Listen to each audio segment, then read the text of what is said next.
tó fẹ́ kú torí ẹ̀.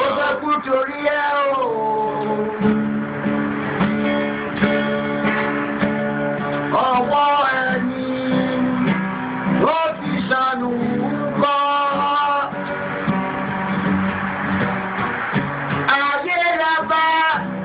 Ayé la fi sílẹ̀ sí. Lọ́nà èyí yóò.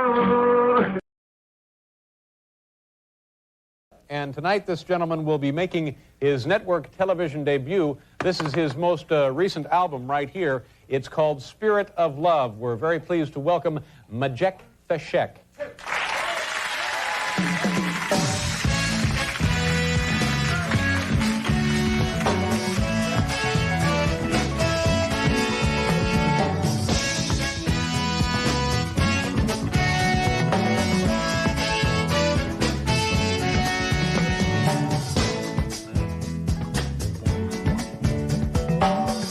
Arise from your sleep, Africa.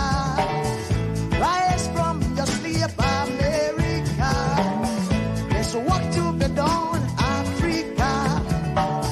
There's work to be done, America. But if we unite, we will be free. So long, too long, so long, too long. We've been sitting down so long. We've been fooling around for too long. We've been sitting down for so long. I have not been fooling around for too long. So long, so long, too long, too long, so long, for too long, too long. Hey.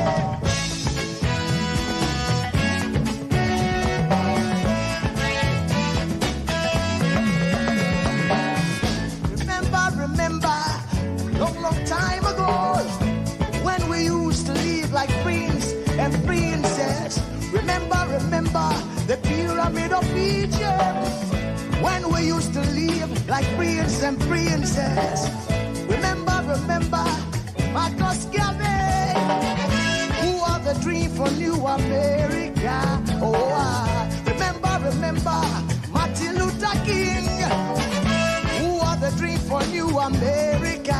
They say you are black, they say you are brown, they say you are black, they say you are brown. Only the angels of Jah is white now. Only the angels of God is white. So long, too long, so long, too long.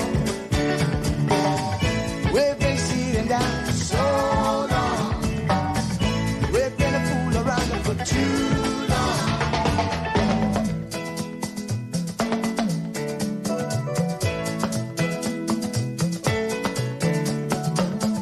Arise from your sleep, Africa. Arise from your sleep, America. There's work to be done, Africa. So much work to be done, America. But if we unite, hey, we will be free. So long, too long, so long, too long. Pressing down for so long.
Yeah, good morning, good afternoon, good evening, depending on your geographical location. I am your host on today's broadcast. As you can see, my name on the screen, and my nickname is AKA Electricity. I believe most of you are familiar or acquainted with what is going on the ground in respect to this Naira abuse. But with that, it's about fairness, about equality, about transparency, and about uh, justice being blind. You've heard about the 10 million naira bail granted to Obi Kubana chief priest. You've also heard the apology given by the Oba for actually stapling or gluing naira notes together. And why these people have connections and influence and telling us that they are above the law. Who fight for the masses? Who cares for the masses? Who cares for the ordinary man? Many have said Bobrisky deserves what he is getting. But today is a different broadcast. The broadcast is about to give a voice for his release. It's a campaign. The reason why it's a campaign is that it's about the law. And the law knows nobody or should know nobody as it is. Like my brother's show pointed out, that is Bobrisky issue among the 100 issue about that is affecting Nigeria. And I responded to my brother and I say, yes, his issue is number one and will remain number one, not because it is Bobrisky, but because it is what it's about the rule of law. KJ, welcome to the platform. I know you must have been following this story uh, step by step. Let me hear what you have to say before I continue, please. Thank you so much for raising this topic. And thank you also for taking your time to speak on this. I know that time is precious outside of Nigeria. Um, why I say time is precious outside of Nigeria because we have so much time there, and so but when you live there, you find out that time is a very hard commodity to find. Yeah, coming to Bob Risky, I particularly do not like his act. I'm a trained artist. Okay, I particularly do not like his act because um, you know, our society is, we are wrestling with a lot of things, a lot of vices that are not necessarily, right for our own community. And I mean our own community as a black man, as an African, we have values and tradition, and those ones must be maintained. The bad ones will do away with, but the good ones will have to keep them, and that's one of the ones we want to keep. Having said that, I also want to go ahead and agree with you on what you have said concerning the government leaving all the mirage of issues that are killing Nigerians, that are so difficult to come by. 3 square meal, or let me even say one full meal that one can eat, is not available. A government that have so much. In fact, just a few minutes before you came on air, I was reading that Nigeria has slipped to the fourth place in economy in Africa, from number 1 to number 4. And you see, a government that is grappling with that is going to look for a small boy, a small, insignificant individual called Bobrisky, to put him in jail. Those ones who have been robbing us dry, you don't see them. Those ones who have been cutting away our government infrastructures, government vehicles, government houses, you don't see them. Those ones who have decided to make the Nigerian person not a citizen but a masses, you don't see them. You have not been able to do anything about it. So it begs for, why go for, okay, even if you wanted to, there are other big fishes, who have been also spraying money. Apart from these people who you have brought in, who are individuals, who probably don't even have anything to do with government money. Okay? Like I said, I'm not in any way in support of his act, but to go and hold a young man and put him in prison for 6 months because he's spraying naira is unthinkable for me.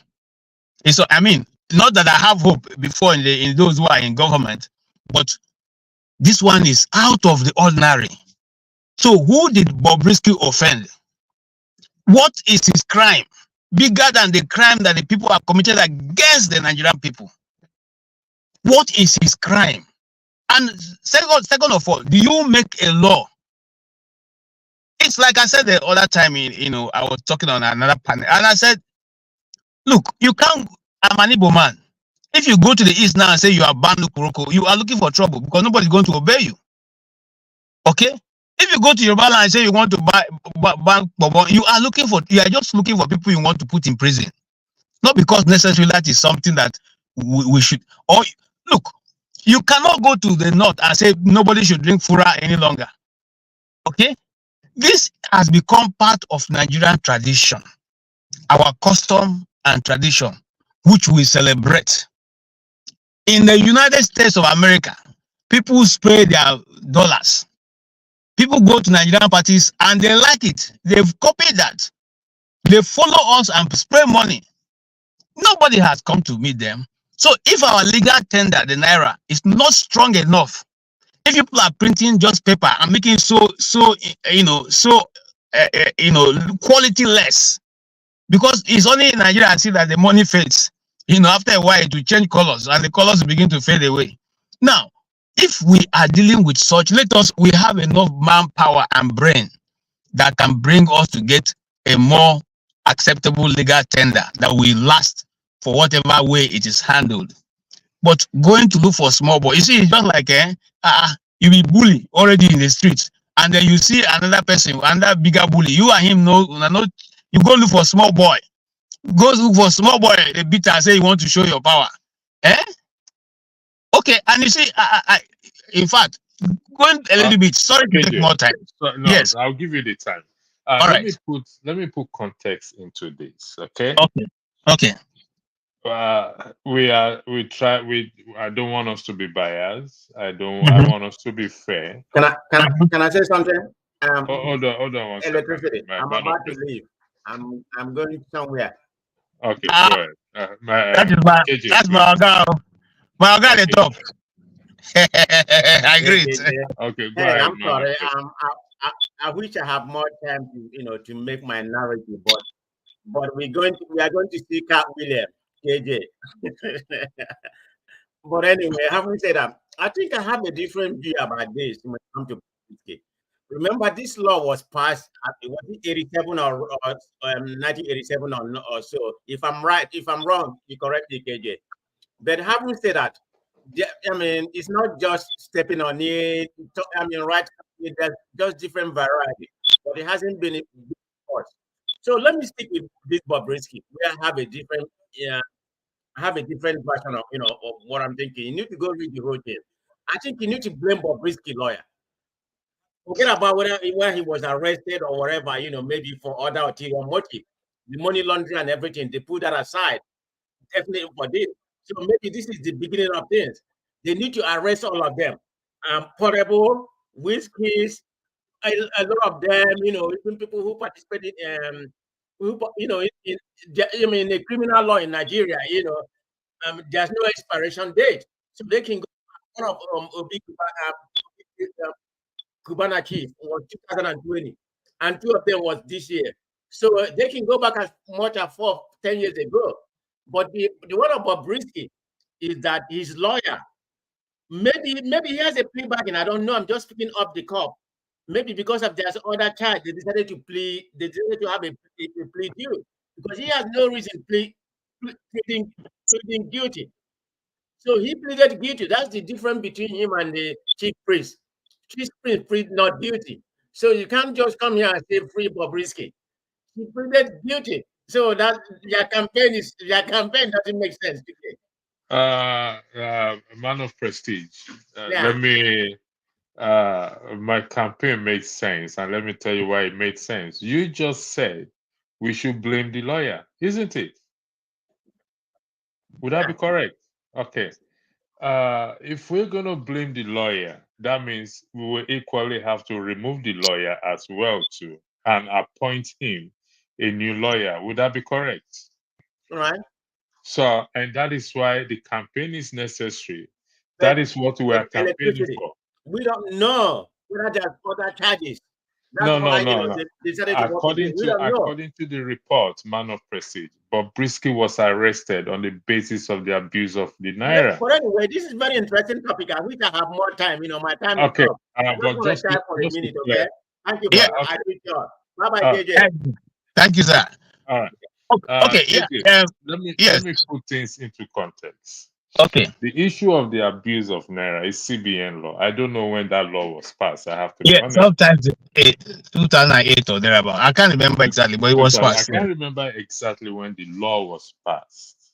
KJ, you can raise your hand up and say, even you yourself, you've broken this law at one point or the other. Is that true? No, it's not true. Okay. It's not true because meaning that listen, you've never sprayed money before. No, I sprayed money, but before the law was passed. Before the law was, because I work in the media, so we are a bit careful with these things. Okay. Because you don't want somebody to find a way to cuckoo hammer you, So, but it was before. Now, why am I thinking about? I remember that my niece wedded before that time, and I knew I sprayed money in that wedding. But after that, if I need to make any contribution anyway, I just put my money in an envelope and hand over and walk away. So I don't do that. But you see, where I'm coming from, electricity is that it's a custom. It's our custom. It's not. I'm coming, sir. I'm coming, sir. Let me highlight something for you. I'm coming, sir. This custom you are saying, let me highlight Yes. it for you. Yes. This is what you are trying to say. Mm-hmm. The act of spraying naira, or otherwise called naira mutilation, though an offense criminalized by law, is one that has been part of our cultural practice. What you are trying to say is cultural practice from time immemorial. Yes. The relevant agencies, therefore, have a duty to carry out large-scale sensitization on the issue before seeking to prosecute offenders. Very true. Do you agree with that? Yes, totally. Open and close quotes. Now, yes. So it's well appreciated that you know the law, so you avoided to break that law. But in the party that you just brought to light now, your cousin's party, some of your relations sprayed as well too. Yes. Some people that are close to you. So, meaning that if we are going to arrest people today, going back 10 years or 20, or since when everybody in Nigeria will be in prison. Everybody in Nigeria will be in prison. Hence, this campaign is necessary. Also, very necessary. This campaign I support your campaign wholeheartedly. This campaign could also trigger other things. So I yield the floor back to you. Thank you very much, KJ. Thank you, electricity. I totally agree with your submission. I totally agree. You see, all I'm trying to say is this: Bobrisky is just an unfortunate individual they want to use to make a very unnecessary statement. And I want, the first time I heard, even before he went to court, when I heard that his lawyer, he pleaded guilty, I was like, are you for real? Who is this lawyer? And you see, one thing you must be careful about in Nigeria is that some of those lawyers, and I'm not saying this to, indict anybody, this is my opinion from what I've been able to gather from law in Nigeria. Some of the lawyers give their clients a very terrible advice. A very terrible advice. I'll give you an example of myself. I once paid a house rent to somebody. The landlord or landlady. Now, I want to keep her. I don't know where she is or her children, so I don't want to expose that. But the landlady was supposed to complete the house. Okay, it was almost complete. All right, like 89% complete. I said to me, if you pay money, I will use your money and complete the rest. So I paid money. And she later came back and said, oh, the money you paid is not enough. Can you now pay for 1 year? He said, can you now pay 1 year, 6 months? So that I can use the remaining to complete it. I paid added another 6 months. And then the house, they didn't even touch it from where it were, you know. And then I kept going because I told my landlord where I was living that I was going to move. And the people, you know, had asked everybody because they wanted to renovate their estate and increase the money or sell it. So I was one of the few people they gave the opportunity to stay and live when I want. Okay. Now the time I gave them had come. This house I paid for, the woman had not finished. Okay. I kept going. It became like, oh God, you are troubling me. Oh, I will finish the house when I want. Okay. Now, to cut a long story short, my brother, I had to look for somewhere to take my family, you know, and all that, you know, it cost me a lot of, you know, because a lot of things came in. But it took 5 years. She refused to return my money. After 3 years, she said I've been holding down her house. In the 5th year, my brother-in-law, who is a lawyer, called me and said, you know that if he passes this year, your money, you may not get it again because the court may say, if you needed the money, you should have come since. Why did it take you 5 years? Okay. So for that matter, he was going to file. So that's where my story is going to. He filed to our the woman got a lawyer who filed a counter filing and was asking me to pay him. I'm owing her 10 point something million naira. For I have been holding down her house for 5 years. I locked up the place and I kept away the key and nobody has moved into her house. You understand what I'm saying? A lawyer was able to convince the woman to go to court. So the next week, we got a counter filing coming from the woman. I couldn't believe it. I mean, I was, you know, beside myself. How can you openly do this kind of thing? This is somebody you gave money to in the comfort of our home. This is somebody you and the person have been making agreement as individuals. So why am I bringing this up? That is what some of the lawyers do just because they want to get, you know, I don't know what to call it, money or what. Okay. So we went to court. Luckily for me, as God will have it, he became a judge who is a no-nonsense judge. Okay. And the judge, as soon as he read the document, he said, Oga, are you the one? I said, yes. He said, what, madam? Who is the defendant? The guy got up.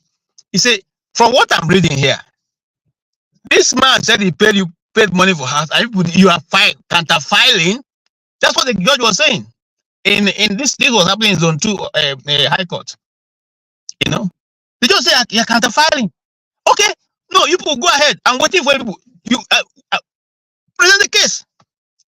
Present. So another colleague of theirs called the judge and said, hey, this judge go finish you now. Make me find how I go settle with these people outside. So instead of presenting the case, now he got up and said, my lord, we would like to settle with the judge said no.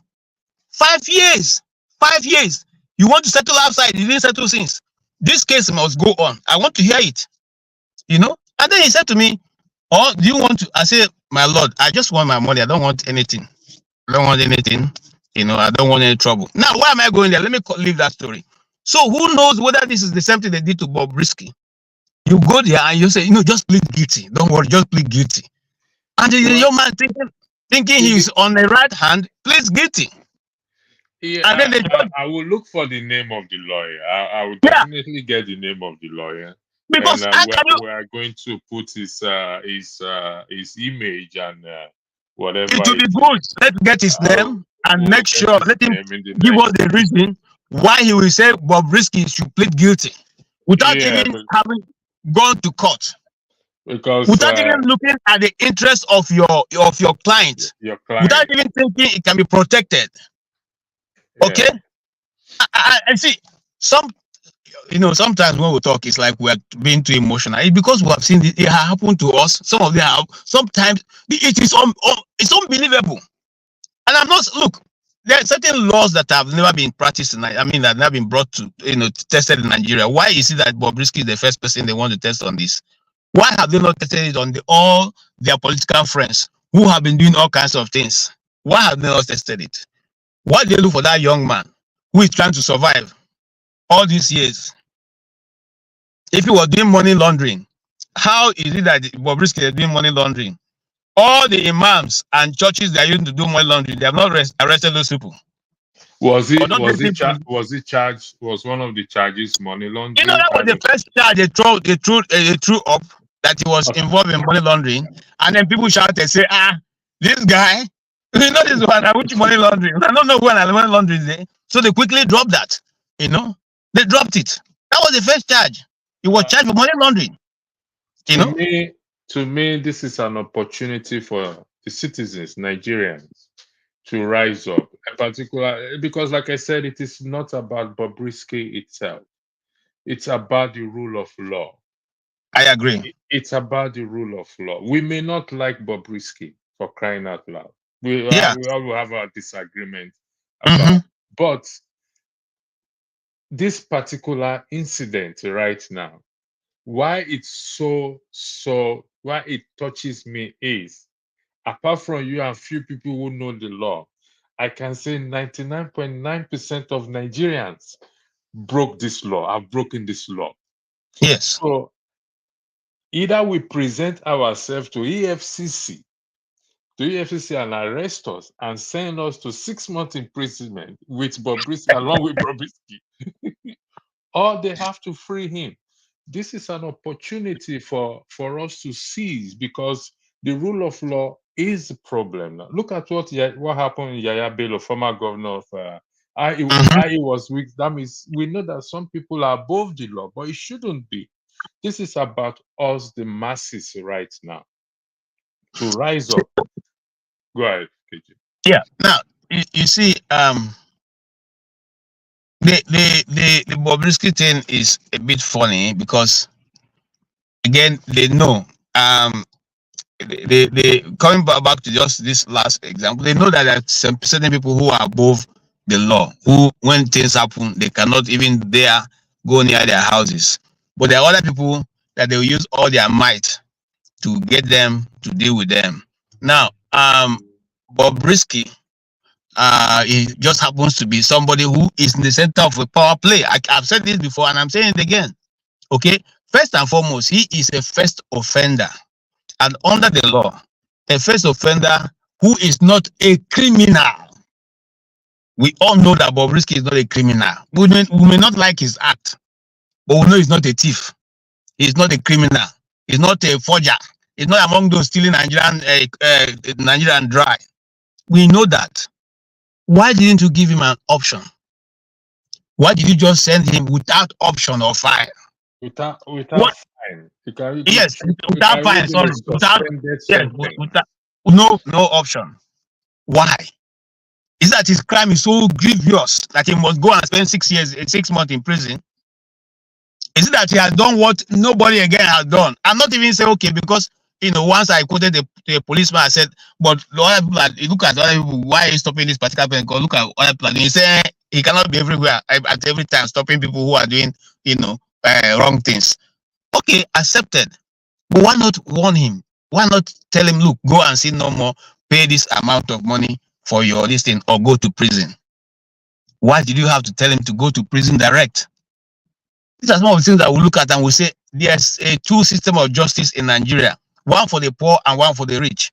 Okay, if you don't have anybody who knows anybody, you will suffer, and then that's how we coin that term. Nigeria will happen to you. This is Nigeria happening to Bobrisky. Okay, because it has nobody. If you have somebody to put in a word for him, I'm sure that he won't get to this point.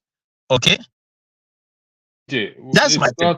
it's not about just putting a word for him, because the law is not about, the rule of law is not about somebody putting a word for you or a word for me. It's about the application, the correct application of the rule of law. Now look at what I just highlighted here. Now these are the kind of mentality we are talking about. This person said we left hunger issue, we are talking about Bobrisky, forgetting that the hunger matter is as a result of the failure of the application of the rule of law. That is why there is hunger in the land. I I agree. I You see, this is the kind of I agree mentality totally. I'm talking about now. Now, if you ask this individual who is one Nigeria to explain what it means now, he is going to chicken out because the hunger in the country now, the oil subsidy that was removed, the how do you call it, the embezzlement and everything that is happening is as a result of the non-application of the rule of law. Yeah. So I And I agree with you, electricity, and I don't have any. Look, look, the Nigerian situation is painful. I give you an example. The person who is talking about hunger, we are leaving this to talk about hunger. If there have been a proper application of the Nigerian situation, economy wise, the money wise, we will have hunger in the country. In a country where you can build a road for 4 billion naira for 4 kilometers, now how many kilometers? Okay, and you can pay for that without it being budgeted in uh, uh, uh, um, your 2024 budget, without the assembly approving the money. Where are you getting that money from? The money you're going to use to build that road, couldn't you have used it to better the people's life, make more food available? If you're talking about hunger, if you're talking about hunger in Nigeria, will you still have ministers driving 5 official vehicles running around, okay, with a whole battalion of army and the police following the people around? If we're talking about hunger and how to cut down and help our people, if the people were in our minds, we will be doing that. We will have a president living in a house built by government and FCT will still be collecting rent on it. Who is doing that? Let us face the fact. The people who are ruling us do not like us. They don't like Nigerians. And it's not, they don't care about your hunger. So I don't know why you're bringing that up. We are simply saying how people can survive. That's why we're discussing this thing. And don't unnecessarily oppress the people. You have already put them in a position that almost everybody is begging to survive. And then you are singling out a young man, and because you have put a law that have unfortunately caught him in the web is in now, you have sentenced him to 6 months in prison with no option. And then you say we should not talk about it and ask that people should arise and begin to make comments on the social media to ask that this man be left alone. Ask him to pay a fine. He's a first offender. Is there no provision like that in the law? There's a place that says when you're a first offender, you get all the options available. Okay? He's not an armed robber. Well, yeah, I mean, like I said, with my faith and everything, I don't like his profession, but that is, you have not said, okay, because a cross-dresser, government is taking him to prison for that. You said he's trampling upon the naira mutilation. There's a fine for it. Why not ask him to pay that fine? After all, some months ago, you issued the same fine for one lady who paid the fine, okay, without going to prison. What has he done that is so grievous that you want to send him to prison? Prison, you don't even have. Sorry for interjecting you. Please let me put this out there. Please, if anyone knows the name of the lawyer, please, we need to raise his name. From my point of view, either the lawyer, both the lawyer, or either the lawyer or the judge, there is somebody pulling the strings. Somebody is pulling the strings on them. They are on somebody's strings. And if they don't mind, if they can get the lawyer to come and explain to us how come he arrived at the point where he should be found guilty and why he was not given an option, we would like to hear. Let him make it open to the public. Because I've not seen this kind of defense before. Are you not a lawyer? Are you not supposed to be in the interest of your client? Is that not your first interest? That's your first interest. And you see, even the pleading that he went ahead to plead, it doesn't make sense.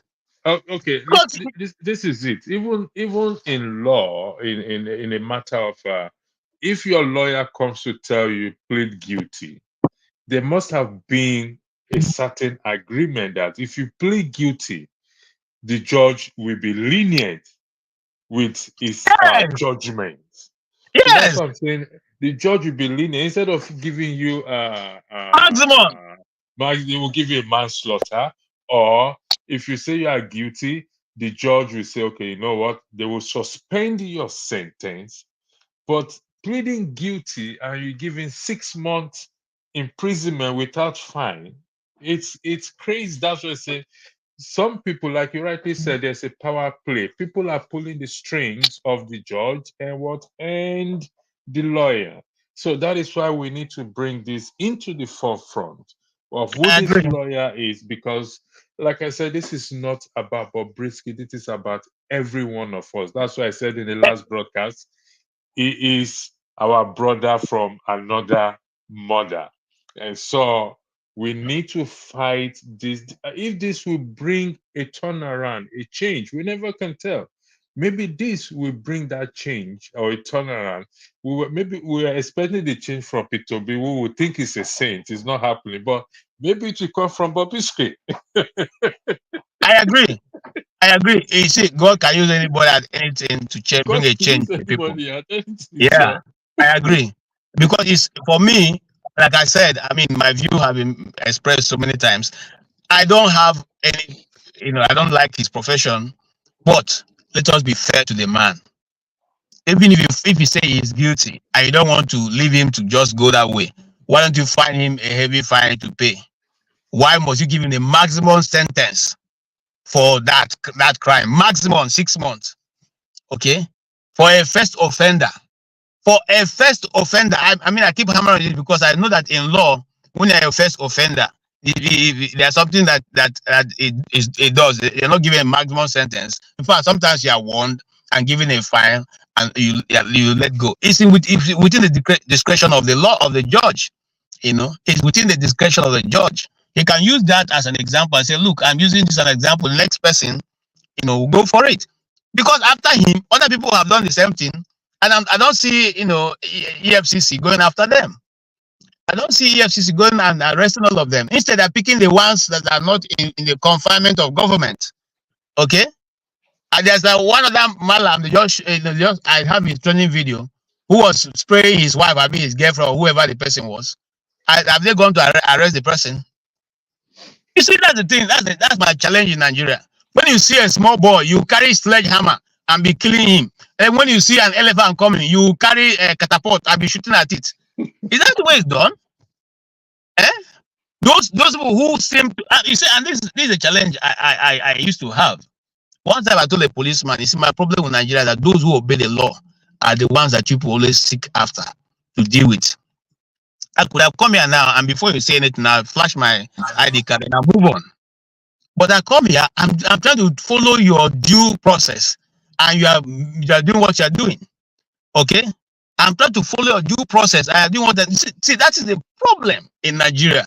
If I come here now, you say, this is who I am, and this is who I am, then you say, oh, Oga, sir.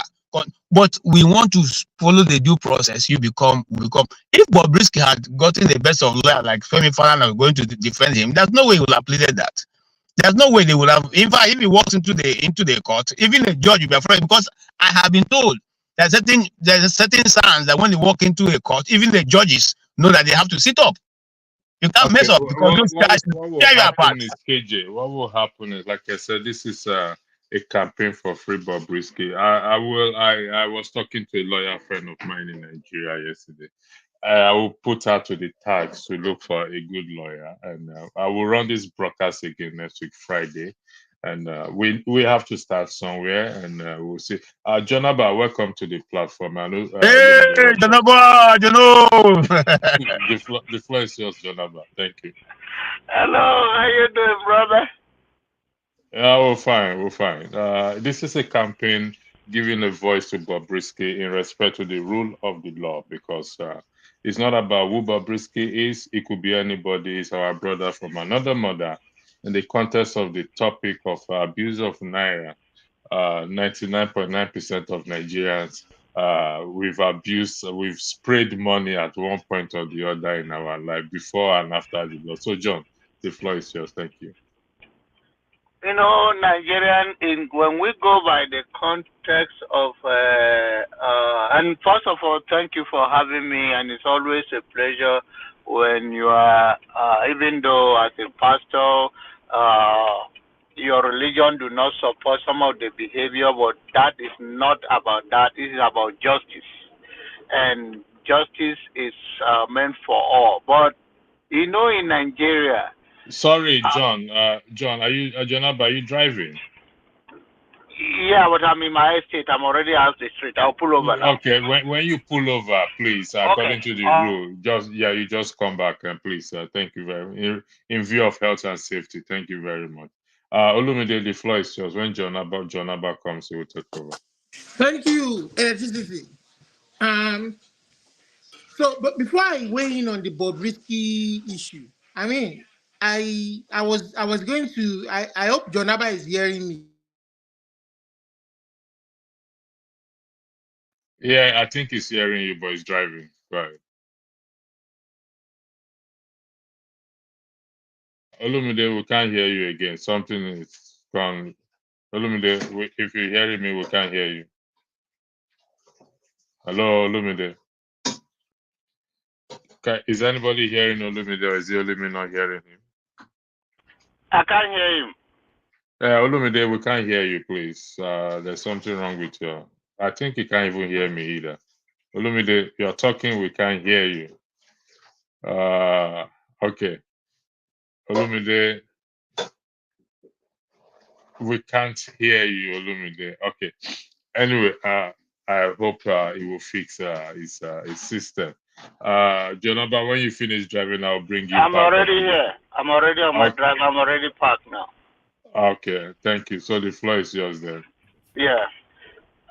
Maybe Olamide has to log out and log in back. Yeah, he's still talking, but nobody is hearing him. Okay. Olumide, we are not hearing you. Jonaba, go ahead. Sure, welcome to the platform. All right. Thank you for having me once again. It's always a pleasure to be with you. Free Bobrisky should be everybody's topic when they talk about the justice in Nigeria.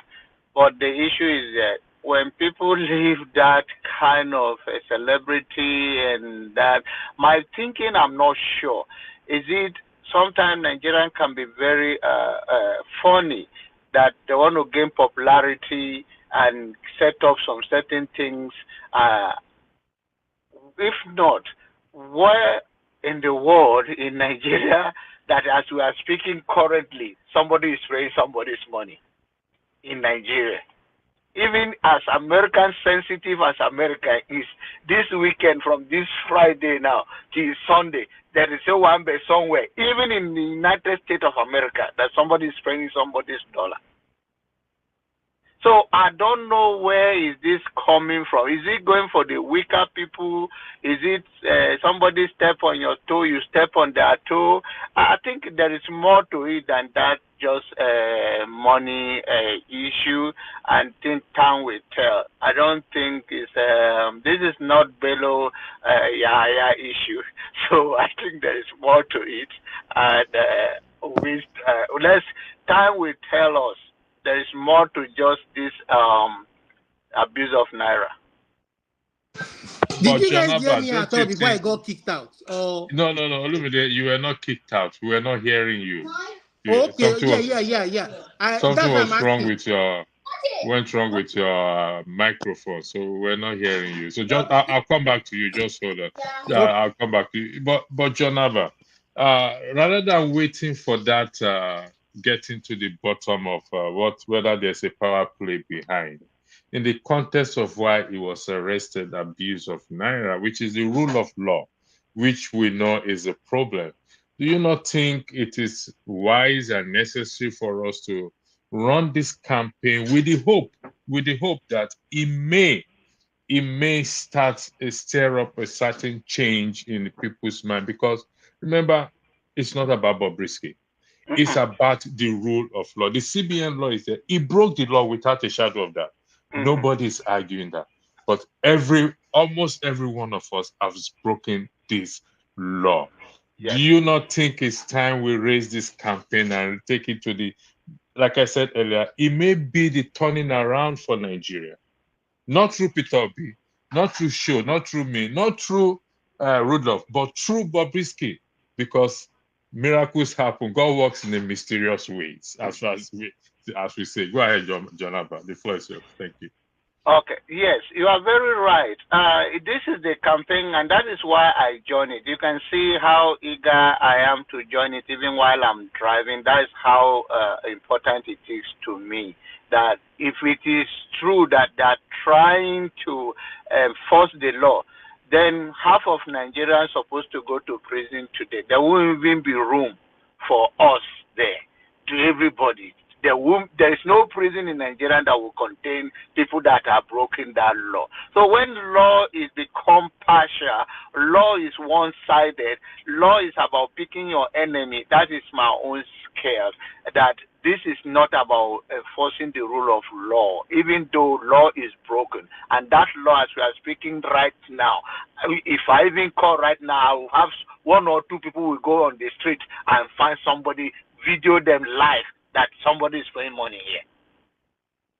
So the point is that I think it's bigger than that. And if it is somebody stepping on each other, we are trying to say that if it is enforcing the law, let it be something applicable. I understand that life is not fair, and sometimes the application of it too is not fair.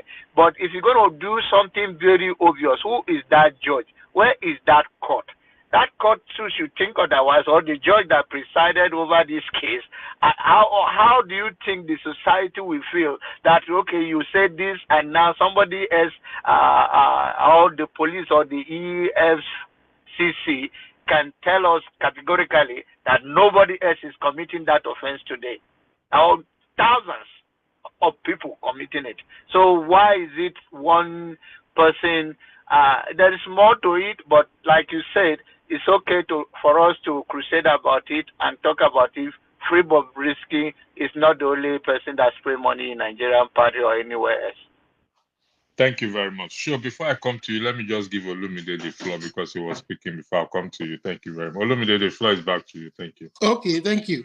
And I don't know if John Abba heard what I said earlier about No, you were actually practically cut off somehow, so we didn't hear. If it's possible, just start from the beginning. Okay. So I part of the reason that I also came on was because John Abba came on, and I just wanted to kind of show solidarity with him. That that the killings in Benue going on is one too many. I mean, the other day it was fifth. Last week it was about 50 something. Yesterday was about 26. I mean, this is it's as a concerned citizen and as a concerned fellow Nigerian. I think this is something that we should be crying out about for the sake of humanity. It's outrageous that the killing. Let me ask you a question based on this being. Do you think, in your opinion, if the rule of law has been applied before now, these killings will continue? Do you think, in your opinion? So the killings going on is more political, and it's about security, the security of the people. And like you said, well, yeah, we will say it's about the rule of law. The rule of law in the sense that those who are committing these acts should be arrested and prosecuted according to our laws. You understand? This thing happening is alien to our law, where you settle scores by going ahead to kill people without resorting to the rule of law or to without resorting to the law. So I mean, like, the fabric of our society is broken, because even when people make reports, they feel they won't get the needed results in making reports to the system. So everything is totally broken from the top to the bottom. That is why people can take laws into their hands and just kill people for no reason. I mean, it's getting too much. For me, I don't know how the president of the country sleeps and wakes up every day, knowing that, and he says he's the president of a whole country. He's not just the president of a particular ethnic group, but that part of your country, people are dying every day. I mean, there are orphans today that their lives will never be the same again because they've lost their parents, they've lost family members. It is easy for us to say, oh, let's move on, we are one country. Let's move on, we are one country. For these people, they would never move on. They can never move on because this is going to linger in their memory. And when people like that leave the country to another clime and they see how things are done in those climes, they have every reason to hate their own homeland where they were born because they see how things are done differently and they wish they had never been born there. This is just something for the authorities to chew on because I Okay. mean it's Thank I you very mean much, Olumide. I want to put another question to you, but it just went off my head for one. I just when you and were with regards talking. to the Bobrisky issue, I mean everybody has said everything that needed to be said. That they don't really feel that the government should have prosecuted that case. I think it is the Attorney General of the Federation that should have wading into that to say, you know what, and file a nolli prosecute. How do they call their Latin term? Nolli prosecute or whatever. That this is no case. This is not every aspect of our law that the Attorney General will go in to waste his time on, especially a law that has to do with our culture. That is anti our culture. That is why we are saying that constitution needs to be revamped. Only God knows how many more content in that law is still going to come to light that is anti-people, Olumide, anti-culture. I don't think this is an issue of the Constitution, but we will come to that. I'll come to you on that. Just hold that thought in a while. Let me go to show. Sure, I want to highlight a a comment here, and I'm going to put a question to you in respect to this comment. Nobody should be talking about he or she. We have bigger issues, for God's sake. In the context of our discussion of our topic, which is the rule of law, do you think there is issues, any other issue that is bigger than the rule of law in Nigeria at the moment? Good evening, Electricity, Lumide, Good Alpha. evening to you. Comment section, I salute you. I'm not saying I know plenty, but still, the people we did there, salutes. It's funny because when I started this topic 2 Saturdays ago, when Rudolph wasn't around, I tried to make people see beyond Bobrisky. But it's so funny how some people, not everyone, some people are just stuck on the Bobrisky side of it.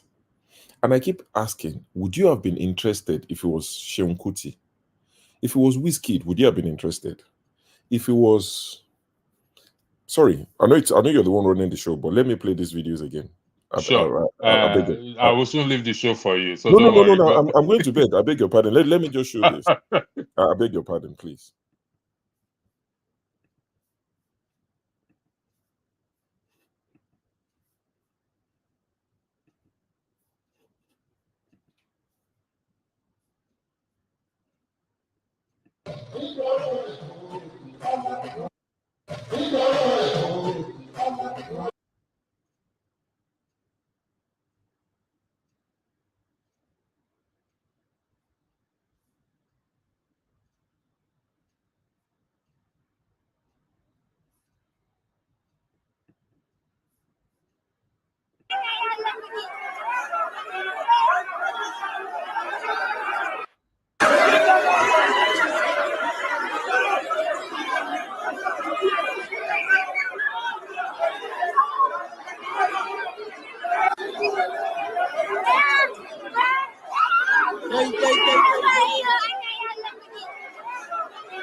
Sure, who is that?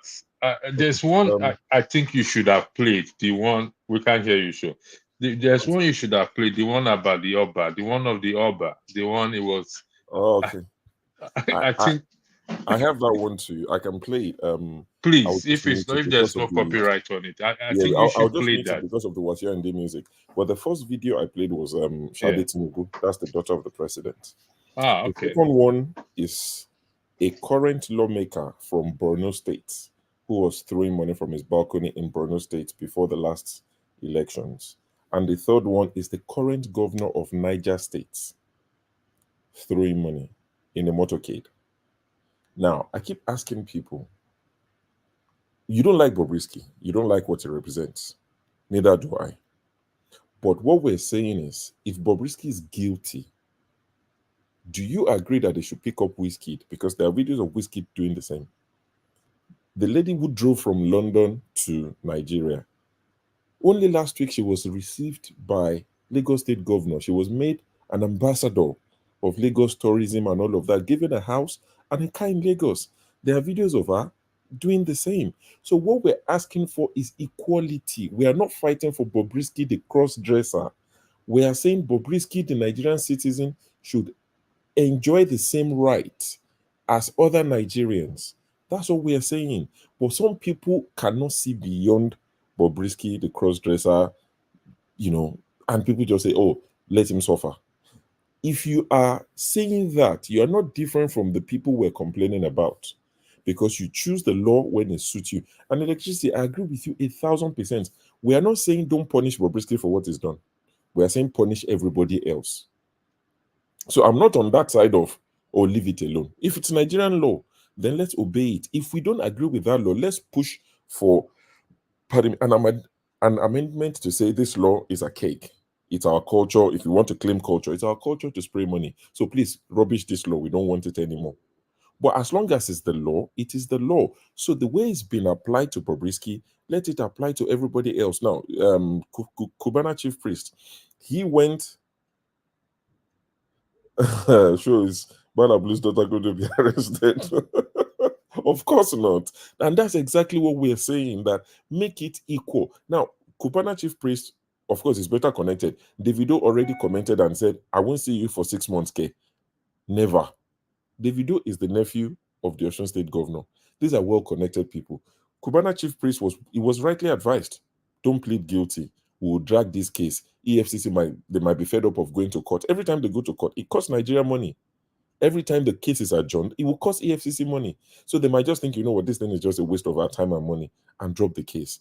And as soon as they left him, he tweeted, I don't use Instagram, but he must have said something on Instagram that I saw on Twitter eventually to say, money na water.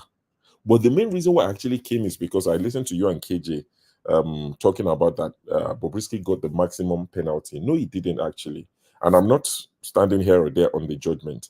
So, according to the CBN Act of 2007, Bobrisky's offense attracts a minimum of 6 months imprisonment and or 50,000 naira minimum. So the minimum monetary fine is 50,000 naira, and the minimum sentence in terms of imprisonment is 6 months. So the judge can decide to give the offender either 6 months or 50,000 or more than that or both. So it's down to so for instance, Bobrisky could have been given 2 years and 10 million naira fine. It's allowed. There's no maximum. The minimum is 6 months imprisonment or 50,000 naira minimum, and it could be a combination of imprisonment and monetary fine. So he didn't get the maximum. He got one of the slap on the wrist according to our current law. So that's one thing I just wanted to clarify. So but I still stand on, if Bobrisky is guilty, which I believe is guilty based on the video evidence, Shade Tinubu is guilty. Everybody is guilty. When I say everybody, I don't mean literally 100%, but there are so many. So where does EFCC stop? Or would they now tell us that we have to go and write a petition? Because that's what I've been saying a lot, that people are saying, especially, there are people defending, once you mention Shade Tinubu's name, some people get offended. Oh, you're going for them. Oh, Yoruba Oba, and you don't like Yoruba, you want to send Oba to prison. Go and petition EFCC. So people are now saying we should go and petition EFCC if we're unhappy about it. We just want a level playing field. This is what we're. It shocks me when Nigerians who complain every day, when it now gets to certain stage, they're like, no, on this case, I don't want equality. When it gets to this one, no, count me out. Equality doesn't matter. So as long as we are picking and choosing, we are not ready. The Oba one, apparently the Oba has apologized in advance. He sent his apology just like Portable. I'm not sure if you saw Portable's video. Portable apologized. He said that after God, that government, that if you see any video where I'm throwing money, it's because I'm helping the people. But from today, I'm not I'm not going to. So people are beginning to apologize in advance. So you get. So I don't know. I just hope that Bobrisky learns his lessons, comes out, doesn't do that again, and everybody else who is guilty should be tried. I think John Abba said something earlier, which is very important. That while we are talking, sure you agree with me. Let me know you agree with me. While we are doing this broadcast, today is Friday, Saturday, Sunday. People are Parties are spraying money. going on in Of Nigeria course. and they are spraying money. They are spraying money. Will EFCC go and arrest them, or we will perform they will perform EFCC their officers will be citizens? carrying the bag of people spraying money. What are you saying? Anyway, thank you for joining. We'll do this. Please give a voice. Give for the hashtag is hashtag free Bobrisky now. Share it, put it up because, like I said, we don't know where this change will come from. It may be this Bobrisky's case because it's a topic. It's a hot issue right now. It's not about him. It's not about the person of Bobrisky, but it's about the rule of law. So because he's our brother from another mother. Whether we want to agree with it. Okay, the question I'm going to ask people even in the audience is, which, sure, you are in diaspora. KJ, you are in diaspora. Olumide, we are all in diaspora. Let me throw this question, please. It's a very sensitive question. Of course. Now you know. If any of our children, God forbid, we don't pray, turn up to us today and say, Daddy, Mommy, I am gay, I am lesbian. Are we going to cock the gun and blow their head off? You go to prison, it's double loss for you. No, here in I diaspora. know, I Okay, know. So okay, okay. I'm saying if you You shoot the go. child, you go to So prison. So it's double that is loss. why I say Bobrisky is our brother from another mother. So we can't deny him, or we can't say because of is this there we will now even as a Christian, Jesus Christ died for him as well too. So Yeah, I yeah. have to acknowledge. Do you want me to weigh in? Hey, sure, it's KJ, good to see you. And Olumide. Double twirly, my guy. Olumide, Now, KJ, okay, now, go ahead. Olumide, also, thank God you. forbid that we will have children who will take an identity we never gave them. They will take the identity we have given them and they will live with that. We will not get it. I don't even want to go into the other lane. But as a collective humanity, if a person chooses, because the Bible only said, train up the child the way he will go, And and when when he he grows, grows, he he will will not depart depart from from it. it. We Preach, have bro. trained you the way you should go. If you depart from it, that is now it's no longer the sin is no longer on me as your father, because you're now an adult, and so you are responsible to whatever you do. And God will not hold me responsible for that. But I will make sure that you understand what it is to be in the image that God who created you has made you. It's simple. On this issue, because we share a collective humanity, I'm not going to say that what you are doing is so bad that I cannot, be able to dwell with you. I will only advise you if I'm your close friend. I say what you are doing, it may not be, it may be, no, may not be the right for you. But if you have the right to choose what you want to choose, I mean, people have the right to choose. I have never been able to understand how somebody in the West can come to go to a clinic and say, you know what, I'm suffering too much now, so I need to have an injection to, say goodbye to the world, and they will administer that. I don't know how that happens, but coming from my own locality and with my own mental or what they may call primordial sentiments, I stand totally in the other side of divide. okay, for certain things not to be a norm in a society like ours, because ours is unique. I have the opportunity of living in two worlds now, so I will not have been here if we had a stable government, because I like the freshness of my community. I like the apple and the goosey soup, you know, with a big egusi inside and cooked or cooked with firewood. It has a different taste. I like the air in my community. It has a different smell. Okay, but because of the ignorable, that's the thing that used to run those days in the 80s called the ignorable bastards or so. Those people that were put in place who do not understand what it is to be a human being to their fellow humans. If not, Nigerians will probably be everywhere in Nigeria, and Nigeria will have fast developed even faster than any other nation you think, because we have the manpower, we have the people who can do it. Now, the fallout of Bobrisky is as a result of the failure of the society. I'm sure that if he was able to be meaningfully engaged and do other things, he probably not engage in what he's engaging, because you do in a bad situation, you do whatever is better for you to be able to move, but it's outside of the law. But that's a discussion and No, for no, another no, day. no. I'm going to do a bit of a pushback there. Okay, please go ahead. KJ, Olumide, please, I beg your indulgence on this matter. I'll come to you soon. You said if he wasn't doing what he was doing, or being, there are people with different identity who are doing legitimate job and are very hardworking. And so I'm trying to draw a balance of what you're trying to say. We don't know what job Bobrisky is doing. I don't know if he's gainfully employed or is a business person. I don't know. So I need you to clarify exactly what you are saying here, All right, because thank you, please, thank you for I don't the want us to speak opportunity. in parables, please. Thank you for the opportunity. Whatever Bobrisky is doing outside of whatever he's doing right now, we don't know. What we know him as, that have brought us to where we are now, is cross-dressing. So when I'm addressing the cross-dressing, or otherwise, as some people have inferred that there's other activities. That is not my business. What we know, for which is bringing him to the limelight, is that he's a cross-dresser, and they call him the Mama of Lagos. That is what has brought us to where we are. Let me ask you a question. Olumide, again, I beg your indulgence. You're a Christian, I believe so. Yes, sir. I'm a Good. full-blooded with my chest Christian.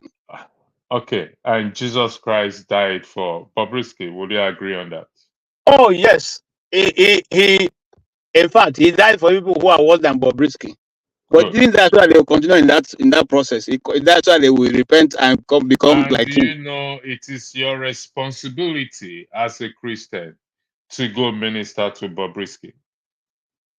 I will not say no or yes, but in the confinement of where he stays, I'm sure that there are millions of people who are Christians there also, who Good. interact with day So and night, and I they must have told him one time or the other.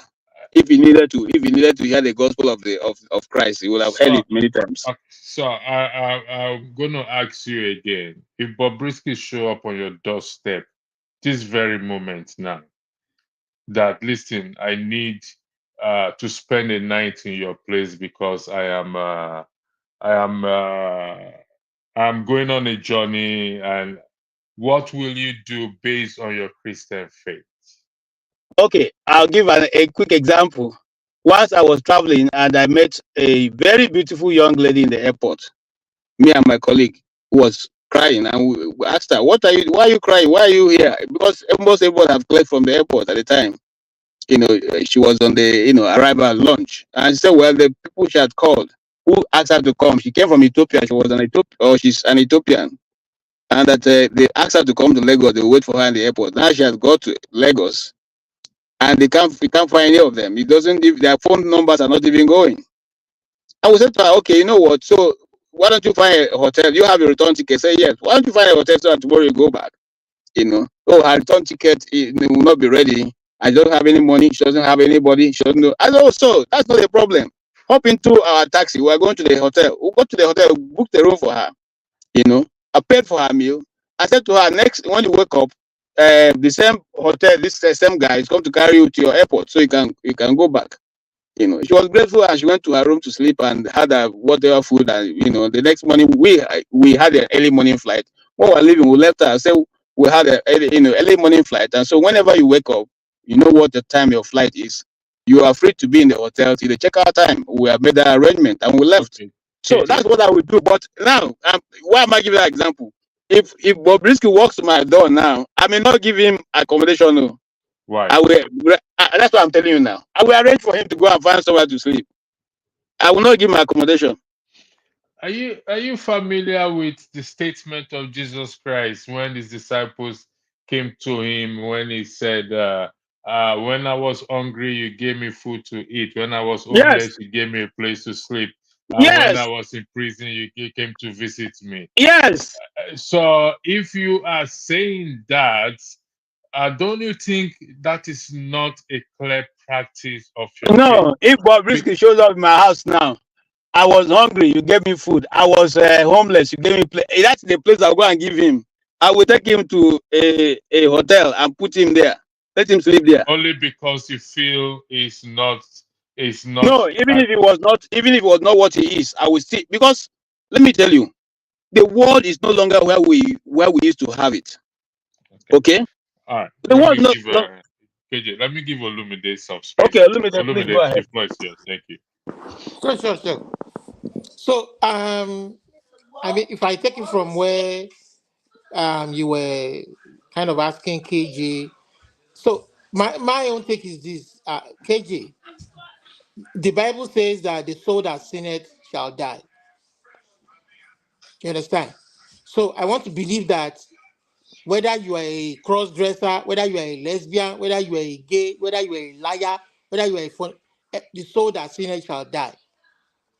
So for me, see, even the US that you are in, you can go online in Google former homosexuals or former lesbians who converted back to, you understand, to the regular person they should be, or transgender.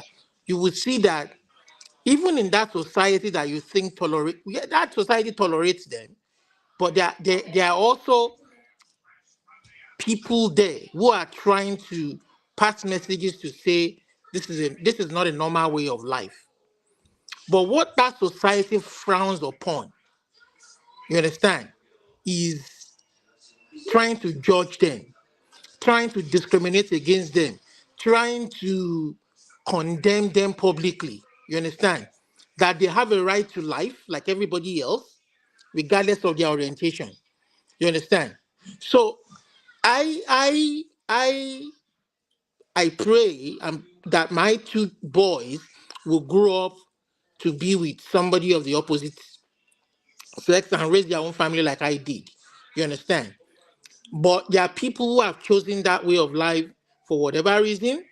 You understand? But I've come to understand that judging them is not the way to help them. Condemning them is not the way to help them. Or trying to treat them differently is not the way to help them. You understand? So you can always have a discussion with them and ask questions, well, I don't subscribe to that orientation, blah, blah, blah, blah. But condemning them, which is what our own society, maybe based on cultural context and religious context, you understand, is they frowns upon it and they see it as a taboo. They see it as the, what do they call this, an abomination. You understand? But if we as Christians have a higher standard than where we come from or the society we live in, we shouldn't judge. Everything is sin, according to God. You understand? So everything is sin, whether you like it or not. You understand? We shouldn't judge them. Like I said, the society that we live in now is what they're trying to avoid is don't discriminate against them. If they come to ask you for a job, if they are qualified to do the job, give it to them. Don't discriminate against them. Let them do the job. But in the kind of society that I come from, they might say, you know what? that guy an abomination. Though. Like, you understand? But I think Bobrisky makes money for himself through his kind of on his the on-air personality, character that personality that he has created for himself. I think he makes a lot of money online. And I mean that money, if he makes it in dollars and converts to naira, he should be doing well for himself. So You see, here is my problem. Hold on. I think Hold on. both of you are misunderstanding me. I think so. Wait, KJ, hold on. You see, this is my issue. I have issue with us. We are so fixated on our society. Or no, let me rephrase. Let me put it in a different way. If we are so concerned about our society as we are in respect to this issue or this lifestyle of Bobrisky, I think we would have changed that society that we are that we claim that is ours today. You agree with me on that? If these issues, the way people are seeing him, because we live in a society where it is practiced and we don't mind. Because why? We have electricity, we have jobs, we have good roads, we have this and that. But we now go back to Nigerian society where we say we want good life. We pick and choose what we want, what is convenient for us.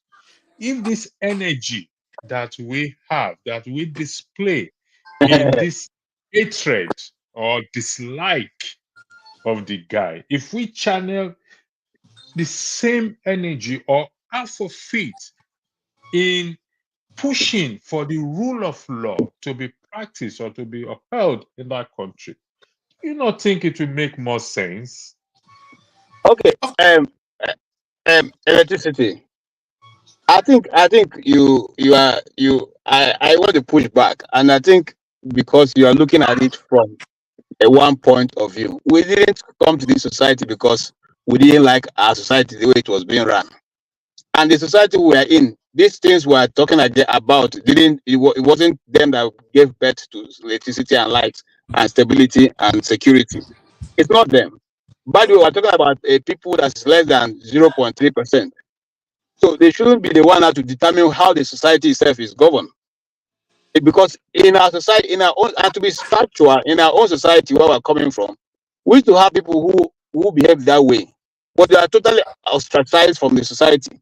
They were never celebrated. They were never somebody you send your children to. They were there. They have always been there. I remember particular one in my community, and he was sent away. Eventually, nobody knows where he is right now. The moment they realized that he had a tendency of trying to molest children, he was sent away.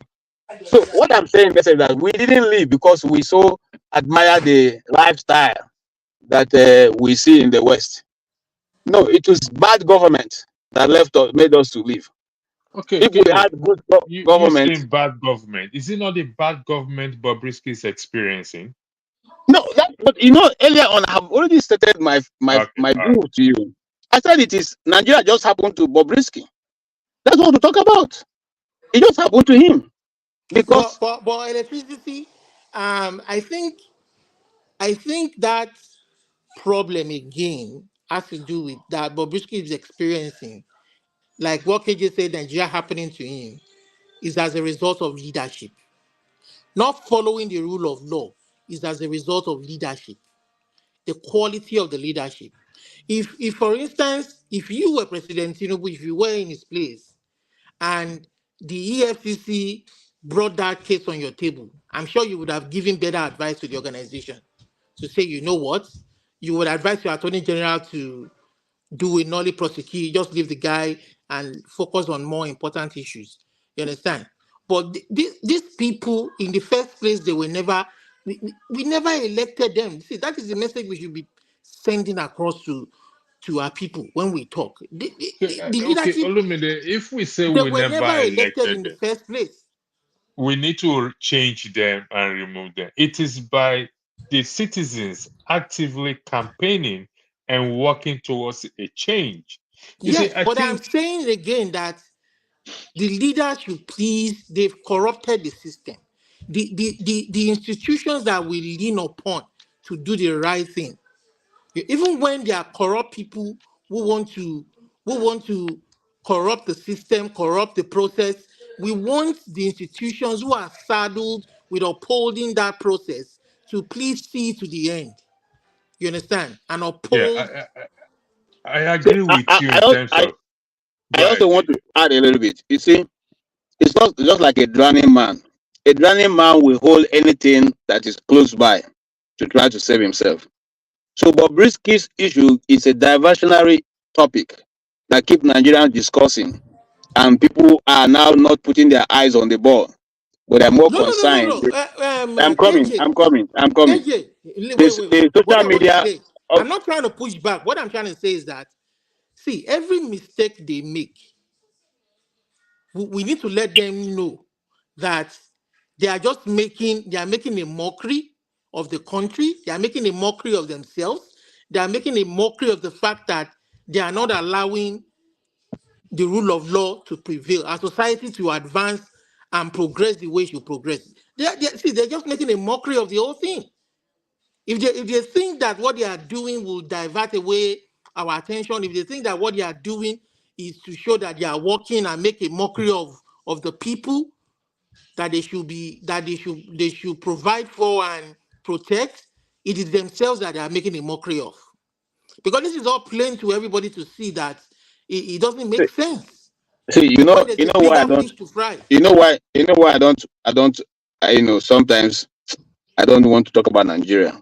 You see, this thing you are talking about, it's the same people we are talking about now. We are debating and spending our time say something better should happen. Are they not the same people who were mobilized to go and block EFCC from arresting Yaya Bello, who told Kogi State dry? The same people who do not have food on their table, no drinking water, no light, no education, no school, no Somebody good road. said in the comment there that you shouldn't mix Bobrisky issue with bad governance. See, that's what we're talking about. The people are not seeing that they relate. You Because see, if now whoever KJ, said that, thank you very much for that thing you highlighted. That I want to bring what you just highlighted to what Olumide said about the institutions. Olumide, we the people, we are the one that make the institutions. So we are looking at the generations to come now to build them up so that when they get to that place, they will apply the rule of law. So when we talk about institution, it is you and I that make up this institution. So it is in a matter like this to push for a change. What KJ highlighted, because I saw the video, it is the same citizens that were blocking, they were supporting, they were using to in terms of the Yaya Bello distance. So it is our problem. We are the problem. We are also the solution. Not listen, I'll tell you this. This is my own personal position. I take this Bobrisky case as number one. Even right now, above the 20, thank God Peter Obi said 2030 election has gone, above any other thing. Because we've seen this type of thing over and over and over and over again. But where justice, like I said, I will get the name of the lawyer. That's not a problem. I will fish it out. We'll get his name. It's in public domain. So it's not, if we go to the court cases or whatever it is, it's in the public. It's not it's not an hidden case. So we'll find his name and put it out there so that they go and revisit the case. There should be a judicial review on this case, on this matter. If not, everybody in Nigeria, like what John Abba said, I use the word must be arrested and put in prison.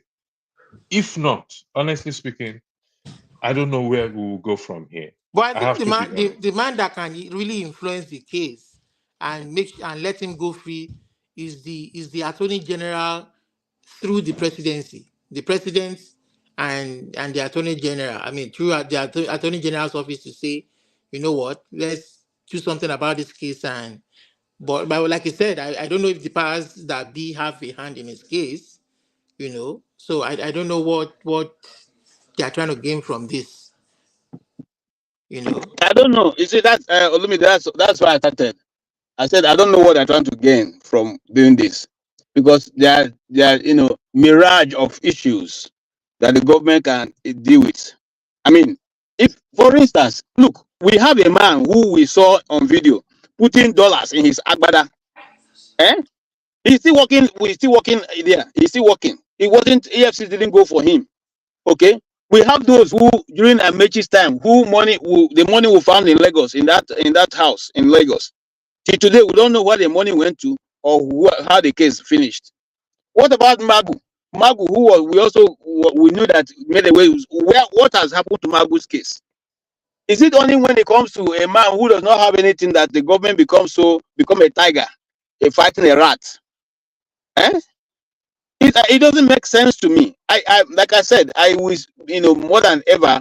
Say whatever he does, his act, I don't like it. But be fair to this is been the whole thing about me in life.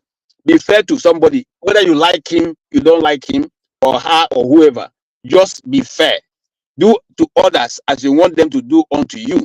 If we do all that, the world will be a fair place for all of us to live.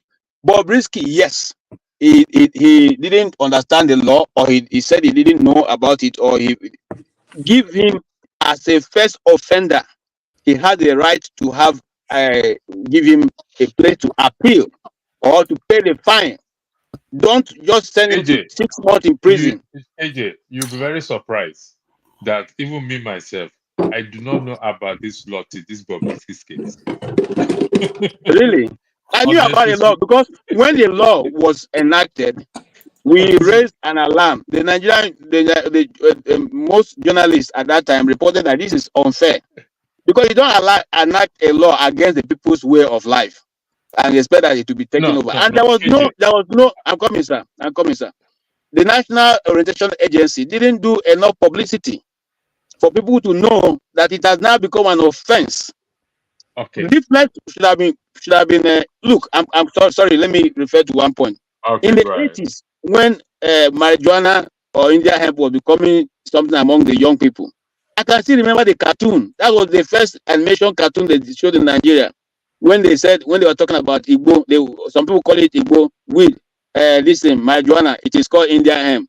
I still remember that advertisement or what it does to your system and all that.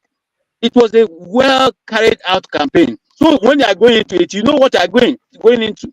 Okay, and why did again, they not? to KJ's point, electricity, a law that even infringes upon the rights of the people should not be enforced. It's just like in the US. In the US, they are illegal immigrants. They know they don't enforce.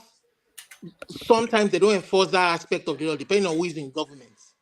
They know those where these immigrants. We have states that are called sanctuary states that these people can go to, and they're not, and the federal authorities are not able to enforce the law.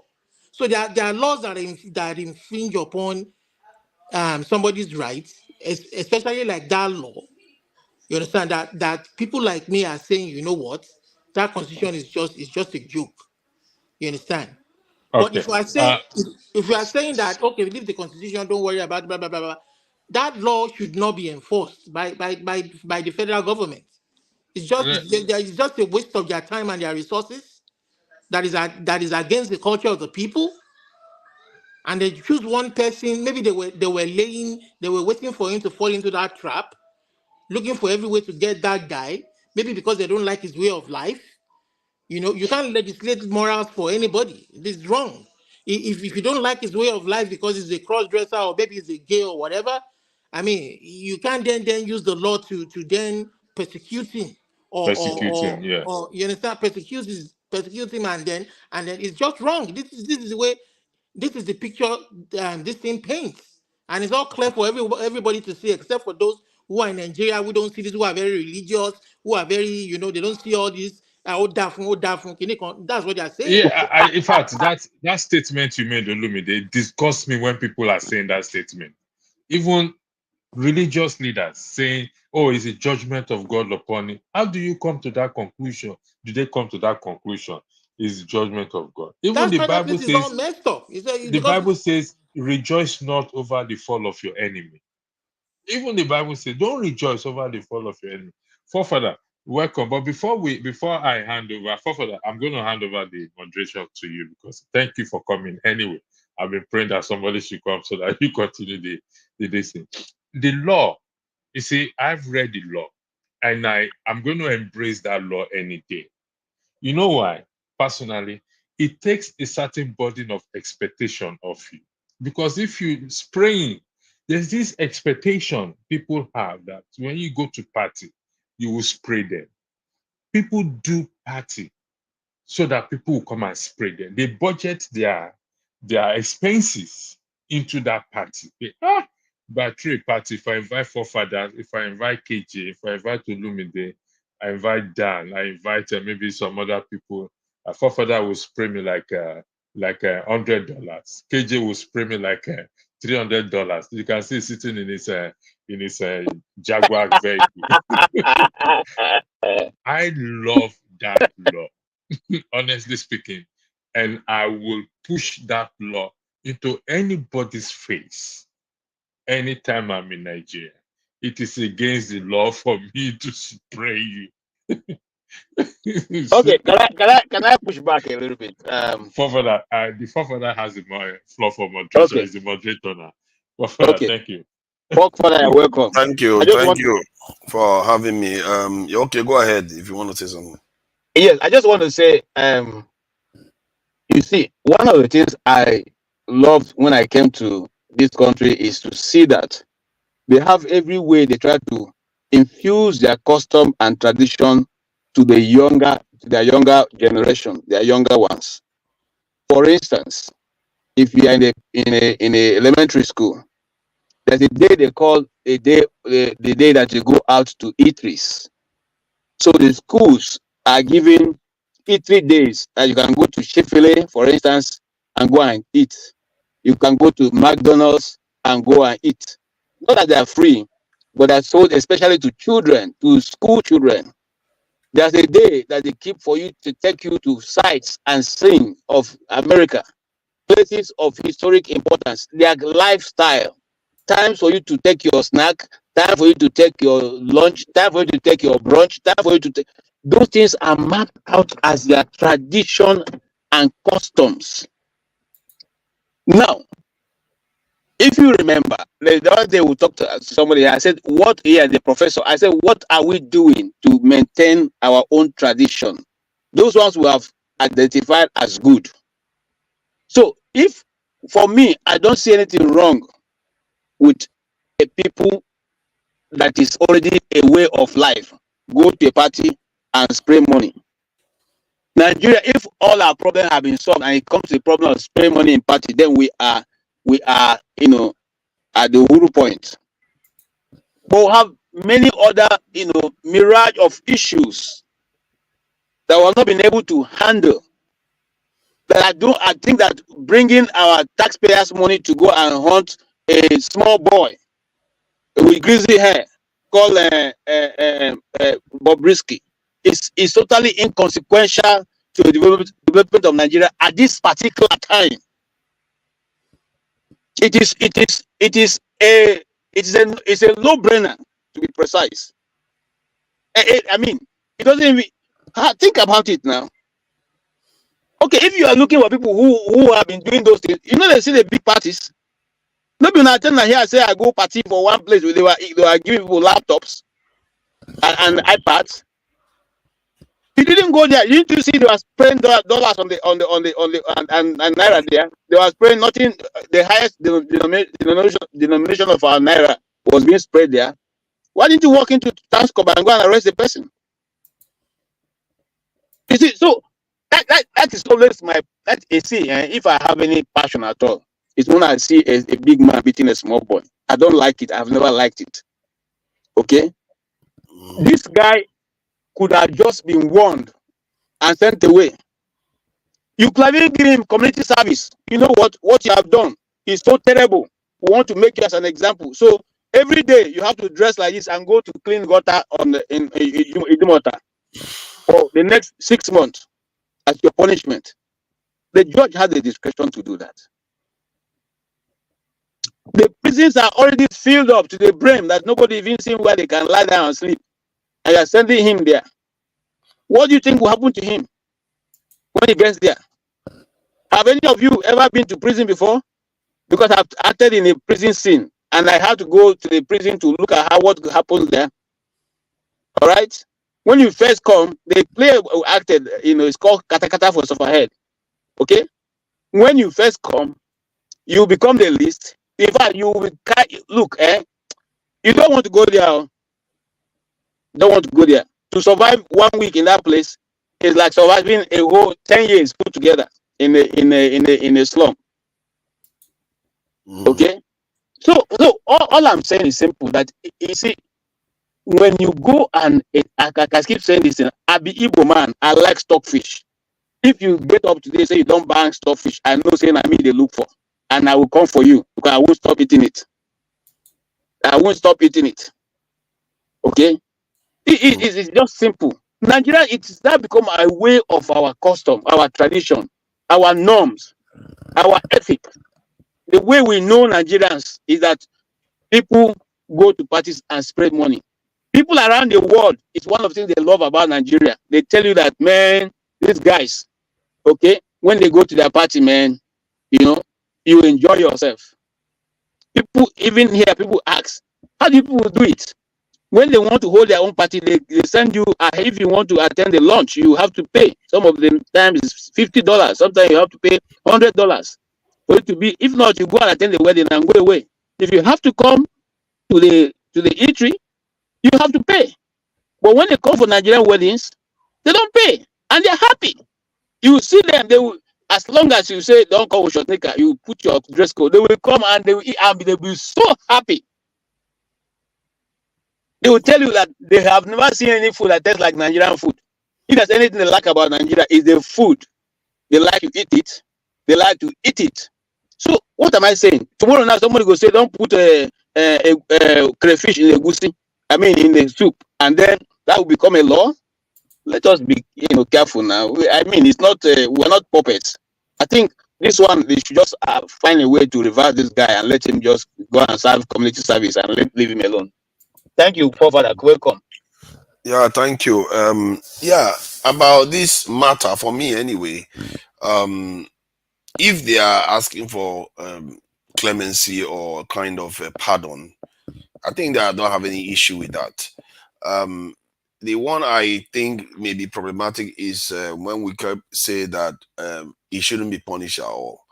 The way I look at it is that even if a law was written and it was meant to be obeyed and it wasn't prosecuted 80% of the time, the 20% of the time that is prosecuted, it still needs to be carried out. Because what we're saying is that it doesn't have to be enforced, especially when that law goes against our culture, our tradition, our that belief. is not our culture. You understand? Spraying is a part of our culture. It's a recent thing. It's more of a recent thing. It's not something that is archaic to our ancestors. We've always been spraying. We've always been spraying. We have always sprayed in parties. Let me just say something what it implies. Let me just take on that actual idea of spraying cash. What it implies is that you have abundance of wealth.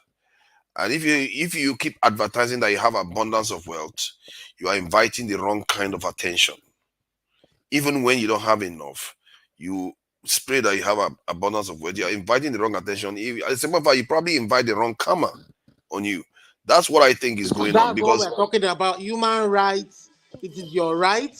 It is no, please, don't keep interrupting me. Right. Can you just stop interrupting me? You start there watching him talk all this while. When Mansa Musa went and flaunted his gold and everything all the way to Mecca, within 100 years, the whole African area was falling apart. Because if you publicize your wealth too much, you invite attention. And sometimes some of that attention is the wrong ones. And you don't know where your problems are coming from. Because you wouldn't know. Because everybody knows what you have. And I don't think that kind of culture is necessarily a good thing, because he squandered a lot of resources. If we have a culture where people just squander money like that, that is saying something about our mindset. We don't value um, what the money represents, which is resources. We don't value it. We treat it as something we should spray, and we make it as part of our culture. It's a decay of our culture, not the culture that wants to survive. Personally, if I was on the other side of the fence and I know how we are scraping together, everybody's paying tax, managing money, and I see a culture that squanders money, I'll be saying, they have all this money. They don't even have the strength to stop me. I will Profile, exploit the them the more. Igbos love it. See, the ones that like it, they like it because it is like party environment, and it's entertaining and it's different. They would like it. It still doesn't mean the issues that come with it is not there. Not to mention the fact that if CBN has been talking about it since 2001, I just pulled out a lot of these pages where they've been talking about that Nigerians should stop defacing their currency, and they just keep doing it. And before Bobrisky, there was another lady that was convicted, and I don't know whether she was sent to prison, but she was convicted of it. She's an actress actually, and she was convicted because if you okay, let's say you're damaging the money. Let's go into the actual economics of doing that stuff, the one that we know. If you are treating your currency like that, chances are that the currency will have to be replaced more frequently than not. It It's is bad enough spraying, that no. It is spraying, no. That. yes, it is praying, but the way they are treating it, in other words, is on the party and it's going to be stepped on. Whatever it needs to happen, is going to happen to it. What that means is that generally that currency will need to be a kind of replaced. And I've seen in Nigeria where people are selling brand new notes to give to people that go to party to spray. I feel like that is not a good culture to have. What kind of culture is that where people just sell money because somebody wants to show off? What is the purpose of showing off? That show off to your people. If you want to show up, okay, if you want to spray money, this is a digital age. Have a way of just sending the money from your phone. Somebody can solve that problem. Maybe I could build the app. Send the money from your phone and it shows up on the board. Oh, that person has given this person money. If you are so keen on doing that, there is no real need to keep treating the currency like, especially if the law has been put against it. There must be a reason why somebody put that law, because no other nation does it. No other nation has that this thing culture. So if Okay. somebody puts that law, there's a reason why. Can I add a bit? So So, because I Go want to ahead. go. so okay. Yeah. Okay, now I'm coming. Let me take it from. You said it's just coming in. In Igbo language, it's called Igbo ego. Igbo ego means when you give the person, when you spread the person money. And I'm sure that the Yorubas will have a name they call it in their own language. Now, which has always been with us. Whether now we're using Naira or before they're using Naira, they have always done that. If you have an occasion, you go to dance, or your children come and dance, you stand up and spread money for them in the community. I know that as far back as when I was small, we would go follow my dad to the community and they will go and dance, and the elders and our brothers and sisters will come and spray us money. This is in the 70s. So it has always been there with us. It is not a new tradition. Both the Igbos, the Yorubas, I don't know about the Hausas But because was don't it dance there much. 400 years ago? Was it there before we encountered the colonials? 400 years ago, we didn't have the money as in the legal Exactly. So it's tendency not that is our now. culture. This is No, it something is. we picked Even up. at that time, people still use cowries to do these things. Don't say that They because didn't use that would be cowrie. wrong. Come on. They paid Yes. dowry, but they didn't use cowries for spraying people like, oh, take it. When you're dancing, they keep giving you money on your head. I don't think they did that those days See, with It Fofana, was cowries. not. It has always been there. how does spraying money? I mean, how can how can they even draw that kind of a law without Excuse, consulting the people that the law is meant for? They I did beg, consult people. This Who I has did they been beg. going on consult? for years. Can I contribute something? Please go ahead. Let me tell you something. Well, I understand the both argument, but let me tell you, my brother said in the Igbo, we Anna Bomadego, we understand. But those days, when Anna Bomadego, they give you like 2 pence. You know what I mean? They just give you something small for you to dance because you dance. It's Mm, not something. Look at how Nigerians are spending money today. When somebody come, you go bring 50,000, bring mm. dollars. They spend all those money are stolen money. I'm against it totally. That's sorry, KJ. In the Igbo land, Igbo man they go. They just give you something to appreciate what you have done. But look at Nigeria of today. People who are spraying money are thieves. People who stole money. Somebody go carry a bundle of money. Have you watched all those our films? Those Nigerian films, all those Kanayo, and all those people. When they are spending money, you see them, they do money like this. Where they from bring the money? Where? And these are the things where destroy Nigeria. Somebody go thief, he go come for floor, spend 50,000 naira. Now they tell me say na culture. Our culture, make we follow our culture was when somebody they dance, they give you just appreciation for you to know small money. I've seen that happen too. First you go come carry $100,000. So Dan. See, I understand the point you're coming from.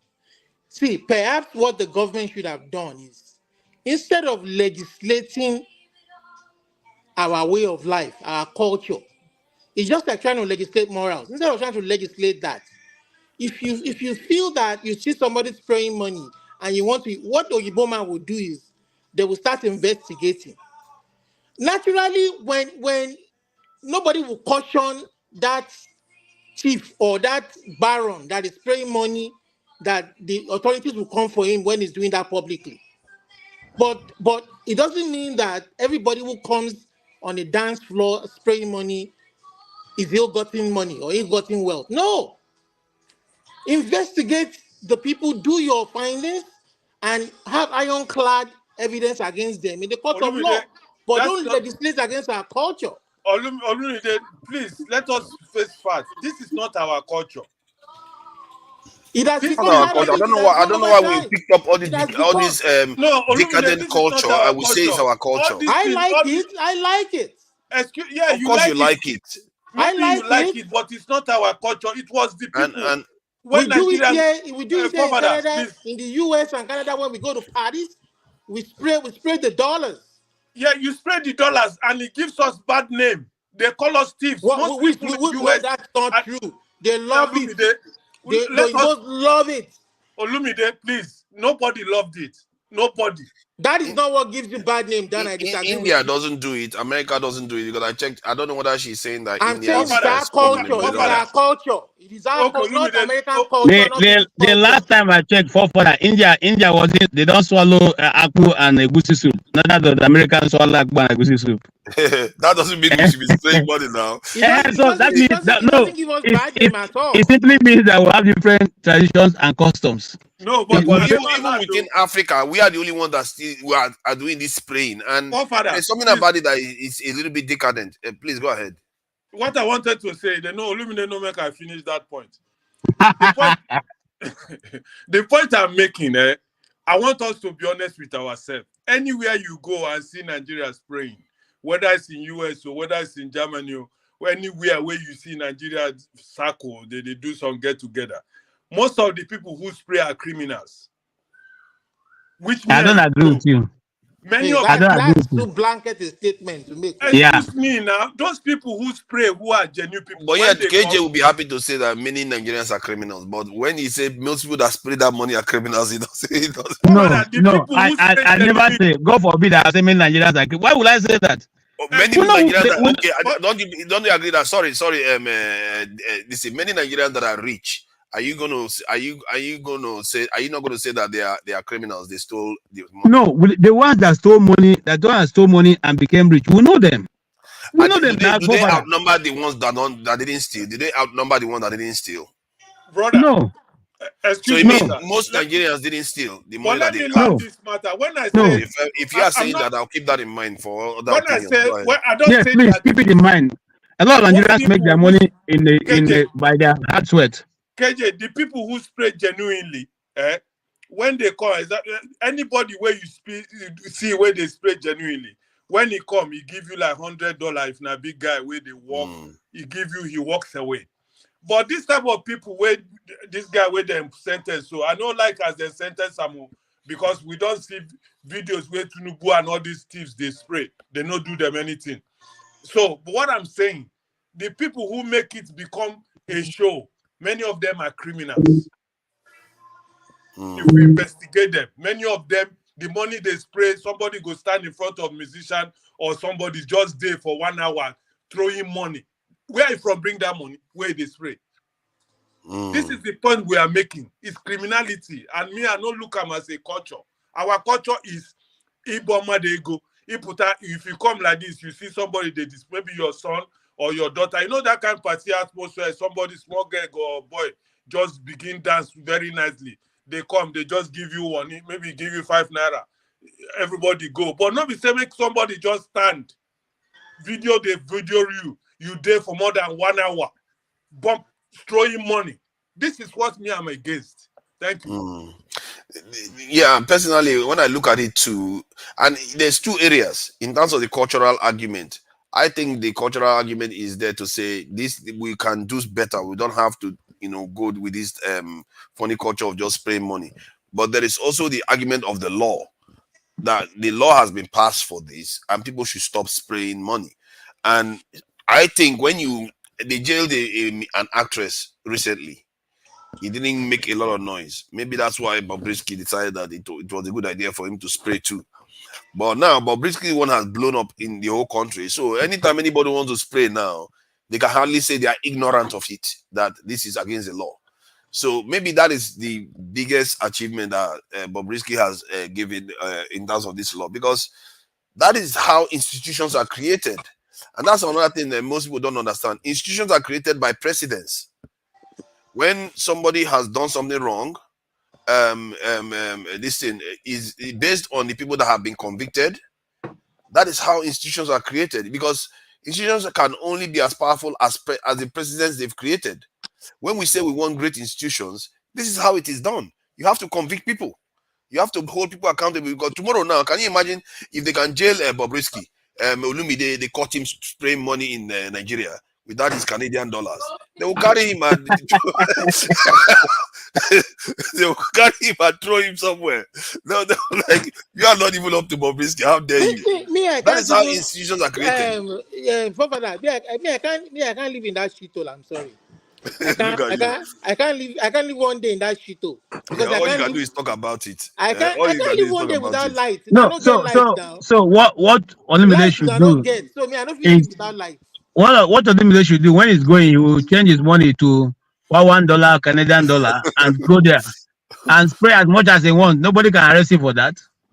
They will arrest him and give him to the Canadian government. No, it's not a crime in Canada to spray money. I thought the point people should be making is that they get people who spray, they no catch them all.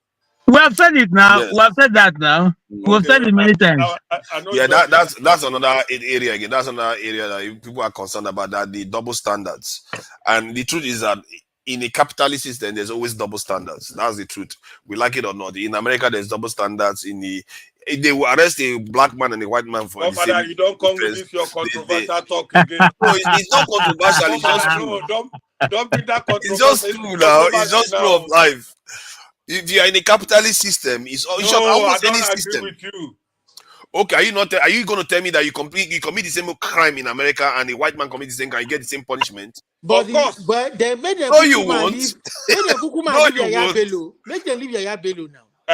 Make them leave Yaya Bello now. Who go hold on?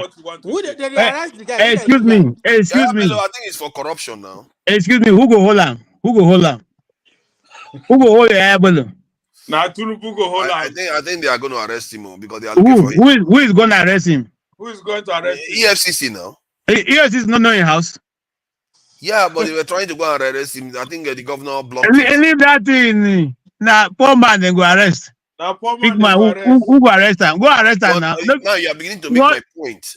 No, but we have always said that I've always, if you listen to me the first time on this, when I came into, I said there's double standard in the justice system in Nigeria in almost everything. Okay? Because it's the poor that are harassed and jailed or whatever it is in. The rich who have stolen Nigeria dry are almost left every time to go scot-free. After I said this, that's my opening statement here. Okay, it's, and that's it's a very like that in the UK. It's like that everywhere. Yeah, but like that everywhere. It's not like that. Which country is it not happening? Which country is it not happening? EFCC is not serious. Even in Saudi Arabia. Okay, go ahead. if they really want to prosecute this guy, you know this guy, you have ironclad evidence that the money that this guy has in his hands were state monies that is siphoned. Just freeze the amount. Freeze the money. Nobody will tell him, invite him, freeze the money and invite him. But the moment the guy still has access to spend the money and you are chasing him all over town, how are you going to get him? Then only they why are you saying this kind of thing? They chase and go where? They don't know why they. When he came out and entered those car, they no see him. They carry gun. His aides carry gun. Why they no shoot each other? Why they no shoot and bring them down? Yeah, Since because it's a very But confused why do you society. think now? What do you think is going on with the Yaya Bello matter even? And do you know why they are looking for him? they are looking for him because he refused to support Tinubu's presidential bid. So now he's settling scores with a lot of people. So if he's support P2B didn't support Tinubu presidential bid, they didn't go for P2B. Because if that arrest was properly, But they don't have anything against P2B now. No, hold on, forefather. Didn't you hear P2B say how they've been frustrating him for some time now? What are you saying? Yes, but they are not going to look for use EFCC to look for him. Because there's nothing to hold. There's nothing to use There's nothing EFCC to hold now. him for now. Yeah, then that's you're making my point now. Bello probably has a lot of skeletons that they are looking to get out of his cupboard, and he's hiding. That's the point I'm trying to make. He must have done something, and I heard he may be partly responsible for why the Ajekuta Steel plant is not running. That he tried to put in his name or something like that. I've told you why they are looking for him. I just told you why. Now. He made a bold move to stop Tinubu from being able to get APC ticket. But if that is the reason why they are looking for him, it's a very clueless. A lot of Southwesterners didn't want him to be this thing too. He's not going after them. I don't see. We should be careful about saying this is the reasons why, because I heard that man is connected to why Ajekuta Steel is not working. Forefather. Now today they don't connect people to Ajekuta when no work.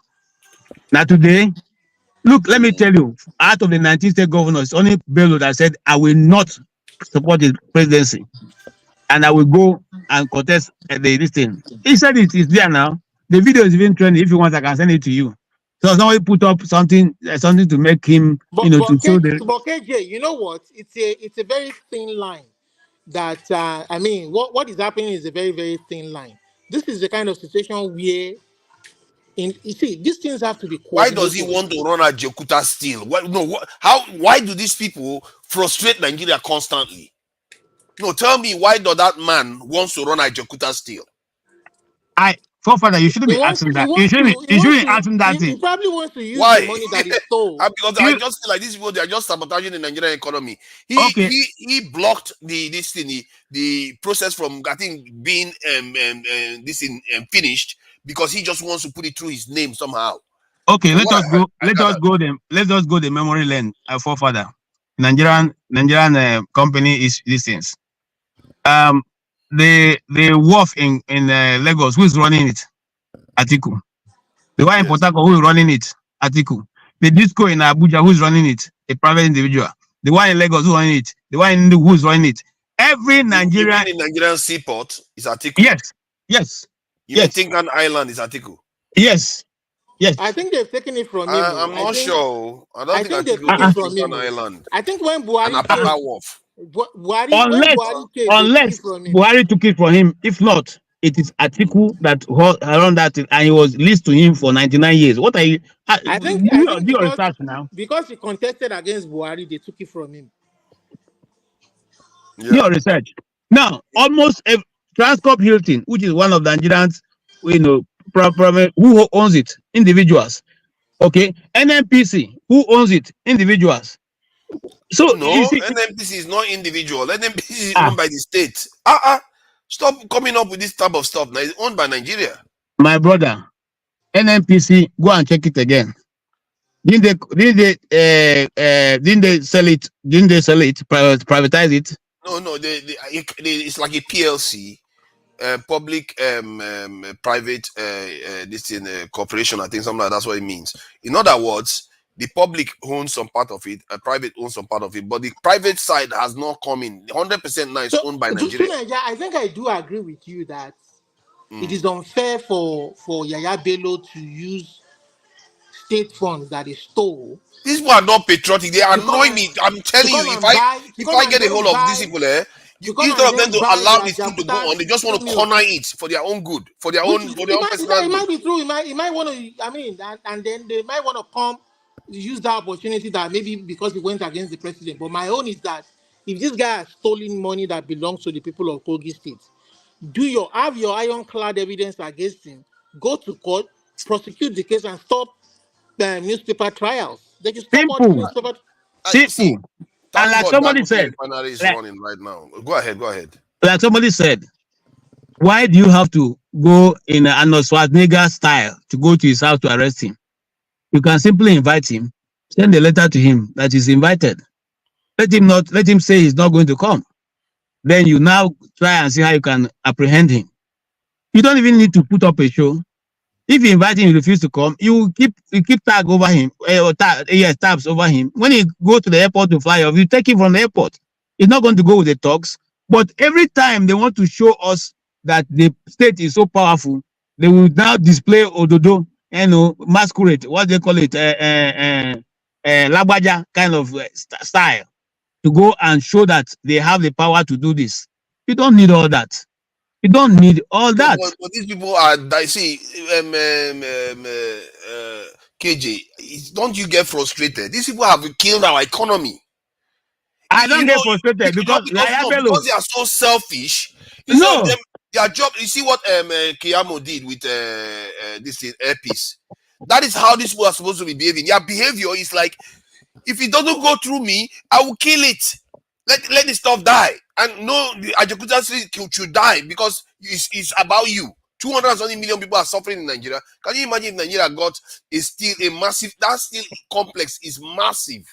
The amount of steel that thing can provide, it will make Nigeria industrialize. But this man selfishly the fact that he even wants to even by 1 second delay his operation. I Forefather, just feel like you don't deserve to live if you do that to Forefather, Nigeria. I'm surprised we are talking about Jokuta Semi in connection with Yaya Bello. Okuta tell me how old is that place? Long. I think since Abacha was almost completed, then they blocked it from getting completed. So is it Yaya Bello that is keeping that place from working? Anybody, like I said, anybody that blocks it, that's what I'm saying. That's what is frustrating me because it's Nigerians that are blocking it. It's not only Oyibo people. Some of them are saboteurs within the economy. Just keep blocking stuff from going through because of your stupid, selfish interest. Now you come to it's my so point. annoying. The only solution to Nigeria is revolution. Until we push this group of people out of that seat, nothing will change. The devolution I believe in is devolution to the people, not devolution to any region or any state or any kingdom. I mean revolution to remove revolution, okay. Yeah, to remove this bunch of criminals from You know what? I'm beginning to be sympathetic to what you are saying, but because I believe that the elites in Nigeria right now, they are out of their mind. It's not their fault. They are insane. They are criminals. They are out of their mind. They are not out of their mind. They are criminals. But I'm thinking maybe there's a different strategy where you can get the wrong people, as they say, to do the right thing. Maybe there's a way to get that done. If you can get them that are the wrong people with the wrong mindset to do the right thing by the people, and the people need to nudge them in that direction. Can you change the mafia? Can you change the mafia? No. You have to uproot them. You can't change them. They are born criminals. They know what they are doing. Look at the American government used the mafia. The American government used the mafia. You can use... No, that is not the kind of mafia where I'm referring to. Okay. Tinubu came to power telling us a milokon. A minimum when he tell you say milokon and he gave us history that this Buhari told Shewere, told Sunkumbo Mode minimum and when I tell Buhari, how can you remove these people? Wait tell you say that they are turn. Not be the election, no. It's my turn, and he came in. So what are you saying? But see, that election issue, I feel like is a very convoluted issue. there are issues for even I bet, our own make side you to speak answer. English where we go feel here. That is Okay, that's a good one. That's a good one. I like that. See, I feel like there's a lot of confusion. You know, thank you. there's a lot of confusion in that area where everybody's pointing finger at each other. But maybe, just maybe, there's a chance that what happened is what was meant to happen. But Because Father, I used to enjoy it, but sometimes you used to break my mind and my. How can you? Well, let me tell you why. How can you be saying that what you don't know what happened? No, we don't fully know. You know why? Because even our own side you doesn't don't even know. You don't want to accept the truth. See, no. You can't take things on faith. I don't. Why is the name's not showing? I've forgotten your name. Oh, sorry. Don't worry, my name. Let us discuss. Your name is important now. So revolution is his name.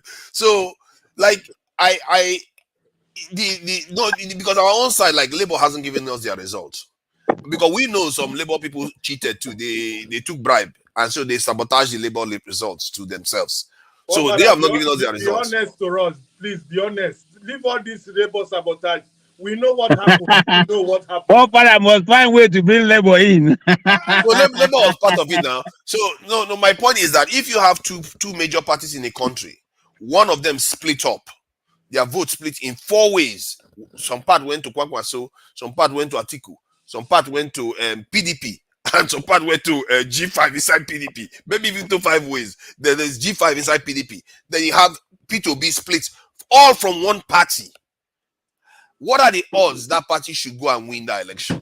Yeah, Father, we'll go investigate you. We'll go really investigate you. Make we know who your papa is. Go and investigate me. I'm asking you now. If you like say your papa there among the people where they spoil Nigeria. See, when they come from the angle you come from, I cannot understand. He knows how in Biabia live fresh. He knows how in Biabia live fresh. See, but I have to wonder though, because Olumide says it all the time. When we select the people, when we select the right people that are going to rule us, that we have to select, they have to let us select the right people. How are you sure Nigerians are not selecting the people they want? Who told you that Nigerians don't know these people that are corrupt? This is the way they do politics in Nigeria. That is the problem. They know these people are corrupt. Why do you think they queue up to take money from them to go and vote? How many people collect money? Who collect money? That's the thing now. How many people collect money from people? Yeah, no, but some do. Don't say that, because when you say that you indict every struggling Nigerian who has been over time.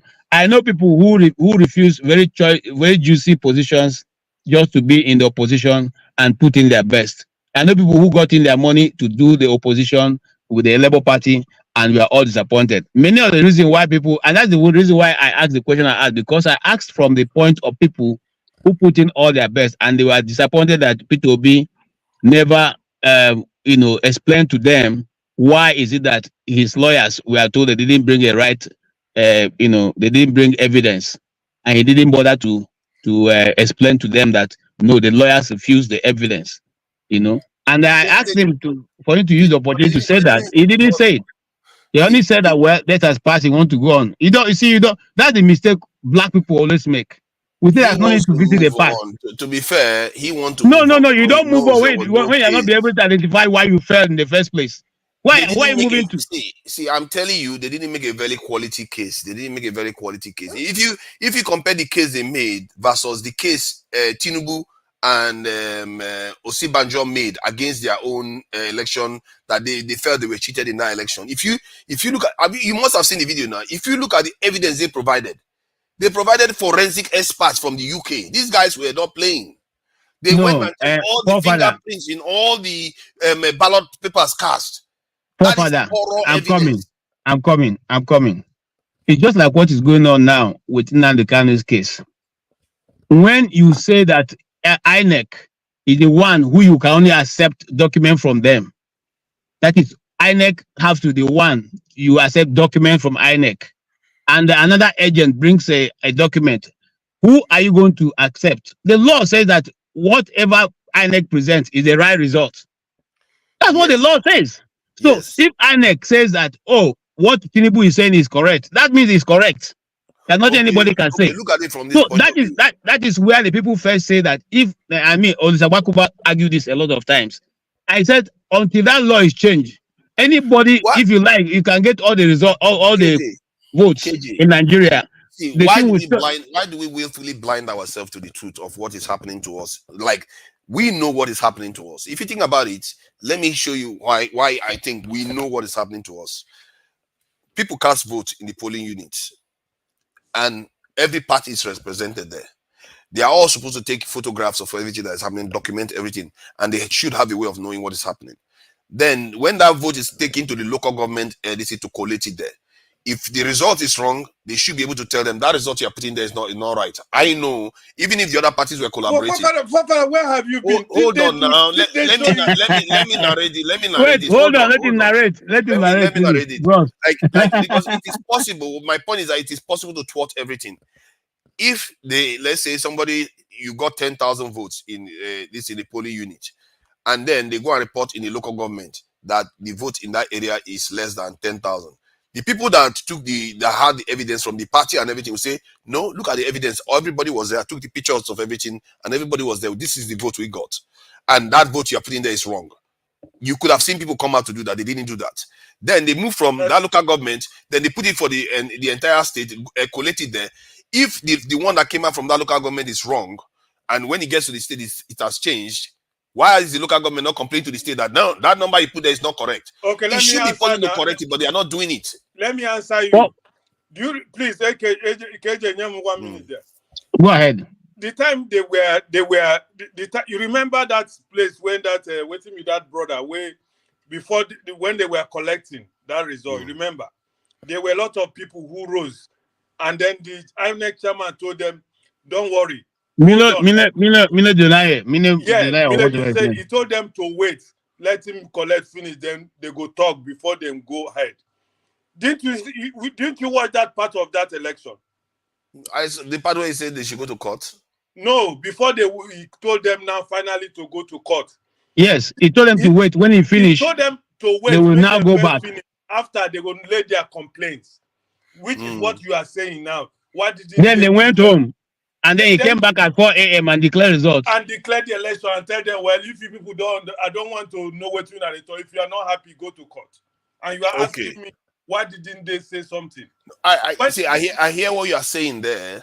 Aside from that, forefather, even most of the local government, I'll give an example of the Imo State local government.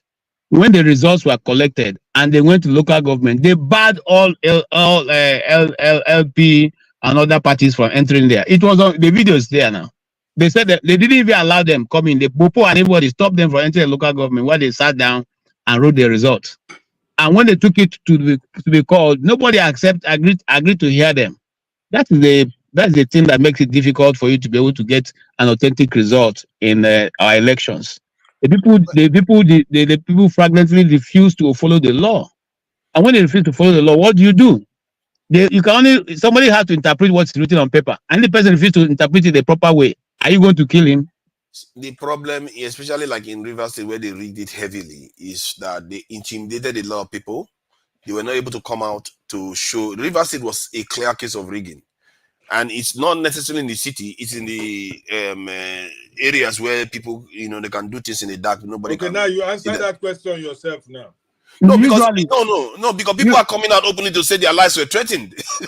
Usually, forefather, let me tell you, because I've covered 1 or 2 elections. Why the riggings are done are not in the cities. The riggings are done in local governments in the hinterland where nobody knows their number. Yeah. So they can go to Guagulada now and turn out they can turn out 700,000 people voted for APC. How are you going to know? Because some of them are rural areas. Are you going to go there and begin to check city for city? It is what they wrote down. And you see the thumbprints, you see everything properly entered. What do you do? I agree with you, but you have electoral representatives there that will come out and say no. Just like Peter B said, it's not. You see, the law is supposed to have been that each person. Why do you keep saying that? You can't just say that. Like me now, if I was one running Labour Party and I exploit, let's say 1,000 officials to represent me in Rivers State, every single polling unit that they took evidence from the other party, their own, that correlates in that polling station, I will present it. And let me tell something, put your life Father. in danger. No, let me even tell him something. Why would you put your life in danger Let me even tell something. Do you know how much it will cost you to have one agent, not two, one agent in every local government? That's 774 people you will pay. You have 774 local offices. You are supposed to have office in every local government. Just for one day now, 10,000 naira. It cannot be for one day now. Won't you train them? Won't you call them for meeting? Won't you organize them? Would you? Fine. 50,000 so it's going to be a job of almost 6 months. How much do you have to pay for people for 6 months that they will be faithful? That if at the end of that day, that particular day are preparing for, somebody comes to give them $100,000 or $1 million naira, say, look, forget this result, take money and go. No, they won't do that. No. The agent you are talking about is the one for INEC. I think INEC takes care of that. The one I'm talking about is the one that comes. I'm talking about party agents. I'm not talking about INEC agents. Then I'm talking about party agents. You don't need 6 months to train them. You just need them to take evidence of the results on that day. That's all they need. Father, if you get an agent who is going to work for you, are you going to be in every local government campaigning? It's not that agent that you are working for that is going to go door to door to do your campaign in those local governments. Are you looking at it as UK where you rely on electronic campaigning? No, you go door to door in Nigeria. I'm looking at it from the point of view that the day they are voting at that polling unit, they will be there to take evidence not only of their own results, the evidence from the other party's result, because you have to make sure all the results are correlating. Otherwise, don't leave that place. So you take evidence from all the other parties and send it to the party headquarters. That way, there's correlation. Kachifo. I said it well, didn't I? You said it well. So yeah, I think there's a way to get the evidence. It's a Herculean tax. It's a Herculean tax for an individual. Labour got 6 million votes. At least it's a Herculean tax for that. No matter how you look at it, that 6 million votes, you could have. In fact, let me even give you a rough estimate. For P2B to make any meaningful impact, he must have spent up to 5 billion naira to be able to make any meaningful impact. Yeah, that's reasonable for Nigerian election. 5 million. It's 5 billion. Yeah, 5 billion. Yes, it's equivalent to $5 million. And that's that 5 billion is just going to be for one day, not all these 6 months. I tell you. It's not the cost. It's not the cost for rent. It's not the cost for furniture. It's not the cost. It's one day. Listen, I'm telling you now. How are you going to? I don't be agent before. No, I'm not. Okay, you are talking about agent. Maybe I'm talking about something else here. I'm talking about people that just go to verify the result and collect evidence. That's all. It is going to be your agent now that you have already employed. That is the one who go there and verify everything. You have to have each one in each polling booth. Each polling booth you have to have it. So in say for instance in maybe in a local government, okay, let me use the example of the FCT where I know properly. Say you are using AMAC as your example. AMAC has all the villages where you have this. You have to have one agent in those places where you have polling booths. You have to have one. So in just simple AMAC alone, you can have more than almost 30 people or 40 people working for you for that day. And then you are limited by your resources because you have not stolen money from anybody. It is your own sweat and blood and sweat they are giving them. So you cannot give them more what you don't have. So you make a promise or you give them a distribute for them 5,000 naira. What is when you are very generous? You give them 5,000 naira for that day. And then somebody comes who has been stealing money for years and then says to them, come on, what is 5,000 naira? Okay, you just look the other way. Here is a 20,000 for you. Each of you, how many are you? We are 5. Okay, 5 of you. Here is 1 million. You think they'll listen to you? Because you're thinking of how to. You are acknowledging my point. Then you are saying you are acknowledging the fact that even the party agents will also compromise. Otherwise, this stuff will not be as it is. We will have more evidence for what is happening. But that's what I'm saying. That the whole system is compromised. The whole Nigerian system is compromised. That's what I'm saying. You said most people got their money legitimately. No, I'm saying yes. That's why I said you are not following me. You are not following me. Okay, I said I'm giving an example of a man who is contesting for an office with his honest money. There's no way I'm going to go and give somebody in a polling booth 10,000 naira for one day work.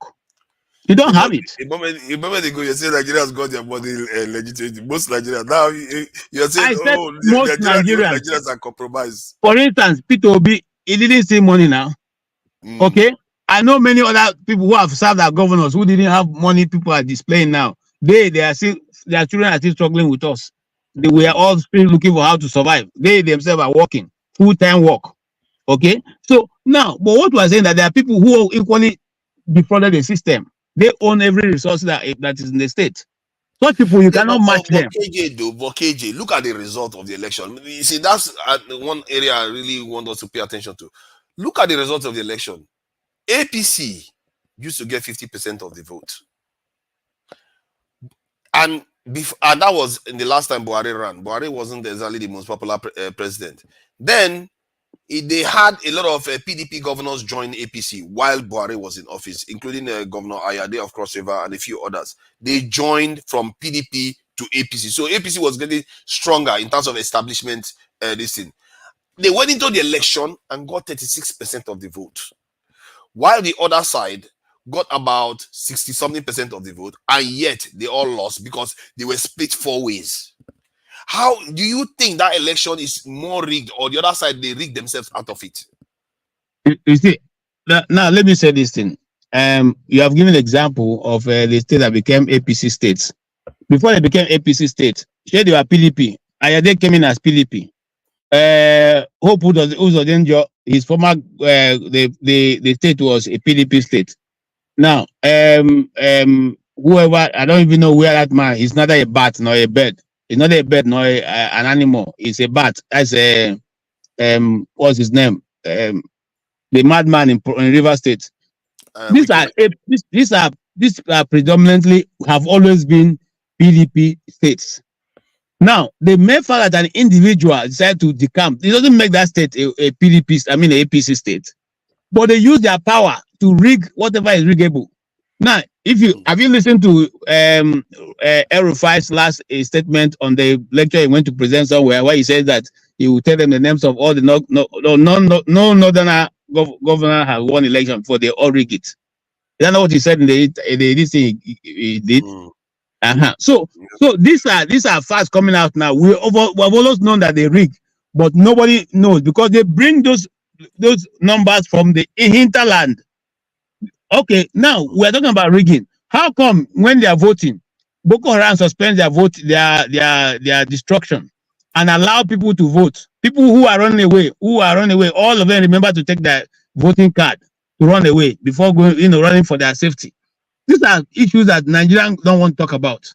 There's no way you tell me you get 100% voting in the Northwest because the people, all of them have their voters card. But they come 100%. They all vote APC 100%. Buhari kept getting 100%. Is it that in not the same place where we know where there have been destruction of life and property, and people are now living in IDP camps? Some people have even run to Cameroon. Some people have run to Niger. Some people have run to Chad. Do those people come back to vote? Or do Boko Haram suspend their activity and say, you know what, we are voting now. Oh yeah, we're gonna come back, go and vote. So these are issues, pertinent issues that have not been discussed. My concern is that, or my I don't know what I would call it concern, is a kind of my own. I just feel like people should be careful, or at least entertain the idea that the outcome of the election was how it was meant to be, even if there was rigging amongst all the other parties. That the direction the party, the result was going was in one direction, because it favors one party too much. If you look at it from that point of view, the fact that PDP votes were split 4 ways, it favors one party too much. Okay, let me tell you something. Before this election came out, he said there was an independent investigator who told us how the result was going to come out. He wrote, if you had the privilege of listening to him, he said they're going to do the result. Peter Obi was going to come third, a distant third. That's what he even said. Okay, because they don't even want a possibility that somehow there's any way that he will come second, so that whenever they're referring, they will say, you that came third. I think he's not even talking. It is you who is talking. This investigation came out before. Just because he said it doesn't necessarily. I'm still saying it. There are some things that are just above human beings. I don't The think so. dynamics, See, the dynamics of the race. the moment that some people like Festus Kemo said, if you don't like it, go to court. I knew that it's all over. You see, it's just like Maybe you're right. Maybe you're right there. But if it was any other cycle of election where PDP was intact, APC would have lost. and then you APC go to got, court they and didn't the get up to judges 40% of the are votes. talking to you as if you're a child. They're talking to you. Are That's talking what to happens Stan. now. You know, so but where else does it happen? You know, it's But only when you ask know that yourself, a judge is biased that the judge can now put emotion and be talking with emotion but is it not and anger. PDP's fault? Why you see, we always like forget that nobody's holding PDP accountable for what they allowed to happen there. Because one, they allowed Atiku to become this in the flag bearer, which is useless. They shouldn't have done that. There's Wiki there, there's P2B there that they could have had, and Kwakwaso didn't need to go away. I think PDP handed this to APC. If you ask me, they literally took it and gave it. APC didn't get 40% of the vote. They have no right to be in office. But PDP imploded like a bomb, like somebody exploded it. And even the part that remained together, they were still separate. Like the part after Atiku became a candidate, they still had a G5 amongst them, dividing the party even further. They were split in 5 ways. They caused the problem. That is why that Wike, his result is coming on. I keep telling him that he should go and look at his brother Amechi. Because you know that the person who betrayed his brother you cannot trust. If you betray your brother before me, you think I will trust you and you like me past your brother? No. Yeah. You don't like me past your brother, so you're only looking for an opportunity. If you get it, you will call it betray me. So he doesn't know who he's playing with. He should come and ask some of us who have dealt some of these people. He doesn't know. He doesn't know. He's still shockers is coming for him. You see, the thing about Wike is a very, very strange character to an extent. I can't say I understand him. I don't think I understand Wike as much. No, he's a stupid man. He's a stupid man. I don't think I understand him. Because in some sense, he acts as if he's a law-abiding person and he wishes for law and order to be No, there. he's not. He's an agro. You know, he's what in fact, Woloshyn Cass word, the glorification of an area boy. He's an area boy that has been glorified. You know? Yes. So now let me tell you the politics he played. He thinks that if P2B becomes president, he will not have chance. So the chance available to the south, the east, is to if he plays away P2B, then the next time he cannot vie for it. But I can tell you with with all assurance that he will never get it. He's not going to get it. I think Wike has created a lot of bad blood for himself to know that he's not going to get it. My fear is that he may be onto something in the sense that all he cared about after he lost the position for candidate of PDP, he just cared about the southern part of Nigeria becoming president. So that's why he didn't care about anything else. He went for APC to support Tinubu. However, some people say it's because he wants to avoid prison, that there is a corruption case, that all the people involved in that case, he was involved, but because he was a governor, they couldn't imprison him. So he was likely to go to prison if he didn't have the kind of power behind the throne right now that he does. So that's why he did what he did. So you can't. He's a complex character for me. I don't know his true motivation. I really don't. No, you see, the thing is, like I said, it's more personal than southern or northern. It's more personal. You see, these people are like vultures. Okay, they don't care. They don't give a damn how old the meat is rotten. As long as they can get a carcass out of it, they will go for it. And that's what he had done. He was looking for who would give him the best deal. P2B was not able to secure the best deal for him, so he needed to move on.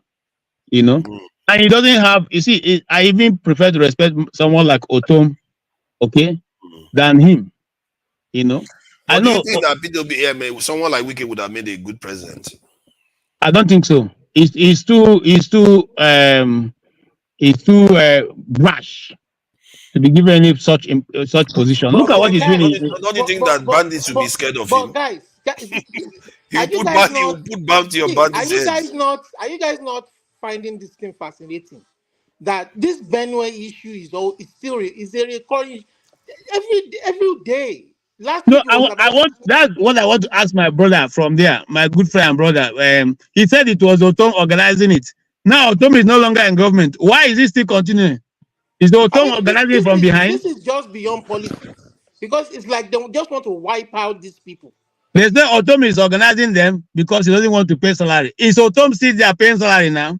Or is it the Reverend Father now that are taking over to organize it? But I they say mean, they it's are just so resettling sick. some people. Olumide, they say they are resettling. The other day I saw on the news that they are resettling some people. To And one where? other thing, I mean, I think in Plateau, I think I remember Plateau, or I don't know whether it's Benue or one Yes, of Do you those want me they, to places. they send still you? Do you kill. want They me to still send you kill the close to Bokos? 50 people Wait, let yesterday. me send. I will send the picture to you now if you want of the Mhm. students killed in Plateau University. Eh? What are you saying? It's still continuing. They are still doing what they're doing. You know, Yeah, both Benue and this thing. I just spoke to friends of mine before I came on this thing who are from Benue, who still say the still killing is going on in Duma land. You mm. know, and they are putting their cows there. And someone comes and tell me it's not a resettlement, it's not a land grabbing issue.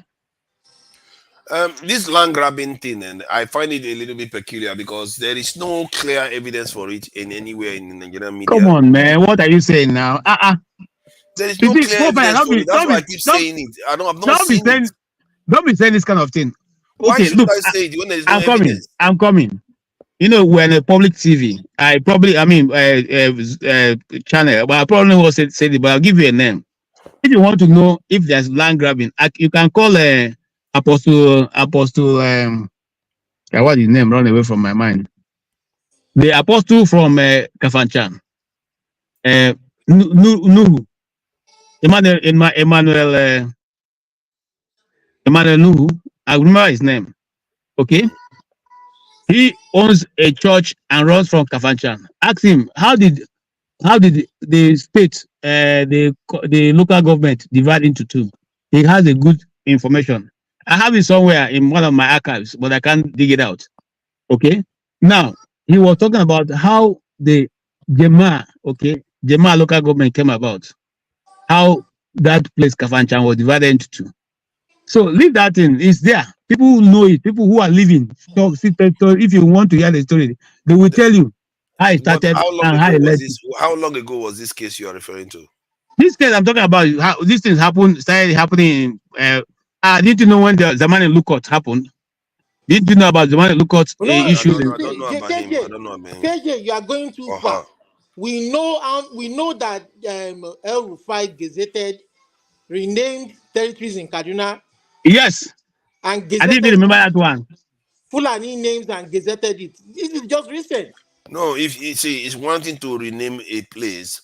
It's another thing for the place to After be they made up wipe of. out the So community, wipe the villagers and appoint Seriki or Emir. it's not necessarily true. You see, there's some It's of Now, all true. this. He wow. Okay, gazetted it. I'm coming. I'll join you later. Yeah, no problem. I really wish that somebody was presenting this like in the media. They are bringing like reports on this where you see the people talking about. Look at our village. We used to be here, and now it's full of other people because they came one day and kicked Forefather, us out. I would like see, to see that. all these things upon us. The Ruga is a recent thing. The people resisted it. See, people are not saying that they don't want to sell land or they don't want foreigners to settle within their midst. Do it the proper way. After all, we are all black brothers. Do it the proper way. Don't take people's land. Obey the laws of the land. Don't graze in this modern time. You don't roam around with cattle. Mm, And then you have to respect the people's culture. that's If true. you have your own culture and it clashes with the people's culture, the people that are hosting you have to respect their culture. Yeah, let me answer this lady. And she's asking me what I'm talking about. I think what I'm talking about is, when people talk about how villages have been displaced and other people resettled in those villages, they say these things in a way, it's almost as if it's a given that it's just true. And one day I went online and I said, okay, let me check our Nigerian media whether this is present. But there's no evidence for it.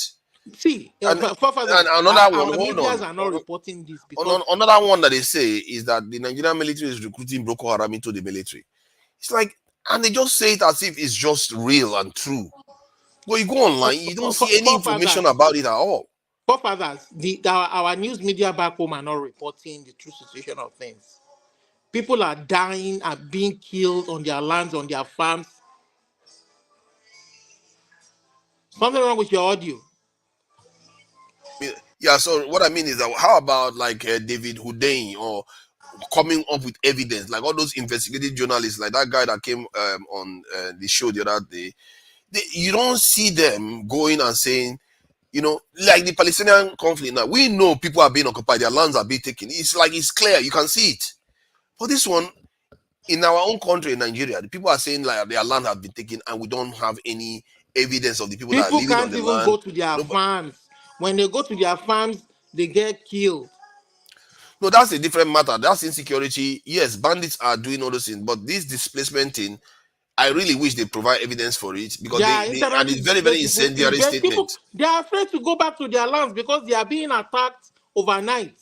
Yeah, Without all our you need, security. see, all you need to do, go there with police officers or military person and say, you know what, we just come here to do one video of what happened here, and the guys will say, okay, look at where we used to live. This is proof of where we used There's to live. IDP camp now. This Are is you where we saying there's no buried. IDP camp? Hold on now. You will say this is where we buried my grandmother. This is where we buried my sister. This is the farm we used to go to. And now, when they came and displaced us in so and so year, now look at who is living there. We are no longer here anymore. They've But thrown us forefathers, out of our land. when you talk that way based on what we've seen, you are sounding insensitive.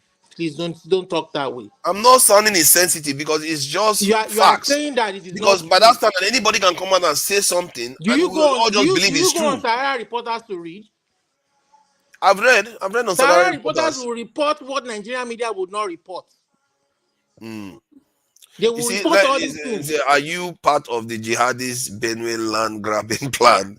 Please stop your ignorance. See, I've asked somebody that basically I work with. I asked him about this. He's from Benue, and he didn't even confirm this. I even know one guy that used to say that when they were in Benue, they used to fight other groups. He was like, I was one of them. I used to be in this. And I said, what are you talking about fighting other groups? Because he's like a thief guy or something like that. So, Then, see, forefathers, the reason why the elders are killing the indigenous people in Benue, that is because when Autumn was in government, they enacted a anti-grazing bill, and they told Autumn, they wrote him letter when Buhari was there.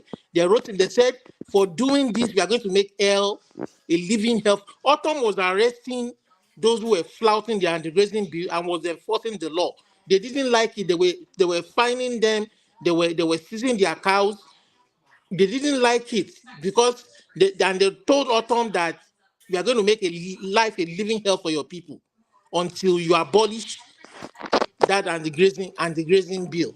So how can people be fighting against the laws of the land let and me be taking share. laws?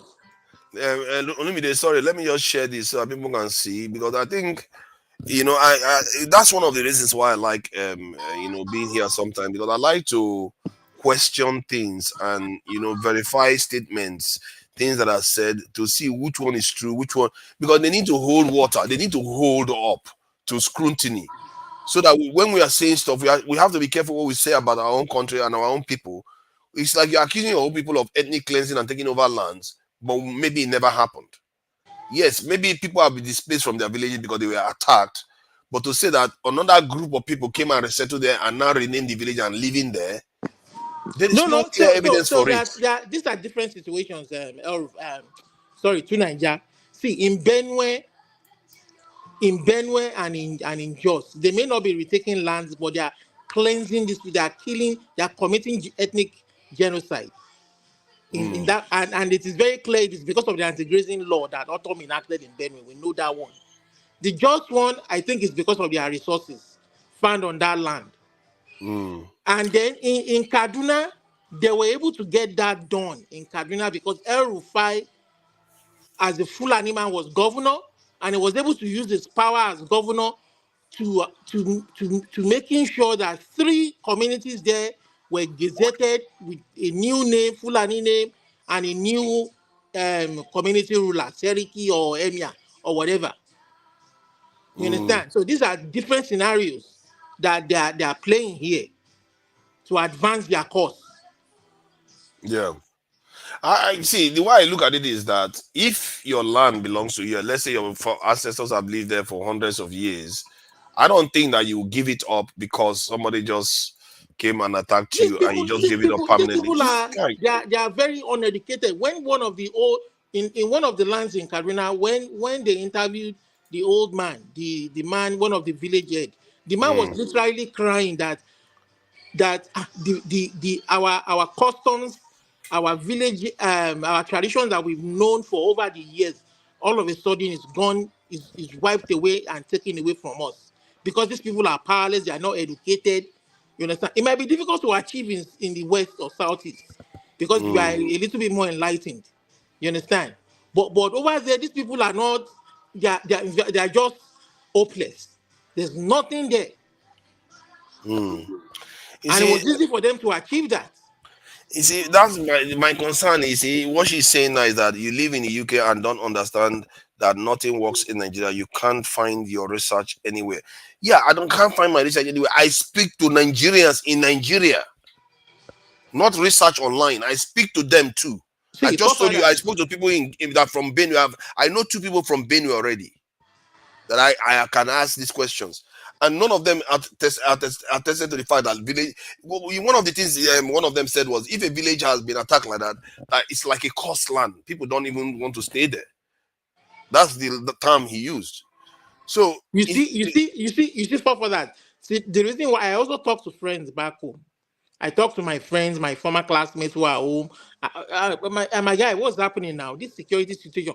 Do you know what some of them do? Some of them are in denial. They tell you, oh, there's nothing happening. They stop that. You guys over abroad are making noise. Stop that. See, you know what is happening? It is also a class thing.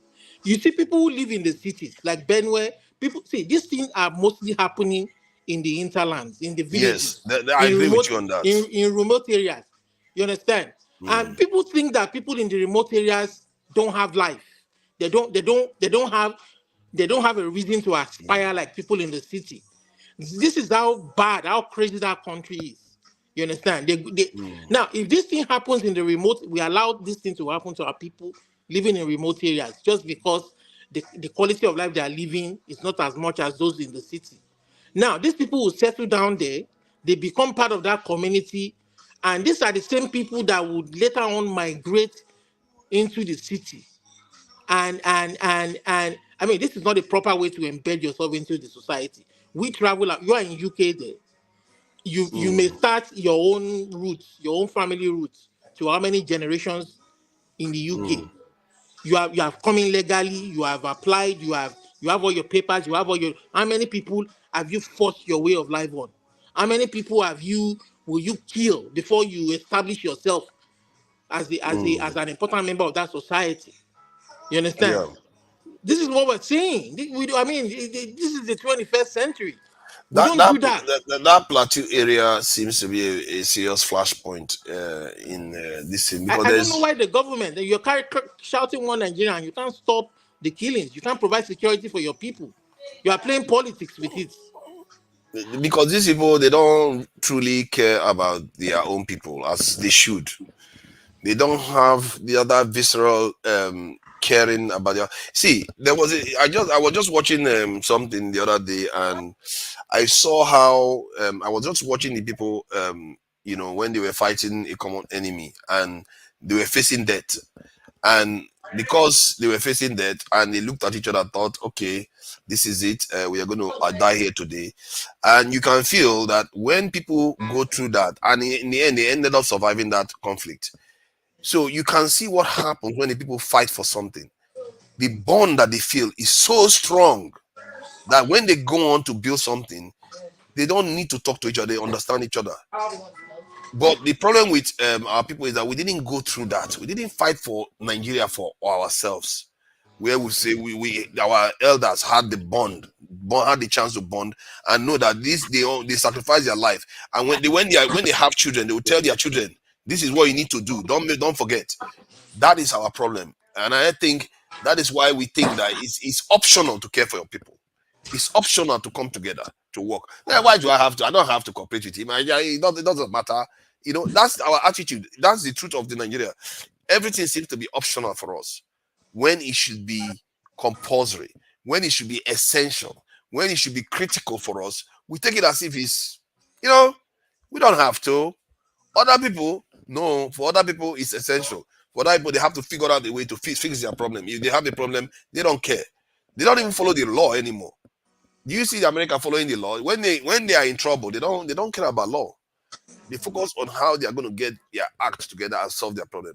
It's a shame because like when you're asking that person about the people that are being kidnapped in Nigeria and all those stuff, and he's telling you not to worry about those things. There's a reason why he's telling you not to worry, because to them, it's not happening in their face. In America, 47,000 people die every year from gun violence. But yet, many Nigerians that go there, they will tell you they don't care. It doesn't touch them. It doesn't touch them. It doesn't mean the violence is not going on somewhere in America, but it doesn't touch them. That's how those people are too in Nigeria. I'm telling you, I've had a Nigerian tell me they like Nigeria more than the West. I said, why? He said, because we are free. I don't pay tax here. I don't do anything. That is what he said. I can't believe. I don't know where he got the idea for tax. I think maybe somebody told him that has traveled to the UK. They told him something like about that, because I've never discussed that with him. But he said, we don't pay tax here. That life is freer here. So you can see, not everybody in Nigeria unanimous, but that same person, if he gets the opportunity to travel, he will travel. Well, Because see, he wants to make money. but the honest truth is that forefathers that see when somebody says he doesn't pay tax and that because of that he likes Nigeria better, he's just being disingenuous because if he that same person will come to Nigeria, I will tell you after a couple of months he will run away. No, When I he, agree with you, because he went on to say after he said that, if he gets a chance to travel, he will travel. So that's exactly what he said. That's why I want to point to that is the confusion in Nigerians for some reason. Man, this topic is going to be an interesting topic to have, because and to bring Nigerians that are in Nigeria in to talk about it, because there is this psyche that they have in Nigeria where they will be like, I don't need to work that hard here. How much am I getting paid for it anyway? That my mates in London or in America, they get paid more for it. I will look at them and say, but you are not from there. Why are you comparing yourself to them? You are employed in Nigeria, you are from Nigeria. And they don't understand that to them, they are part of the world. Why should they not earn that money? And because of that, they lack motivation to build their own economy. So the conversation I had with that young man, it was quite interesting, because I tried to let him understand that everywhere you go in the world, people in that same country will tell you they don't have enough money. Like in the UK now, many people that work in the UK, the government have to help them to pay their rent. So there's literally every government has a form of welfare system. That's what I try to impact on him. Then he said, but they don't do that welfare here. I said, because the country is poor. Maybe because our people are busy thinking about other countries instead of building their own country. Well, maybe that's why we are poor. But the government pretends to be doing some form of welfare, but at the end of the day, it's an opportunity to embezzle, like the humanitarian ministry by the previous Buhari government, and now this Beta Edu issue. So I think our problem also boils down to leadership too. Like you said, look at you giving an example of how Indonesia built their country. It was the leadership that influenced the psyche of the people.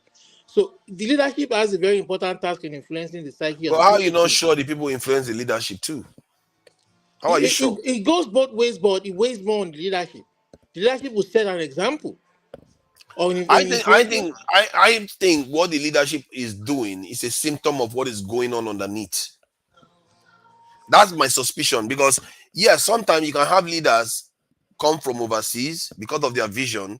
They come and change things on the ground.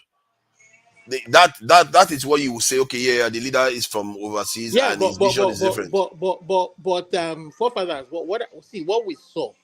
See, like no other time in the history of Nigeria, in 2023, when that election was held, we can say the people the people tried. They tried to to see that the leadership work for them. They wanted to see the leadership work for them, like no other time in Nigeria's history. They were told to get their PVC. They were told to do this, do that. At the end of the day, the people wanted the kind of leadership that they voted for. At the end of the day, the institution failed them. They shut the beavers down. So today we don't know the actual results, the true and transparent results that people voted for. So see, like I said, it wastes more on how much more do you want the people to try? You cannot. You yourself said it that no matter how perfect a society is, there will always still be criminality. There will always still be corruption. But it is how you fight it. It's the genuineness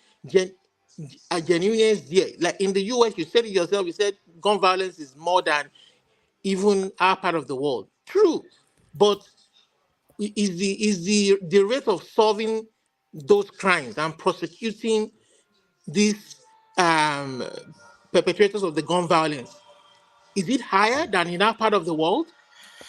I think the prosecution of the people that perpetrate the violence, they probably get away. A lot of people get away with it in America. That's I not think true. That's not true. In the actually they US do. here, in our part of the world, they will no matter how long it takes, they Yeah, will but still solve a if large I check majority. unsolved They murders will, they in will, they America, will, is there are many. some unsolved ones, but they will solve a large. But in Nigeria, till today, we don't know who killed our attorney general. High profile killings. Till today, we don't know who killed our attorney general. We don't know who killed, is it Alfred Rewani? Till today, we don't know who killed. So there are so many high profile killings like that. But in this part of the world that we are in, it may take a while, but they will solve the case more than 90% Now of the time. let me give you the statistics. They say 50% remains unsolved in America. 50% of murders in America is unsolved. The data is there. I can guarantee you, if it is 50% or so, what is it in UK? Give me the UK statistics. Let me see that of UK. Give me UK, give me Canada, give me Germany, give me France, UK and then one will let's be lower. and I'm sure Nigeria, the shithole country that it is, I'm telling you, 99% remains unsolved. That's it. They have the numbers for the Nigerian ones. Let me see. Count of unsolved homicides in the UK. I think this is UK. Metropolitan Police.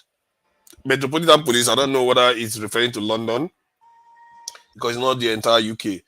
On the total is 350 for 2020. No, 2020, 2002. But they didn't. I wanted to see whether 2022 total is around 350 again. Unrecorded for and sharp instrument. Okay, they describe the instrument that they used to kill them. So they are not. They remain unsolved. But they didn't tell us the percentages that are why they are unsolved or something like that. Yeah, they have them detailed, but they have quite a lot because there's not a lot of murder in the UK like that. And some of these cases that you are seeing, it may take a while for them to crack it, but they will still crack it. They may not crack everything, but it might take longer. But with technology advancing every time, they will crack it. But are we even making effort in Nigeria to even crack anything at all? Not likely. I think Nigeria one too is just as bad. It probably was than the American one. Well, you can't be 100% sure, but it probably was than the American one. Because America, at least they have technology, but the rate of 50% getting away with it is a very serious amount because there's a lot more violence. That, let's face it, if you have that amount of people dying, you can see that some people get away with it. But in the UK, there are very few. In Japan, there's barely any. So you don't have those sort of deaths. And that is an example of what the Western civilization can give you. From the point of view of Nigeria, that's what we should be aspiring to, isn't it? To get to the way Japan is. I fear that our problem is deeper. It's all we are experiencing is a symptom of something else. At least America, they control theirs. They can decide to get rid of all the guns if they want to. Nobody's forcing them. They are superpowers. Nobody's forcing them to toll any line or any nonsense. So, but in our own case, we don't seem to have freedom. Our death penalty, they are discouraging our politicians from fulfilling the death penalty when people commit crimes, and they tell us to accept LGBTQ stuff. All these sort of things that they're imposing on us is why our system can't function, because our leaders keep listening to them when they don't have to. They really don't have to listen to anybody. If you keep listening to them on that, what are you going to do with loans? What are you going to do with your investment on your military or your other security operation? You're going to you just report it to them, and this is why things don't work in Nigeria until we go to that call. You keep talking about voting. It's not voting that is a problem. All you are seeing with voting is I'm just a not symptom saying of a bigger problem. forefathers. I'm not saying voting. See, that voting is the process by which we choose our leaders. That if that system is corrupted, then you won't get the kind of leaders that we should have in power. Not just I'm not just talking about the presidency now. I'm talking about all levels of government, from the local government level to the presidential level. Everything is all corrupted. And then all you have is from the local government, for instance, you will have people just going every month to share, collect their salary every month, not doing anything. And then the state governor sits on their resources. And then the state governor, see, local government level is a very serious level of providing leadership and providing developing your community and providing opportunities for people from the grassroots level. But somebody in the state government level thinks that local government chairman is not worth anything, and then he sits down on their money and thinks he knows what they would do with their money. So this is what we're talking about. When people are allowed to choose who they want, the next 4 years, when they see the guy misbehaving, 2 years into his tenure, they start plotting to bring in somebody who they feel would do. Yeah, When this I think rivalry the way has you come to describe people, it, if that was the case, it would be things will not be a problem. I think at the core of our problem is not whether we choose our leaders, whether we didn't choose our leaders, because there are many nations that don't choose their leaders, they are doing fine. no, I mean, there are many. this is the process that are. Let me just add, there are many nations that choose their leaders that are doing fine. At the core of it is that they choose to care for their people. And that is at the core of where the problem is. And some of our people are even used to being treated like trash. So, and they are used to law breaking. So they don't see any problem with the leaders that appear to be that way too. And they don't tie it to the reason why. In short, even if they know intellectually that is the reason why Nigeria is not functioning, that it's because of all this bribery here, bribery there, tribalism here. They know all this is why they know it intellectually in their head because everybody has been telling them that. But in the way they act, it has not started feeding through to their actions and to the things they refuse, even for themselves. That when they say, okay, I won't take bribe myself. I won't jeopardize my own country like this, my own society like this. It hasn't fed through. And for that to feed through, that should be your main focus. Because that election, that mind that hasn't fed that into will still keep choosing the wrong people. When they see the wrong thing, they will allow it to go through. Again, forefathers, this is where I disagree with you. So somebody turned down the beavers in INEC. You understand? Regardless of whether people voted in different parts of the country, and regardless of what people did, whether it was right or wrong, you understand? Somebody turned down the beavers, and the man responsible for that, making sure that it worked, was Mahmoud Yakubu.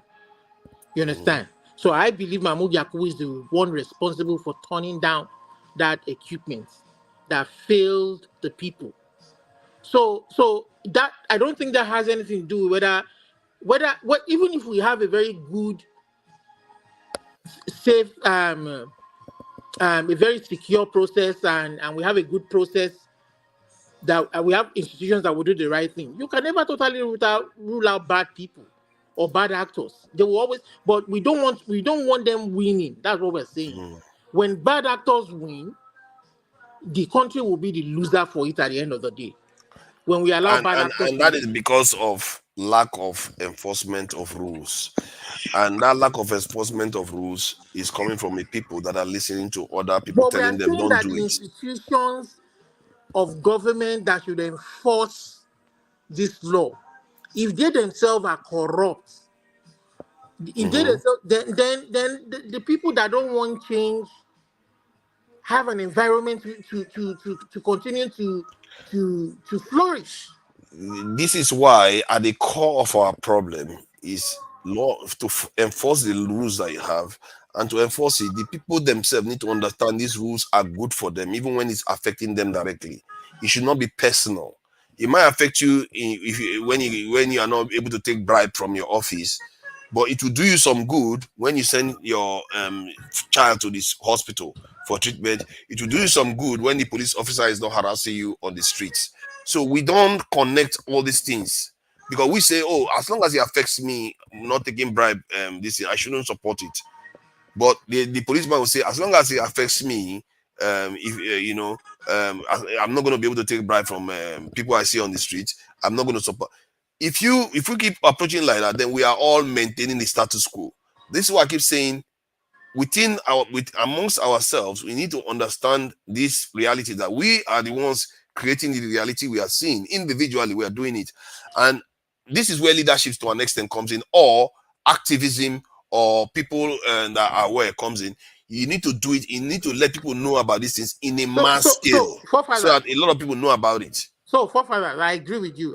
Activism has been playing its part, and I see activists continue to talk every day. They continue to act. They talk about the injection, female genital mutilation, and the girl child. That's what they are busy spending their time doing, instead of waking and getting us up to the truth of their predicament. No. See, like I said, this last election was an eye opener. Everybody, see, the good forces worked tirelessly. I was amazed at the way the people, they were on with their phone, with their camera and everything. But at the end of the day, the institution failed us. INEC failed us woefully, spending 300 billion naira and not giving us a good end. But to an extent, whenever you say that, I keep asking you, how are you sure it failed you? It just delivered what it was meant to deliver. Based on the system we have now in Nigeria, if I look at Nigeria, I don't see what is coming out from INEC as not what should be expected. It delivered failure. If you want to call it failure, it is what I will say to you is that it's delivered what is meant to deliver. Like in the case of our security forces, that is not what it's meant to deliver. You are saying it is normal to turn off the beaver. Hold on. You can't see, like in the case of our security forces, you can't have that kind of security force and expect it to deliver the kind of security that American security forces deliver. It's delivering what is meant to deliver. That is, by that standard, is what I mean for INEC too. What you see in Nigeria is that the people themselves have a knack for accepting corruption to happen. Hence, what the INEC delivered, corrupt practices, whatever you want to call it, is what is meant to deliver. I am saying that a large majority of the people wanted who they wanted as a leader. A large majority of the people, well, there were some people who wanted to corrupt the system and wanted their own candidates to win. But a large majority of the people voted right who they wanted to vote for. But some people high up there, Mahmoud Yakubu at the top of it, decided that, you know what, it's not going this way, and they decided to turn up the beavers. That is what we saw. That's what I saw at that's what I saw. Yeah, EJ Dima, I know what you mean when you said it didn't deliver what it's meant to deliver. But maybe it was never meant to deliver what it's supposed to deliver by the standard of the West. It's meant to deliver a corrupt result. It's like if you hire a security guard to guard a whole estate, just one security guard to guard a whole estate of about 2,000 or 3,000 houses. Don't be shocked when that estate is robbed. That is the point I'm making. If the security guard didn't do his job, you can say, maybe that's not what he's supposed to deliver. He's supposed to keep the estate secure. But it still doesn't mean that you that hired only one person are still not responsible for the ultimate issue. Because you are supposed to know you need more people. If that security guard failed in his duty to safeguard the estates and somebody got harmed, then that security guard should be investigated if that guard wasn't culpable in colluding with the assailants, in colluding with the robbers. So that is what we are saying. Hold on. You made that point. But that security guard, based on what has just happened, you have to investigate to know that, okay, there is no way one person could have secured this estate anyway. Because if the criminals come from the other end, Mahmoud Yakubu there's had no way he's going to professionals succeed. around him. He spent 300 billion naira Yes, he of, did. of the company of the nation's resources, a humongous Yes. sum of money But that failed us at the end everybody of the around day. him, most people around him, and maybe including himself, is just as corrupt, is just as this thing okay with law breaking. You can see that towards an election, we all know you're not supposed to give people money in election. We all know you're not supposed to accept money towards in an election. Yet you see Nigerians doing it left and right. We all know law. We see Forefathers. people breaking I'm law not every day, and nobody's being tried for it. Forefather. I'm not saying that some people will not try to vote illegally. I'm not saying some people will not try to impersonate some people. That was what the 300 billion naira spent on those equipment was supposed to save proof. That beavers was supposed to sift the registrants from the for those who eventually voted on the ballots, so that if anybody overvoted or the registrants captured by the beavers machine was less than the people who voted, it can sift it out. That's what they paid the 300 billion Yeah, for. but isn't that what I'm telling you now? That you can't They are expect supposed to this. do the hard part of the But job. you keep saying that the system should work. The system is controlled by human beings. All forms of government is controlled by human beings. The human factor, if it's not ready, will corrupt the system. That's why I keep telling you that you are backing up the wrong thing. Like me, now, I know we have a security problem, but I also know that if the people, their head are not correct, they will not want to recruit because they will not want to do the right thing by the people. This is what leadership is all about. And until the people themselves realize that, you know what, this money I'm taking for this guy is not helping me. This tax that I'm not paying is not helping me. This tribalism I'm doing is not helping me. Until they But start knowing these what do things, you want they're the going to people have a to do? problem. What do you want the people to do I when think, they have? Go ahead. hold on. See, if a people can be proselytized, as how do they describe it, where they are converted to religions, it tells you that there are things you can teach people to understand about society that will make them start being upstanding citizens, that even if at their detriment, because people are willing to take a lot of suffering for religion, don't aren't they? So if you let them understand that this life that you have is precious, is the greatest gift life God has given you, and your job is to meant to protect it and do the right thing by your own fellow people. You show them the right things to do, you convince them, and when they believe in it, then you are not going to sit out behavior anymore. They are going to be expecting people to be law abiding. And even when they break the law, they will also understand that yes, they will feel the discomfort, but because they love the idea of a society progressing, they are willing to take the heat. Like me now, I'm willing to take the heat. If I do something wrong, throw me inside prison, because I understand that if I get into that prison, some other person will not break the law again. That will lead to the kind of chaos we have now. My children will grow up in a society that will be law abiding generally, and if it is law abiding, what are you going to get? You are more likely to get development. These are the kind of thinking we need to have. But somewhere along the line, it has broken down to pieces. And Fela has warned us about it when he talked about our culture, is our tradition and culture is our Okay, now problem. I do agree with your point of view that things are broken down. So how do you expect that the people now, you were the other time you were telling KJ you want power to be devolved to the people. How do you expect that the people can now take back their power and begin to build a society that works for them? I think the people can think. I think that could be a way to get people to start taking responsibility. Because when people start owning stuff, then they start feeling like, okay, I have to start protecting, like they protect their own child. If you give them a say in the passing the laws of the country, if you give them a say in cancelling laws of the country, if you give them a say in selecting leaders from their own area to go and represent them, How just do we get this done? Is what I'm asking. How do you, your own opinion? to get it done is to have people that believe in these things, that understand the power of the people powered itself, to start showing people that this is what needs to be done, and pressuring the lawmakers to support that kind of change in the rules. Because right now, the way the constitution is done, the only people that can change rules is within the House of Congress and Senate. So, Assembly and Senate. So we need to also do it so that the people too have a law to change, have the power to change the law. One of the ways you can trigger it, like in Switzerland, if enough people sign on to a certain agreement of a law, then it will be put to a referendum for the entire people.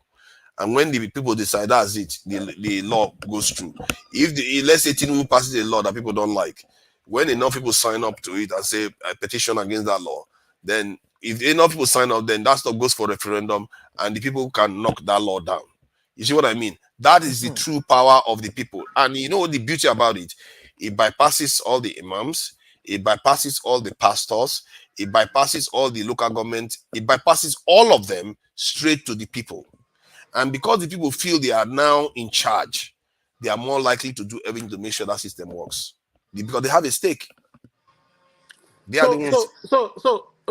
So, in essence, I see your point of view that I have been making all along in the first place.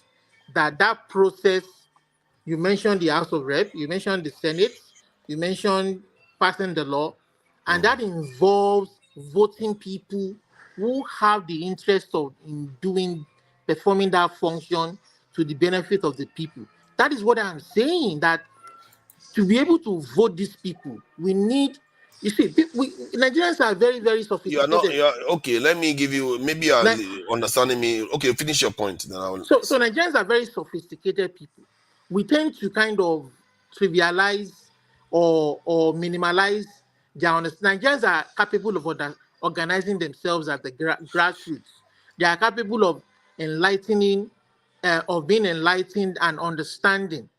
You understand? Such that, this party politics we are playing is supposed to be a healthy rivalry. It's not supposed to be a do or die affair. You understand? If you feel that 4 years is too long enough for somebody to perform their duty and you can't wait forever to change them, you can make it 2 or 4 years. You understand? Like the US House of Rep, they do their elections every 2 years, I think. You understand? So if you think it's not too, but let this process, more importantly, be free and transparent. Don't force candidates on people. Don't force your idea or candidate. More importantly, candidates. You want to be a godfather, fine. Sponsor the candidates, but let the people choose if they want that person there. But when you begin to force candidates there, Sorry. these candidates, I hear the point. You've made this point several times, but at the core of it is to get those candidates that you want, you need to force the wrong people to do the right thing. Like now, the people that are in office right now, you can make them do the right thing by you.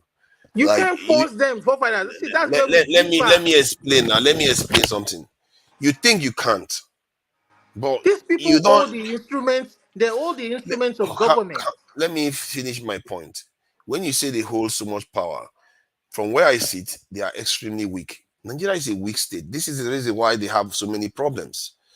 You have a ratio of 1 soldier to over 1,000 people. And you think you can, even in the UK, when the people get mad, the government will have to shake. And yet, Nigerian government are basically naked compared to the UK, where they are relatively quite secure. They monitor everybody like anything else. But yet, the government here is scared when the people wants to move. In Nigeria, this is why whenever the people try to move in unison, the Nigerian government gets scared and they move back. Look at how many times the Nigerian government has gone back on things they want to do just because the people don't like it. And I don't know why we don't pay attention to that. That the Nigerian government, if the people don't want anything, they really don't want it, and you see them getting mad about it, the Nigerian government would think twice. Oh, no, let's find a way to change it a little bit. Like when we didn't like the palliatives, they moved it out of the way. When we didn't like the way the student loan came, they changed it. When you don't like something in the context of Nigeria, for some reason, I think because on the low level, like on an individual basis, politician to politician basis, they can be very they can be very punitive and operate with impunity. But Nigerians don't, because of that, they don't notice whenever they do something in unison, the government don't even let them notice it because the government go on to fix the problem very quickly. So you don't notice it. Like me now, like one of the reasons why people think I'm very, very opinionated or I challenge people a lot is because, or I think I know it all, is because when I know I don't know something, I concede very quickly. So you don't notice that I have conceded because I just conceded very quickly. I corrected myself very quickly. So it's the one I disagree with you remember most. And that is the thing in Nigeria. Nigerians don't pay attention when their government is agreeing with them, how quickly they agree with them, to let you know that they're actually scared of you. You don't know that, but I can list many cases where Nigerian government have backed down from last year to this year alone for what Nigerians, because Nigerians don't like what they are doing. But yet, that's why I tell you that this same government are in office. If the people pressure them to say, okay, we want these rules to be in place, they'll start debating it. The people keep talking about police, state police, and they are already debating it now. Because when people start talking about stuff, they know if they don't placate the people, it could backfire on them, especially when they know it doesn't change their major role in Nigeria in terms of keeping Nigeria weak, keeping Nigeria underdeveloped. It doesn't change their role that much. See, those are very good. They are good things to do. Fine. But more importantly, you want to lay the foundation for an enduring society, an enduring legacy, so that the future generation can continue to build on it. In Nigeria, the legacies laid down by the founding fathers, these legacies are constantly, they've eroded finally, and we are now negative, in the negative trend. Now we want to set a good legacy for a build for a veritable society. Our system, our process of electing our leaders that largely influence our way of life. They control the instrumentality of government. We elect them through the ballots. And that balloting process is very key to making sure that good people come into power to come and execute the people's program. Why look at Rivers State, for instance. Look at the fight going on between the governor and the supposedly godfather. We've seen this happening in so many states, times without number. Yeah, those states, name it, go on and on and on, almost all the states. You understand? In Kano State now, between Kwankwanso and Gandriji or whatever. So it's all for the resources of the people. But if people are allowed to choose who they want, when people see through these things, the next election cycle, so this is what you people are up to. You are sharing our resources. All you want, they will vote them out and bring in serious people who want to do the job. You understand? And we can begin to build. See, building a society, we know building a good society is not a day's job. It's not a 4-year journey. It's not an 8-year journey. But it's a continuous journey. But we are not seeing any concrete thing to build on. We are not seeing, you understand? I'm in my 40s now, and how many more years do I have left? I don't see anything left in my Ogun State. I don't see anything concrete that anybody should be building on or should be aspiring on for. Yeah, but Olumide, almost all the leaders you have in the West, many of the leaders you have in the West, most of them are despicable people. They are people that even your people don't like, but yet they elect them anyway, and yet they still go on to do generally by and large the right thing by their own country, because they sometimes it's like a kind of consciousness that makes people do certain things.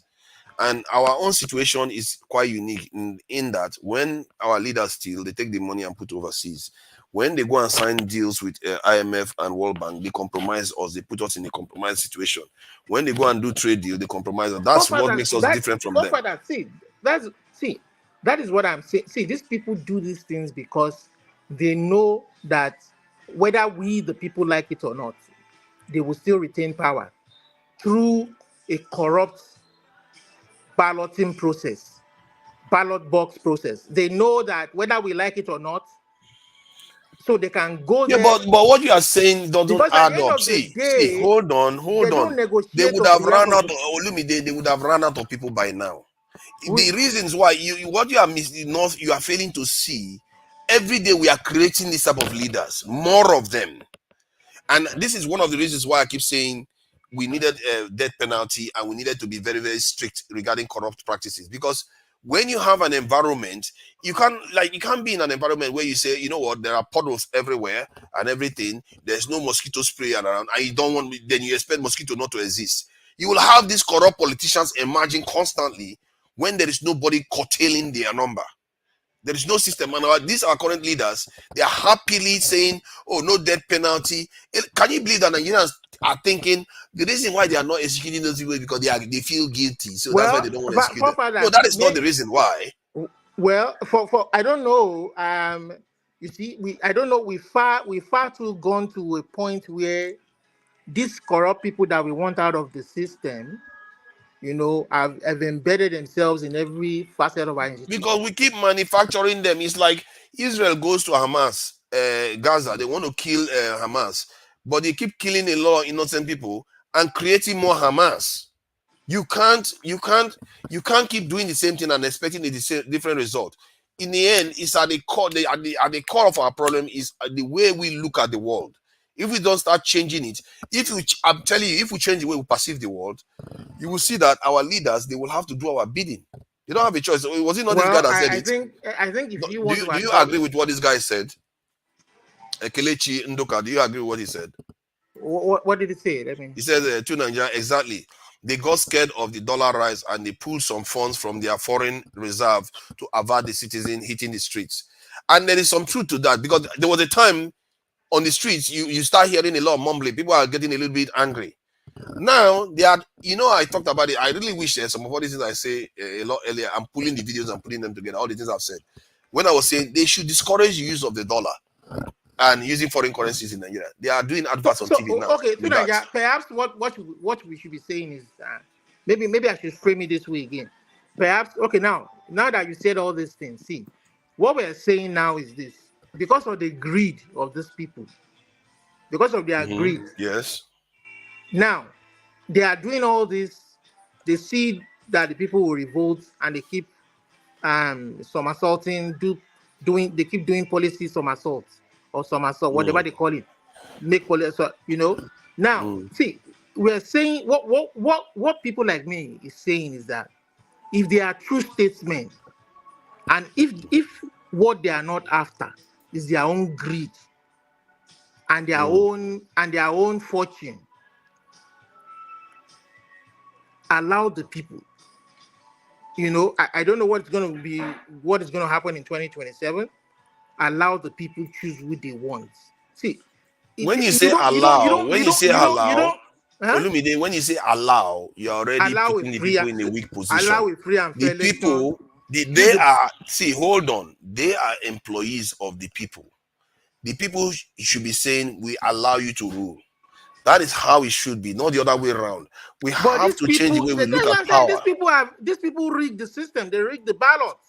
They won't allow that. That is why I'm saying that to solve the problem, the people that know better should be sensitizing the people, letting them know their role in the system, and telling them that But what I'm saying is that more fundamentally, based on what I saw in 2023, the people, this guy campaigned. This guy is an Easterner. I don't belong to any party. This guy is an Easterner, and I'm a Yoruba person, and I'm disgusted that somebody, a Yoruba man, will in that way rig the election. Despite the fact that I don't like his candidacy, I believe that there are better Yoruba people of noble character who are not corrupt, who don't have stains on their integrity or on their career or whatever. You understand? I believe that better Yoruba people would have done who are more qualified to do the job in a free and fair contest between a Yoruba man and a man from the Southeast. But this man won based on what I saw. Otherwise, why did he turn the beavers off? You understand? And maybe he would have taken the country in a different trajectory. Maybe what you're saying about being able to negotiate well with IMF, you would have done it better. You understand? Yes. Maybe all these policies are assault. There are a lot of maybes there, but at the core of it, all that beavers off is not a reason for the election to fail. Even if they did that, if there was a trace of all the stuff that has been done down the chain, they would have been able to find out what the truth is. Like the way they found out that the River State one was rigged. We don't know.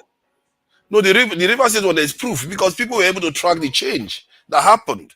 So why why is that change same change? Did they make it public? Yeah, even the BBC made it public. Why is that same change not reflected in other states? So this is the question you have to ask yourself. And sometimes I feel like just because we believe something, we believe it without actually asking the pertinent question about proof. You have to ask that pertinent questions about proof of what somebody is saying, even if you believe it 100%. Because I think that this life is so complicated. That is why there's so many possibilities that you can't just reach conclusions like that. That is why we are saying that that institution failed us. Yakubu was at the head of it, 300 billion naira down the drain, such that when these results are released and tabulated, whether from the Senate election, House of Rep election, governorship, so that even these candidates themselves, when they see it, they will know that going to court doesn't why make do you keep sense. saying it failed you? I just told you that the thing, every time you put yourself in a weak position, no. They failed. You have to be no. Hold on. That's 300 million naira. It's $300 million. But you have to put yourself in a position of strength and say, somewhere along the line, we failed ourselves here because we allowed this goal to come. No. I'm not going to hold on. You can blame the whole society. I mean, all we care, but now we have to narrow things down. We want to make a change. And in making that, we all know where the change needs to be done, but we have to see when you keep. I think what you are doing, you are parroting what they want us to parrot. Oh, is Mahmoud? Is this one? Is that one? No. The people that are in power, they would rather you keep talking about blaming Mahmoud. Who is in power? The people like Tinubu that is in power, they would rather you be talking about blaming Mahmoud, blaming all those people. When in reality, they know where the problem is coming from. They know we are all in cahoots. Tinubu blame Mahmoud because he benefited from the shenanigans that Mahmoud did. So it's not blaming Mahmoud. Yes. Even Obi that was cheated out of it is not even pointing fingers at Mahmoud. But we the people know what happened. We saw what happened home and abroad. You didn't see anything. You just say you saw. You didn't see. Why do you keep saying were you in all the 100, almost how many thousand polling units? You're not there.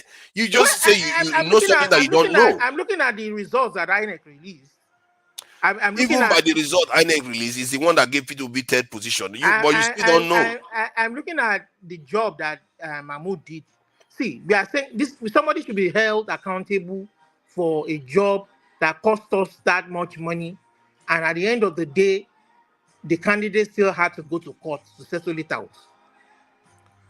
My take is that we have to start taking responsibility, challenging the leadership to do the right thing by the people. We must hold people who are responsible accountable. Of course, you have to hold them accountable. But from what he has done, he has given his explanation, and the law doesn't penalize him for doing that.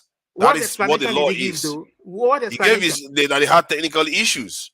We are not saying go to jail. We are not saying you should be jailed for anything. You understand? But we are saying that you fail the people, you fail the system, and you are not fit to occupy that position. Yes, you cannot guarantee a free and fair election. A good thing. That is a good thing for any society to do, to hold people accountable and make sure that they don't break the rules. Or I mean, you can't even guarantee a free and fair election. In a sensible society, he should have resigned. Yes, he should have. But this is not a responsible society, which includes all of us. And this is the same man that will come and oversee another election in 2027? Oh my God. Let's hope that when you go to Nigeria yourself, you are willing to take the risk, make the sacrifice. Go to that Cheeto. I'm sorry, I'm not going to that Cheeto. Okay, now, you see, welcome. Welcome to yourself. I've told my parents. I'm sorry. Hold on. You are here criticizing a system. You are here criticizing a system that you don't take part in, that you don't want to take part in, and you are criticizing it. You know what they say? Standards are very high to Nigeria. They're not going to listen. Hold on. You know what they say? Talk is cheap. Talk is cheap. I'm you are criticizing people, but that's why. You see the way you talk. Hold on. The way you talk, you seem to be coming from the point of view of weakness, and that is the reason why you talk the way you talk, because you don't want to even participate. You don't want to take responsibility for anything yourself. It's to be pointing fingers. That's why I said they should allow us. No, they shouldn't allow you. You are supposed to be in charge. Me, I'm not Otedola, but I'm sorry. I'm not going to that shito. Yeah, so until you have money before you can speak your mind. And after I saw what they did to Showore, locked him up for 4 years.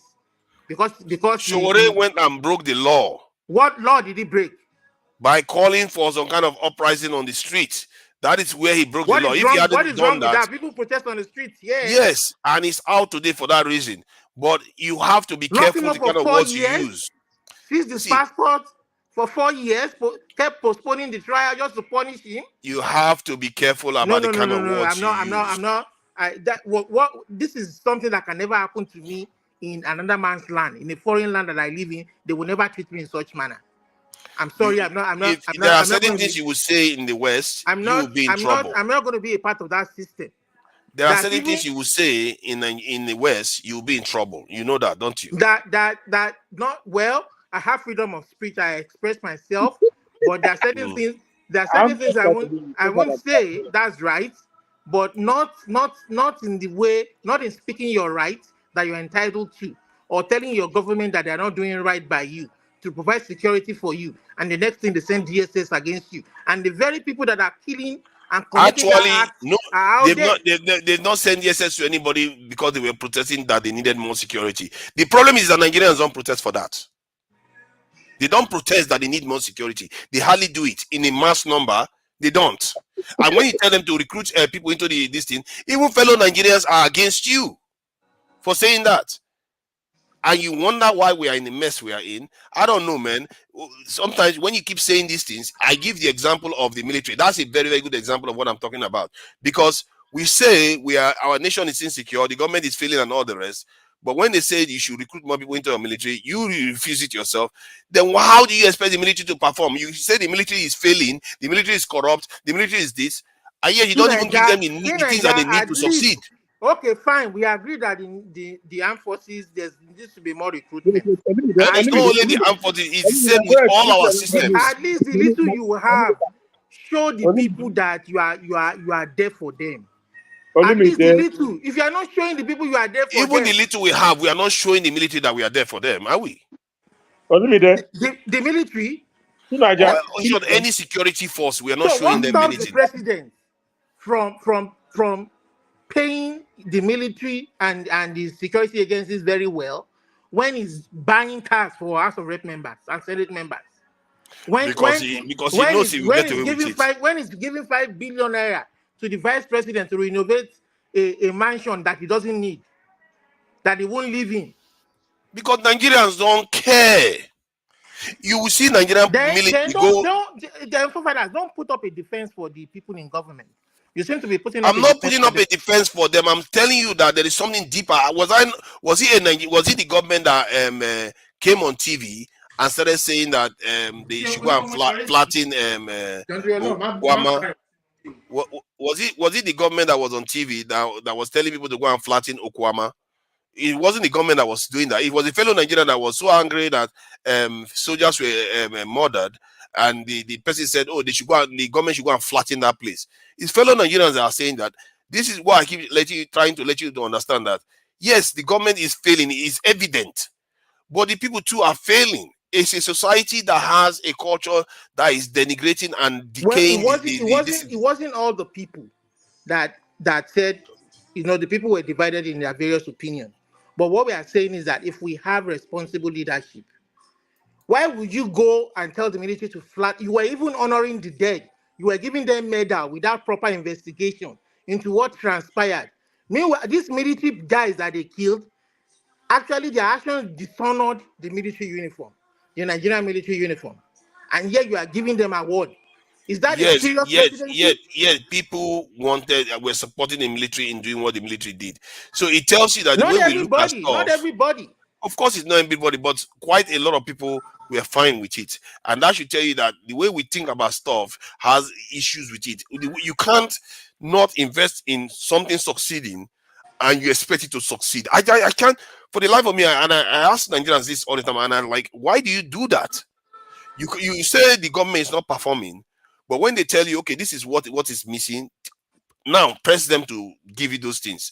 Why should we have to tell them? They should know what to do. We should elect them. We should elect them to do it. Young one is saying in a statement that Miguel Yala signed an agreement with the Southwest farmers to work together. So I don't know. I don't have any information to that young one.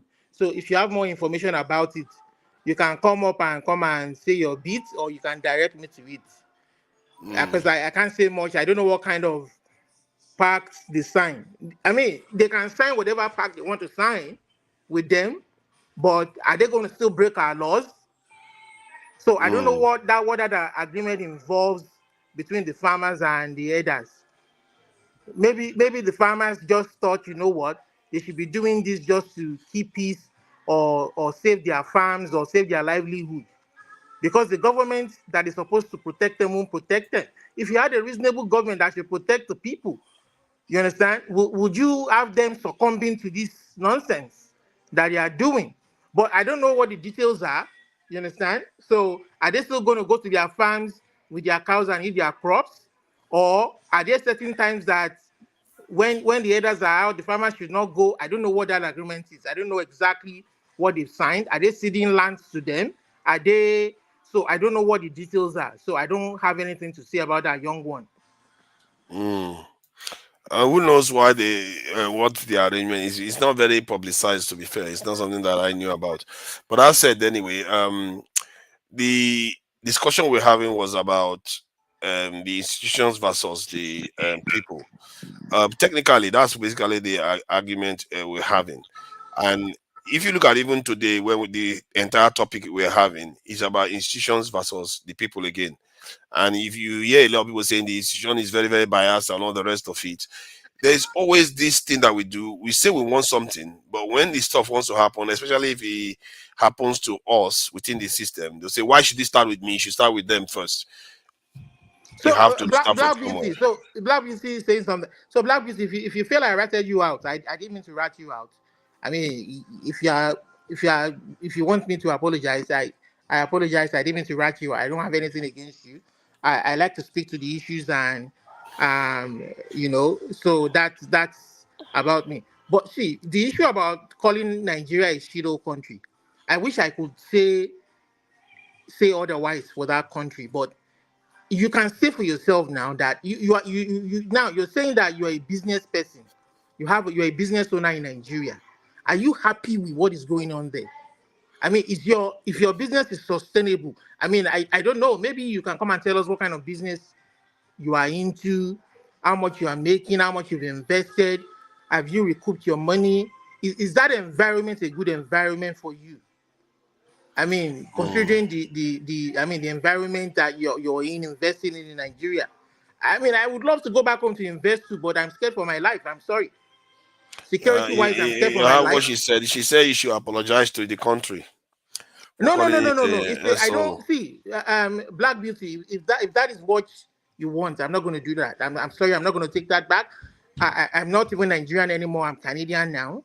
I still retain my Yoruba heritage. I'm a Yoruba first, and then I'm Canadian. I'm looking forward to my country, Yoruba, breaking away from that shithole someday, and we making a sensible headway in our way of life. I'm sorry. 60 years. I don't know what we're still doing. Yeah, it's a Yoruba what man makes there you at the think helm of what? affairs So right now. if this was a Yoruba state, now what would you say? No, Yoruba cannot be like this. I'm sorry. We Yoruba can't. cannot be like this, eh? No, I'm sorry. We can't be like this because I will be terribly disappointed. So We can't.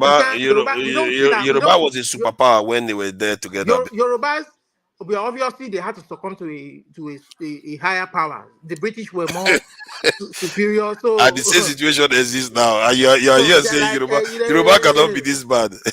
They had to, when the British went to Ijebu after they've taken Lagos, Ijebu was like, hey, you want to test us? You want to try some? And they just use the Gatling gun. What they use the Gatling gun on them? Nobody told them that. I mean, this is You what. know, Hold This, on, hold on. this, All the kingdoms in the Yoruba kingdom started surrendering to the British even before they even fired the shot. So that should tell you what is going on. And the same thing, what makes you think if you have a Yoruba nation is going to be any different? It's not going to be any different. The issues within our society remains. oh, If we don't forefathers, solve it, it's not going to go away. you don't know. Let's give it a try now. Let's try it first. See, if you go You to don't know. Benin Republic is practically Yoruba. They are still poor. Poorer than Nigeria Benin even. Republic is still puppeted by France now. They're just Yeah. puppet Oh, that's under- your new excuse. You Okay. see those France and British people. You see Yeah. those people. They don't go die well. They see all of them. Is it their fault? Why are you there blaming them? Is it their fault? All of them. They never truly gave us independence. They are just stringing things from Hold their, on, Olumide. Is it their fault they didn't give you full independence? How about your own people not knowing how to take independence when they see one? Are you not the one here calling your own country all kinds of names? How you are blaming Oyibo people for it? That's because they keep. That is because they keep making sure that people who get to power are people who are the worst of us. Who don't mean well. Is it not us to stop them from doing and that? And they want that system to endure on and on and on and on and on and on and on. But it doesn't see what they want matters when it comes to us solving our problem. If the West if the West hold on. What we want should be our primary concern. What they want is a secondary concern, but our primary concern is what we want. Why are we not doing what we want? That is where the problem is. The people who are at the ends of our affairs are the worst of us. They don't mean well for us. The best of us are not allowed to. You are one of them. You don't mean well for us too. I mean well, but see.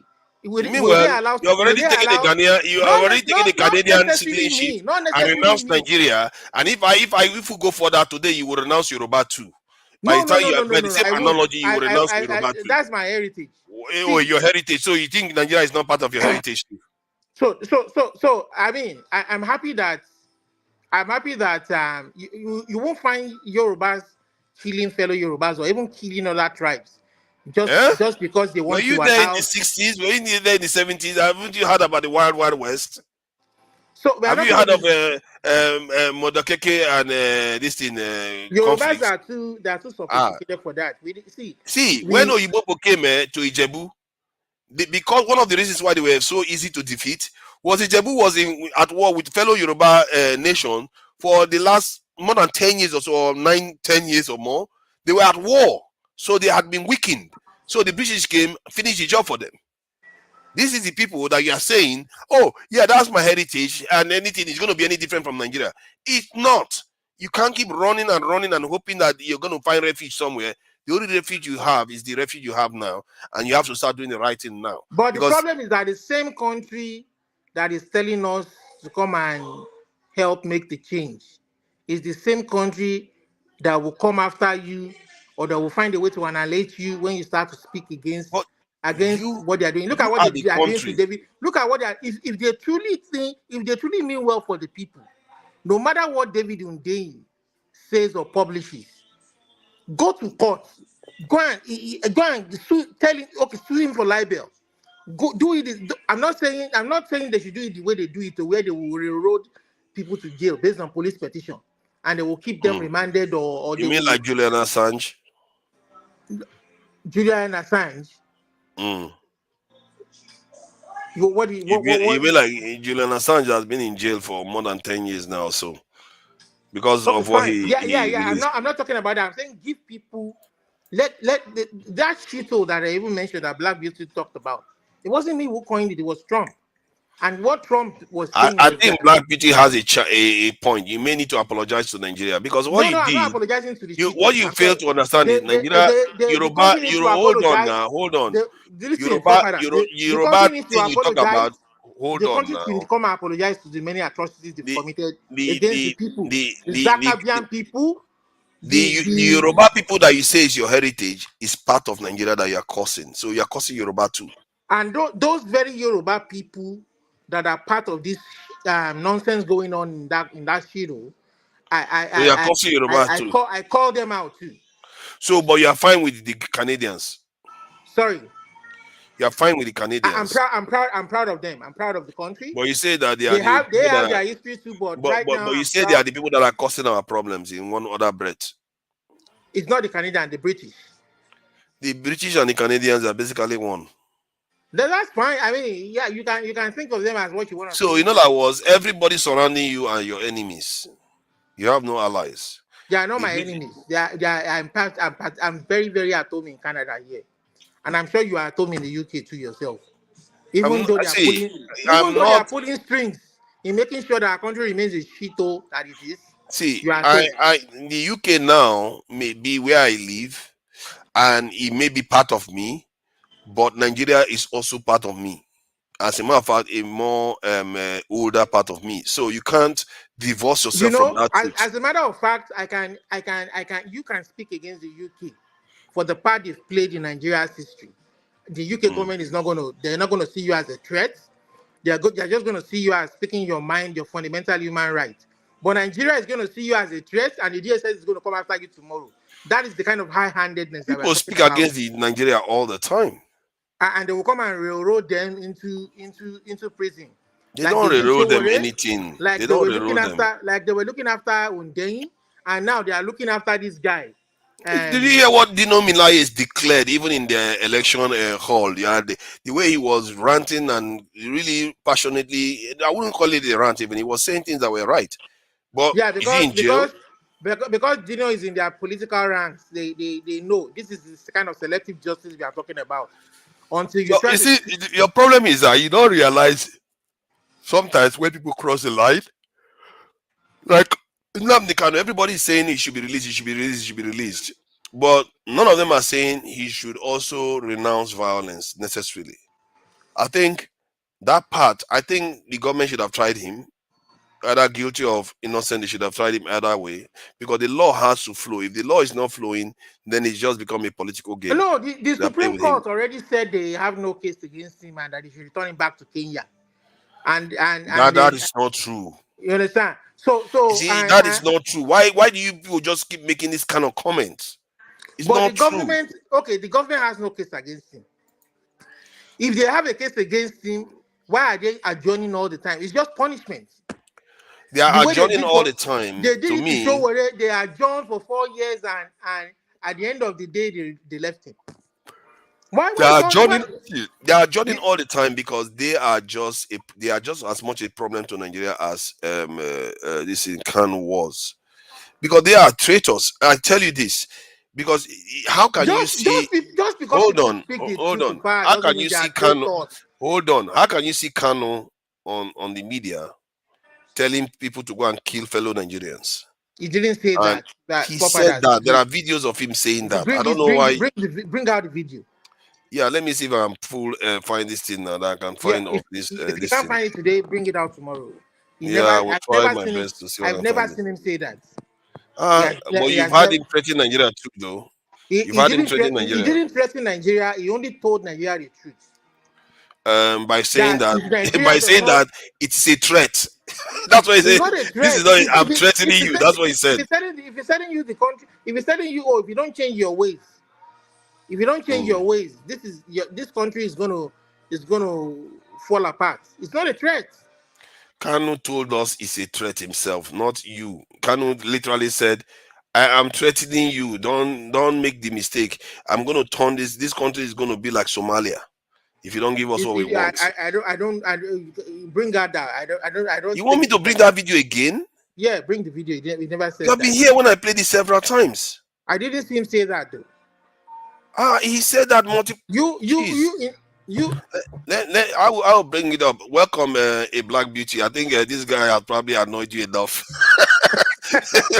you, you, you got that piece that she has to come in to come and make you apologize. I'm sorry, I'm not a Let me see. Nigerian anymore. There's nothing to apologize to when I'm not a Nigerian anymore. You see how I our don't people have talk? any. I'm Canadian. I don't have any Let me regret. ask you something. Let me ask you something. Go ahead. I'm going to ask you just a clear question because, yes, I've had the privilege of being born here in New York, in America. Okay. But my daddy, he's from Jamaica. And my ancestors, they're from your country, Nigeria. So what I want you to understand something is like, if this system collapse, You think say there's enough space for you in Germany? In you mean in Canada? In Canada, where you are. If this system collapses, Canada's gonna collapse with it too. I don't think I don't see it collapsing anytime soon though. Canada's in no Why better. do you think it will Canada's collapse? in I no don't. better situation than the United States of America. It's Uh, living off of our. so it's why do living, you think it's US living will off of our legacy. Why do Let's you be think honest. US? I have families in the US too, And in it's not about the Oklahoma US. and in We're not here Texas. to defend the I US. don't see it collapsing anytime soon. Let me tell you something. Right now, what's happening across the banking industry will pretty much guarantee that the banking that's happening amongst these Western countries or companies, if you want to call them that, is going to end up folding and imploding in itself. So tell me, where you gonna go? You're gonna go to UK where there's no how do you know that as a matter of fact? How do you know that? Because I happen to work on Basel III economics. That's why I know. Because I happen to work on Basel III Endgame economics. You know, the BCBS that's based in Switzerland. I happen to know what I'm talking about, right? Okay. So what I want to ask you is, where do you suppose? Because, you know, when I go to work and I speak to other Europeans and they tell me where they take their vacation, Switzerland, Denmark. You know what? You know what, Black Switzerland, Denmark, Sweden, they go home to take their vacation. So you know what I do? I stop spending my money in Europe and I go to your home to take my vacation. So I shouldn't go there because you're calling it an S-hole today? I mean, that's your I'm registered with the CNC, Black Beauty. Black Beauty. That's your apologize decision. to your country. I don't need an apology. No. I'm not even going to apologize to you. I'm not going to apologize to Nigeria. Let's see. That's your opinion to hold on to. How about all the good people in Nigeria that you are calling? No, Lumide, there are good people in Nigeria that you are badmouthing. Listen, listen, Black Beauty. That's your own opinion to hold on to. I respect it. But a country that has no 400 years ago, you would be strung up on a tree for that. A country that has no truth. But if that was she so, understands what that's fine. you see, Olumide, you see, she understands what nationhood means. The thing is, what you are saying, you don't understand nationhood. And listen, I will answer that. As if I was saying something wrong to the man in your country trying to tell me shalom in the cafe. But Black Beauty, see, listen, if you believe entirely, if you believe totally in what you're talking about, you won't even be in New York. You will go back to Nigeria and live there permanently. I will be in Nigeria in a week. I go to Nigeria all the time. She goes to Nigeria all the time. It is not about going to Nigeria. I don't know why you made this argument. Listen, from what you are you asking all the white people in Nigeria to leave Nigeria? Move your. Sweetheart, I was there for 18 straight months. Let me explain something to you. The only reason why I'm not there now is because I start a fully remote job on Monday. So I can be there starting next week. Oh, I mean, good for you. You are making your cocoa in Nigeria. That's good for you. When I have to go into the bank, I have to go into the bank. But that's now fine. You are making your cocoa in Nigeria. That is good for you. You understand? But as far as I'm concerned, for people like us, you understand? There's the reason why it's a shido. There's no true justice system. There's no electricity. You have been able to make enough money to create all that for yourself. But can we say that of the average man? Can we say that of the average citizen? That is 30,000 naira minimum wage. It's truly a minimum wage. I think when you say that, you're acting as if there are no poor people amongst any other group. You are not thinking of the average person. You are just looking at your own good life that you're living in the US and in Nigeria, and you're telling me not to think of it as a shido. Where do you think she's going to spend all the money she's making when she's not in the Nigerian economy? I spend it all the time amongst regular people. Sorry? You see, I'm different from most diasporans who come back home and only hang out amongst themselves. I have not one American friend in Nigeria. Every single one of my friends are Yoruba people, mostly Yoruba and Hausa people, and a couple Igbo people. If you know how many of them, one American homegirl who's been living there for 5 years. If you know how many of them, do you know how many of them have asked you? Black Beauty, do you know how many of them have asked you to take them with you to US? How many of them have really asked you to take them with you to US? Sweetheart, you don't get. He doesn't understand now. He just I think this is what our people do. They make excuses, and he doesn't even care about the country that he's talking about, or at least he claims to As if he not has care. another option. The thing is, you don't have another option. There's That no is the place that you thinking. can go and grab and say that's my home. You can't grab any other place. You can't go to Switzerland and Sweden and Denmark and Germany and grab it and say that's your home. It's not. They think nationhood is optional, and a lot of people, our people, do this thing. That like you can just adopt some other person's culture, become part of them. Sooner or later, you are going to find out that it's not true. You are going to pay a heavy price for it because those people are going to. Yeah, like when they start sending you home from you see why Ukraine, you're right? Like misunderstanding things. when they start sending you home on the plane from Ukraine, then you realize Forefathers, you see where you are misunderstanding things, forefathers. No, It's the you're fact that misunderstanding. Apologize you to your understand. country. I understand my history. You understand? What history are you talking about? I understand my history as a Yoruba person. That the Yoruba was a kingdom before the British came. You understand? And then we were living a good quality of life. Yeah, you mean the life where they were fighting each other? Rankings that you talked about. They were fighting each other. Maybe today we would have settled that war within ourselves, our own way, and we would have made so much progress. You understand? So I'm first of all a Yoruba person, and I'm looking for salvation. Salvation from Nigeria. It is not coming from Nigeria. I don't see it coming anytime soon. All I see is darkness and negativity. Olumide, we all have multiple identities. And I'm we hoping all have that multiple my identities. Yoruba country, I want to ask my you one Yoruba question. nation, Why do you have to call it an over SO? 50 million tribes, over 50 million people can give me that salvation. When I have a country, an independent country in this world, sovereign country, of about 10,000 people population, and living prosperous and a happy life. And I will ban myself in a one Nigeria that is not making any progress, that is not making any sense, that is only seeking itself deeper and deeper into a shit. But you were in that Yoruba state before they colonized and enslaved you and all. What are you talking about? Was that so great? Yoruba was a kingdom. You are trying to go back in time that failed. What time? Failed what catastrophically. What failed? That same Yoruba people were the ones selling human beings as slaves. That Tinubu himself, Madam Tinubu, hold on. That Madam Tinubu that was saying that she was willing to drown her slaves. Hold on, can you let me say what I need to say, please? Was it all Yoruba people involved? Because you are here being hacking back as if it was a golden era. Was it all Yoruba? It wasn't a golden era. Can you let me talk? Can you let me talk? Because you don't want me to reveal some of the truths of that period. That's why you are talking all this stuff you are talking now. So because Madam Tinubu sold people to slavery, that means I must remain in that. She said she was willing to drown them instead of taking discount for them. That is how we treated human beings in that same kingdom that you're saying you want to go back to. Must my race die in that slavery because Madam Tinubu was involved in slavery? So I should remain in the because you people were fighting each other too during that period. Nigerian slavery. The point is that the Nigerian slavery because you know the point I'm making. They don't need to be interrupting constantly. The point is very simple. Just going back in time and becoming smaller is not your solution. Because Benin Republic is like that, they are poor. Togo is like that, they are poor. Sierra Leone is like that, they are all poor. You have to see the bigger picture of what is going on with our people. You have to do it in Nigeria itself. Are still puppeting them from their countries. You live in their country. They are not really free. You are living in their country and being proud of their country and complaining about them.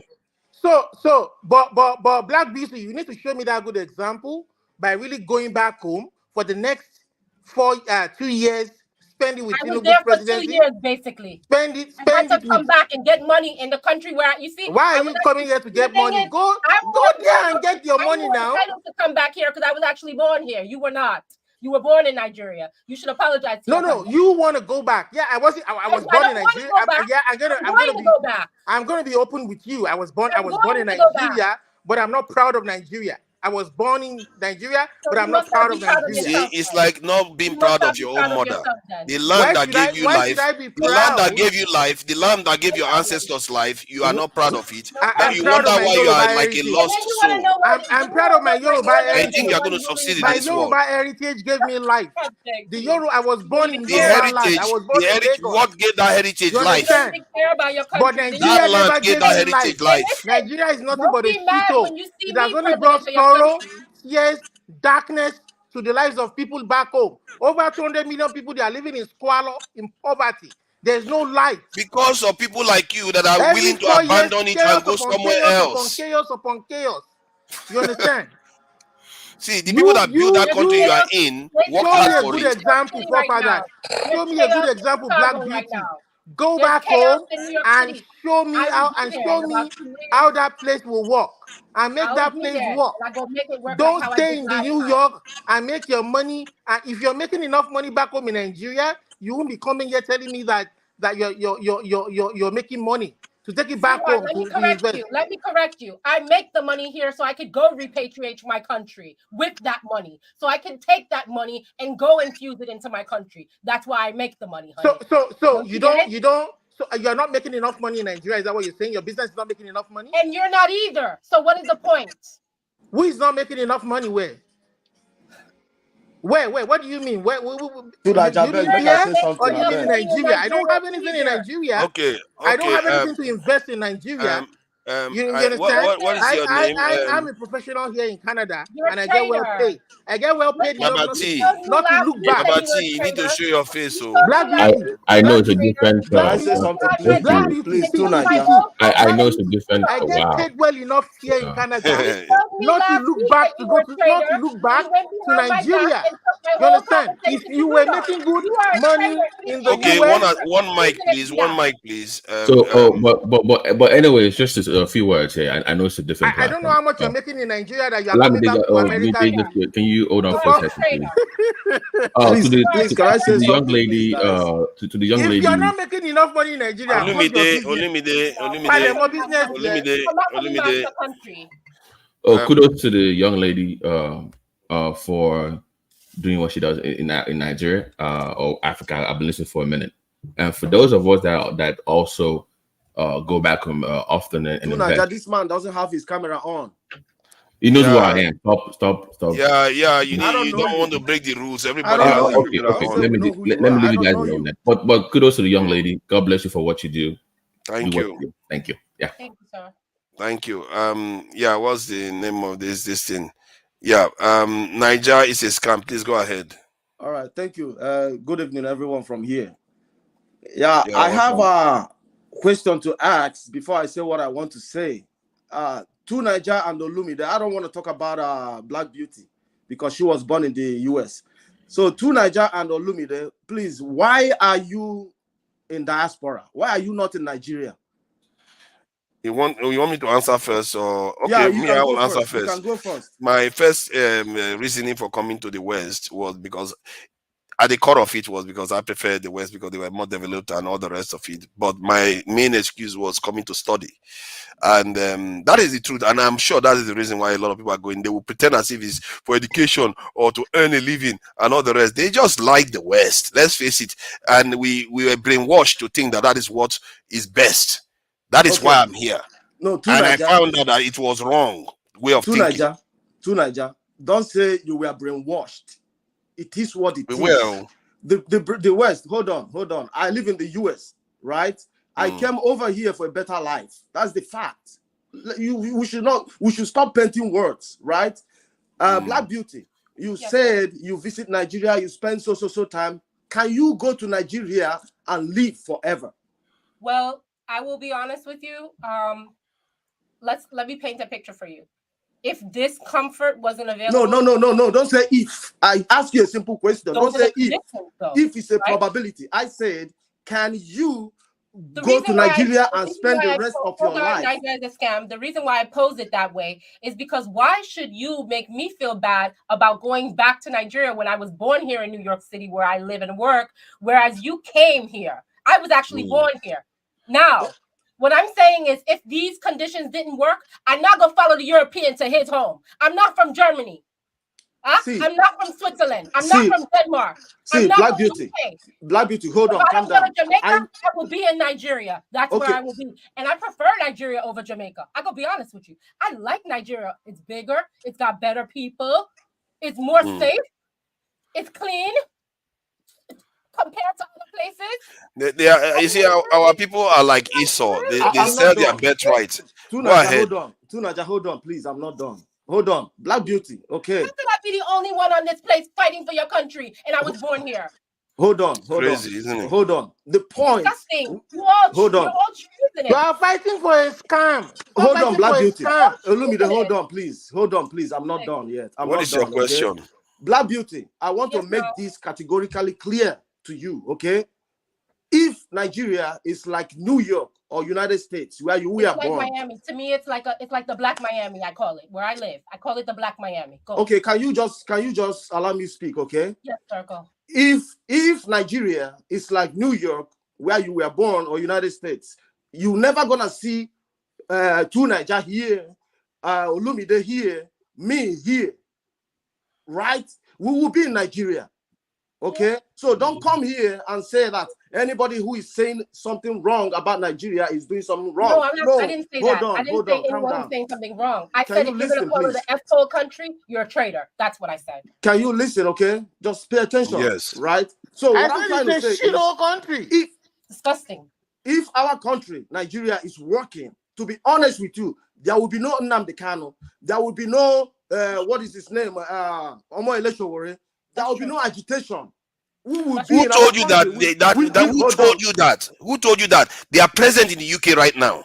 They are present in France right now. They are present in Spain right now. Separatists exist in almost every nation. No, those people, the people in UK and in Canada and all those places, these are migrants, right? No, I don't think there is. They are nationals. Have you heard about the Catalan leader? He's in jail right now because he just carried out an election. Black Beauty, don't worry. Nigeria is not. I don't know what you. I don't know what. Nigeria never happened to I don't know what don't world you worry. live in.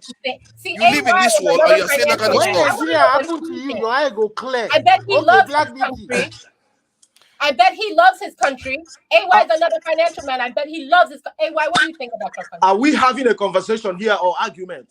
I asked a question and I'm still speaking. I think that if someone calls your country, listen, my dear. Argument, yes. Listen, my dear. If Nigeria, listen again. If Nigeria is like New York and United States, since I came here since 2019, the power never turned off. What are you telling me? People are dying in Nigeria out of hunger. Are you saying other women? So hold on. Nigeria is a scam. So you know how the way you are asking the question, how the weak position you are coming from.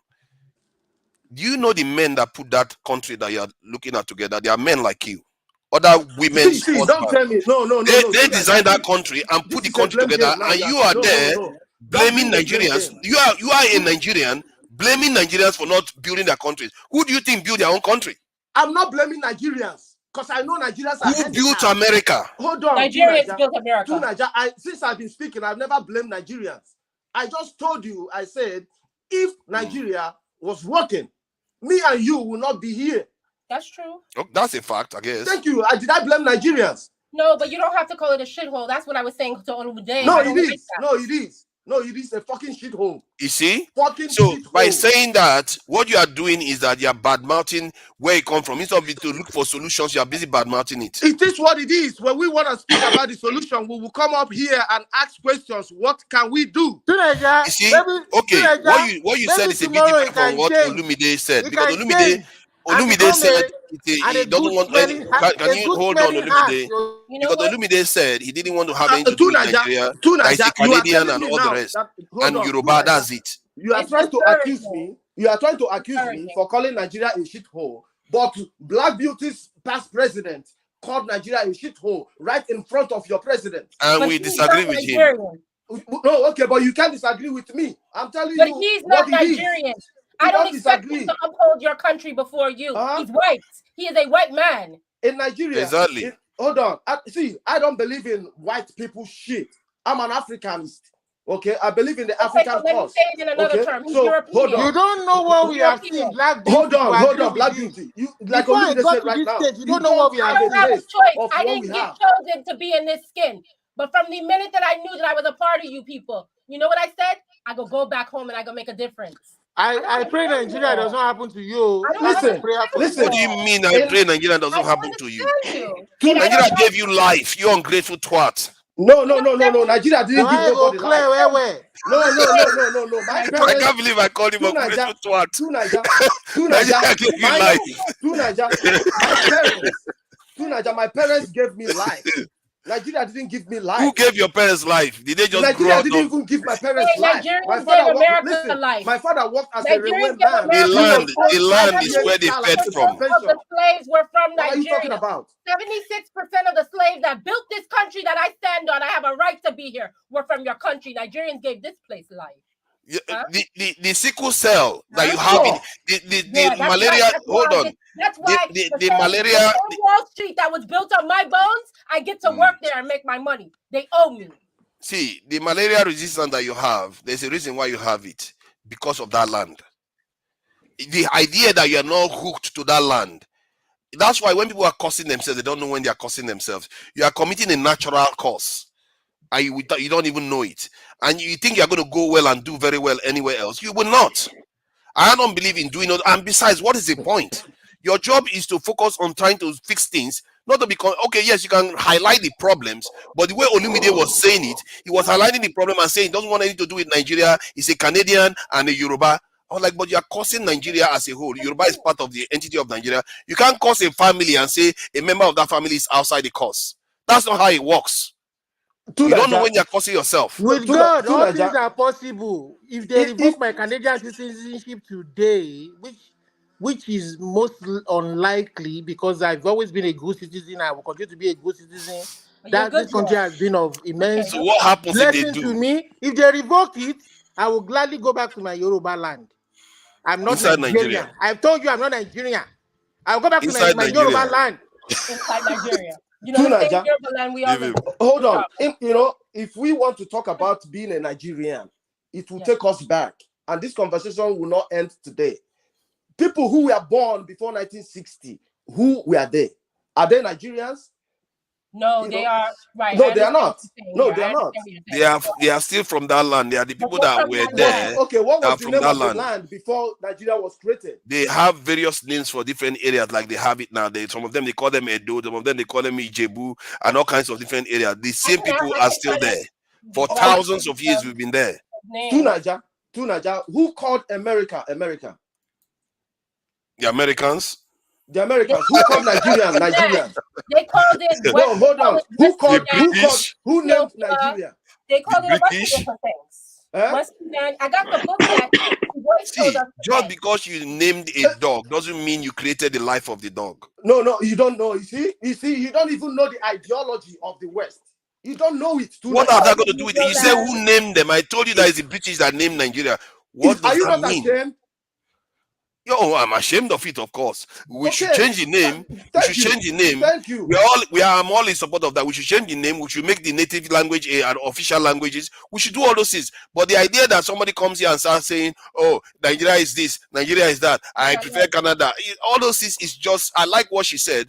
It's what they call it. It's a traitor. No, it's not a traitor. It's not. See, Nigeria. I don't know. The corruption in Nigeria has embedded in us. Somebody reviewed a product and that woman is about going to jail. I see people on social media reviewing products, calling the names. Nothing happens. Do you care about the man? Do you even care about the man that that man? I don't like the way he responded. He's a little bit too angry. But you don't even have any ounce of empathy for the fact that he worked for 40 years building a business and somebody comes online and says that product kills people. Nobody cares about him. I see. These are the kind of extreme views that people in United States. That is why we don't want to go back home. Just because I say I'm not Nigerian, I'm Yoruba, I'm a Yoruba nationalist, you are calling me a traitor. Have I betrayed your country? Have I betrayed Nigeria? Have I sold your country out? Other history. A traitor or You can come in any moment you want. If I say that now, you will road me. You see, sorry, Olumide. You see how AY is now acting like a gentleman because he sees that there's a lady here. No, AY is like that, all right? AY is like that. I have a friend. His name is Josh. He's from San Diego side, and his family has a reservation. This country that we stand on is not America. If you want to go back like that.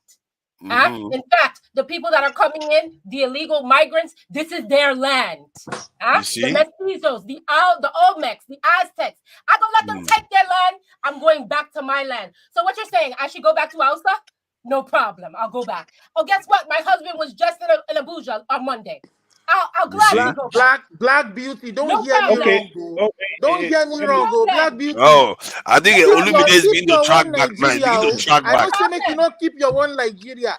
I'm saying I'm Yoruba. Keep your one Nigeria.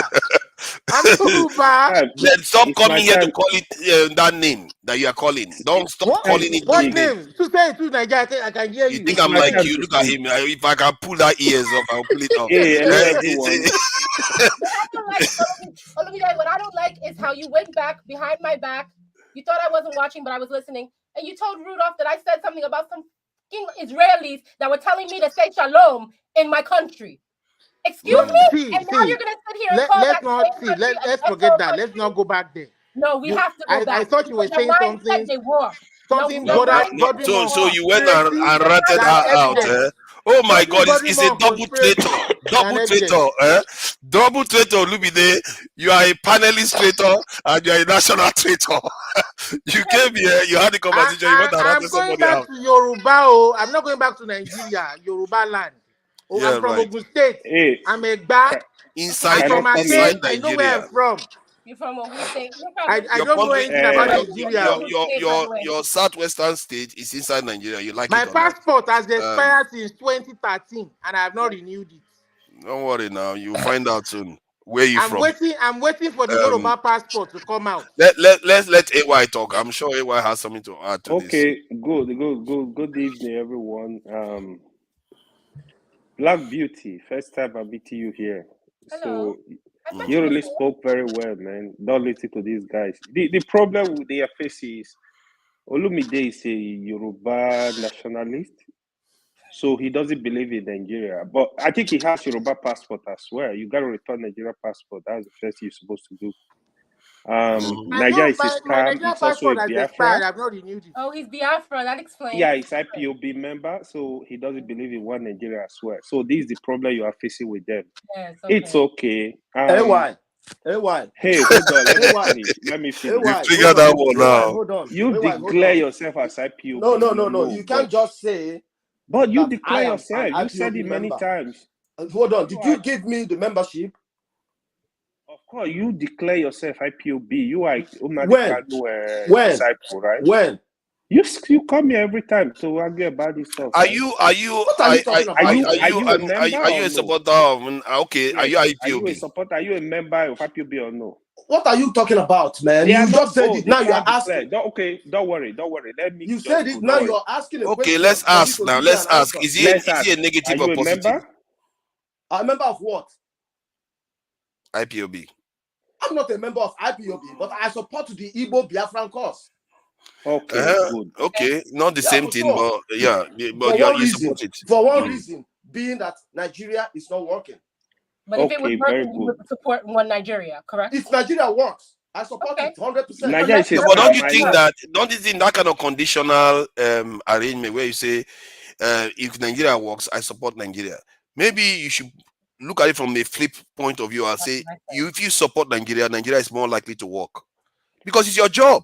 That's what I said. So, how many people do we need to support Nigeria for Nigeria to work? Nigeria is a scam. Almost all of us. Please let me just continue. Thank you for clarifying that point. I withdraw my earlier comment. You are a Biafra agitator. No wahala. The thing is, there you go again. Hold on now. It's a supporter. That's what he said. There is no doubt we have challenges in Nigeria. I think every Nigerian recognizes all these challenges, but calling Nigeria a shito, I don't think it's worth it. In some ways, that political hold on. You don't go beyond repair. Hold on. Beyond repair. I said that to Trump. We didn't hear that by ourselves. We hold heard it from Trump. At least let me speak. Guess if you like, let me speak. So the thing is, I have friends in some other country. Let me tell you, I have friends from Burma. She was a classmate, a coursemate at some point. She lived in Canada. For over 10 years, she can't even, with Canadian passport, she can't travel to Burma. Burma, yeah. She can't even get Yeah, a that's crazy. passport. They changed She the can't name. It's get not a even visa. Burma. It's Hold Myanmar on, right now. hold on. Yeah, she can't even get visa to travel. She has not seen her parents for over since she left Burma. She cry every day because they are living in an open air prison. Even people in Burma, they pass through a lot. If you understand the history of what's going on in Burma, you will know. I know. The reason I'm saying that is we still have some level of freedom. We can get our passport and travel to anywhere, travel to Nigeria. We are still citizens of that country. Why are you The not comparing challenge, us? hold on, Why are you hold not on. comparing us to Japan? Why don't you compare us to South Korea? The challenges we have challenges, we have problems. We've enumerated those problems here every day. We have to deal with those problems. Just like Father rightly said, this country we are calling heaven, people build this country. People die to make sure this country work. If you know the number of American students that died for America to be America, you will weep every day. It's millions of soldiers. Canada, the same thing. UK, the same thing. All the developed countries, Japan. This country, people pay sacrifice. What sacrifice have you paid for your country? Again, we have challenges. We have issue of corruption. We have issue of underdevelopment. We have to face this issue. We have to face the useless leaders that are not ready for the country to work, from the president to the governors to the local government leaders. We have to make them to get the job done, because if our parents refuse to pay some level of sacrifice, if we refuse to pay, our children will still suffer the same fate we are suffering today. This is the understanding we need to have. We can't say because the country is not working, we gotta mind you, I have wanted to actually have discussion even with Rudolph. Even some of us that come here to complain, we are part of the problem of the country. I can tell you in many ways. We are also part of the problem. As a city of a country, you have to do things that will make the country proud, that will not make the country look bad in the eyes of the people. Some of us are not doing that. We are not. We, So Nigeria, when some the of country us, goes off rail, hold it on, actually goes hold off. on. How do you tell We them? do things thinking we are the only owners of the country, we can do what we like and go free. No, some of the stuff we do, they end up affecting other Nigeria. Nigerians unborn, the children coming, they are going to pay the price. So this problem is holistic. The solution, I believe, it has to be holistic as well. Again, we have challenges. We have to face our challenges. Nigeria is still better than a lot of countries. Yes, it is. Those that say, "Oh, can you move back to AY, country?" Yes, it If is. there is any reason for me to move AY, back to this is Nigeria, the kind of I will move to Nigeria talk. comfortably and manage my life. AY. If That's God what said AY, this is where I'm AY. going to end, let me go. No, go. Wait. Stop Don't go. making it look So, like Don't people go. are still in okay, Wait, let me Nigeria ask let me wait, ask Nigeria in scam America, something. in Canada, in Because the this because is the kind Olumide of talk is I'm under afraid a of. wrong impression. Olumide, You know hold on, why? You know Olumide, why? hold on now. And Nigeria scam. I know a lot of people really want Nnamdi Kanu released, and in a way, to an extent, as long as he renounces violence, to an extent, I'm even supported. I don't have any issues with that. But when they say he never did anything wrong, do you think he never did anything wrong too? Okay, did you read the judgment? No, I am asking you a straight No, question. hold on. I will answer your question. But did you read the judgment? Because I read the what judgment, he some did of them not, anyway. he I did didn't read not. all of Hold them. on. The court said, the judge asked Nigerian lawyers, where was he making all those pronunciations? Because you cannot judge a man based on the pronunciation he made without you knowing the location. They said they don't know. That is the point. No, they know where he made in pronunciation. No, they don't. Know. You didn't read it. You didn't read the judgment. I can't argue with you because you didn't read. No. If you hold on, sorry, let me do this. If you come online here and make a pronunciation here, Can I not say that you made the pronunciation here? Do I need to know your But actual the location? lawyers back You home don't didn't know the argue for judgment. that. Forefathers. Listen, So this why is are the you law. advocating for the government? Hold That's on. my problem with No, no, you. no, no. I know I'm not advocating for anybody. I'm advocating for Olumide, hold on. the truth here. Olumide, hold on. To Niger, I can tell you categorically, you did not read the judgment. I read it, I followed it. The judge asked Nigerian lawyers, where and when did he make this pronunciation? They don't even know. That's the point. Yes, but I'm sure they know where he released the statement. I just told you that they Because said they don't know. And you are telling me you okay, are sure they know. so hold on. Listen, Olumide. Even if they said they don't know where he made the statement, but that statement, the question is it his? And if the government didn't know that, that is on them. They don't know. If they don't know how to prosecute him, is a different thing. But that did he not do anything wrong? Is the question I asked you. I am not a lawyer. We are not in a court. I tell you what the judgment says. Judgment says they ask Nigerian lawyers. Okay, Olumide, you're going to hear this. What I'm going to do, I'm going to play this, and you tell me Forefather, in why are any you wasting your country. time on this issue? No, hold You on now. gotta No, waste your because time. Olumide say he doesn't. Can you believe Olumide? Forefathers, I've played this thing several times. He say he doesn't know it. Forefathers, whatever you want to play now, can you tell us where he made that, what location? See, question I will ask you instead is there any country anybody will make this statement, including the country you are in right now, that person will be walking the street? Let me just play this. Forefather, wait, before you play, I just want to tell you why that AYC. You can't just kill Olumide, hold on. Let's see. Sang that song. I don't want to see a policeman. Go and look for weapons. Arm yourselves, and see what is going to happen. Build weapons. If you don't have any, go and construct one. Go and build one. Even ordinary catapults, anything you have, go and use it and destroy them. Destroy them. Mad people everywhere. They are going to see something they don't see before. And as we are destroying them, we are finding out where their children are. They are making mothers to become childless. And we are also going to make them become childless. They want destruction, we give them destruction. Mad people everywhere. What's that going now? No going back. I told them, the thing is like before. You come, you shoot, you go. And commission of inquiry, this, that. Let us, anywhere you see Sanwo Olu, you attack him. Tinubu his hotel must be burnt down. Okay. Burnt down. Mad people everywhere. The caller on the line, can you hear me?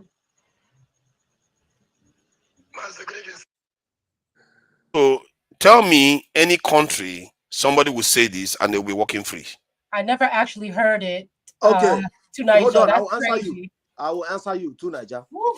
In what country has anyone been jailed or arrested for intentions? It's not only intention. The Southeast is on fire. Even words alone like this will get you in trouble. I asked you a question. Hold on. I asked you a question. I said, in what country have you ever seen someone arrested or jailed for intentions? Yes. If you threaten somebody with murder, you'll be jailed. If you use anti-Semitic terms, you could go to prison in some countries. It's just words. Was Tinubu hotel burnt down? He didn't say kill anybody. What are you talking about? I think that was during, if I'm not mistaken, it seems like during the NSAS scene, places were burned down. What? Tinubu hotel was burned down? A lot of police stations were destroyed in No. Samonekpa. He mentioned. You see, that is one thing I don't like. What he mentioned right here is Tinubu's hotel should be burnt down. And I asked you, was Tinubu hotel burnt down? No, it wasn't burned down. That is an intention that was not carried out. That's what I told you. If you have an intention, see, hold on. So if you have an intention, are you trying to tell me if you have an intention to blow up the World Trade Center, but because somehow you were arrested before for some mistake, you didn't succeed, they will say, okay, fine, because they didn't succeed, it's okay, walk free. No, it's different from succeeding. Listen. Have you ever had the term incitement? Hold on. Have you ever had the term incitement? Incitement is a crime. Is that why they are holding him? Hold on. Is that why they are holding him? Olumide, hold on. To Niger. Of course, it's part of it now. What else has he done? To Niger, in United States right here, okay? US can pick any call from anywhere in the world. They can understand what is going on in telecommunication from anywhere in the world, right from here, okay? They told Nigeria that Abuja will be attacked. They had the conversation. They can't go and arrest those people who made the call up until they want to carry it out. That is an intention. The attack on Russia, right? On the whatever carnival they were doing, and the attack. US told Russia this was gonna happen. You can't arrest people for intentions. You arrest people Actually, for you an act. can. Incitement. What do you mean? That's incitement. You can. What are you talking What do you about? mean? You can arrest people for incitement. If Hey, you go and no. say that I Incitement want to is kill the incitement. president of the United States, the But- people you are going to see come for your office, you are going to be shocked. You have not even told people. You said you, but this one is telling other people, which means any violence that has occurred in the state they could ascribe it to what he said. At what He's location? telling other people to go and do it. That's what the court asked. At what location? Where did he make all these pronouncements? Where? Even Clearly, he if was referring to Lagos when he talked about Sanwo-Olu. I said, where was he? What he was online. Online is not the location. What are you talking about, man? What You has didn't location read the got to do with judgment. it? The intention is real. You didn't read the judgment. What do you It does. mean? The intention, the location has nothing to do with it. The fact that he made the statement is enough. You can Okay. make the statement on the phone when Osama bin Laden makes his speech when they don't know where he is. Does it matter? He's still Say as that to guilty as Nigerian ever. government. Say that to Nigerian court, not me, because that's what the judge asked the Nigerian lawyers. He didn't read the judgment. But that my is not brother. the reason why he That's why wasn't they say he has convicted. no case to answer. No, the main reason why was because of the breaking of the law the Nigerian government did by bringing him from Kenya to Nigeria. That was the whole No. That's a different issue. For real, the judge asked Nigerian lawyers where and when did he make these pronunciations. They don't even know. So, okay, if they don't know, I'm talking to you now as a human being. Just because, let's say, the Nigerian government, they are incompetent, they don't even know precisely the time and when he made. Like me now, I don't know precisely when he said it. So, does that mean he didn't say it? Ask Nigerian government, not me. He said it. You know he said it, and this is not the only one he has said. I can play you another one that he has said. He says these things all the time, and you're acting as if he didn't. And that's the one that bothers me when people say he did nothing wrong. So that is not right. You know he has done a lot of things that are wrong. He didn't say all that. He said those things, but the court, we have to go by the court. Nigeria don't get job. They don't get better job where they want to. See, Nigeria is weak. Nigeria is weak, and they can't seem to even prosecute even an open and short case. So if they can't Nigeria even do anything weak, right. Is it not a shithole? No, it might be underdeveloped. It might have a lot of problems, but you calling it that name is not helping. But why? I didn't call the name. Trump called the name. Why did he say the thing about the mother's childless? I think that even when you're performing acts of war, there's a point that you don't go to. Why did he mention that? Like the children. Why do the children have to be a part of anything? That's disgusting. He has said more incendiary things. He has said more things about other groups in Nigeria. More incendiary things. Black Beauty and Two Niger. Have you ever seen? If I say now that if I ever gbab some Olu, anytime where I gbab that guy, I go slap him anyhow. So that means they will come and grab me and charge me to court, Sabi?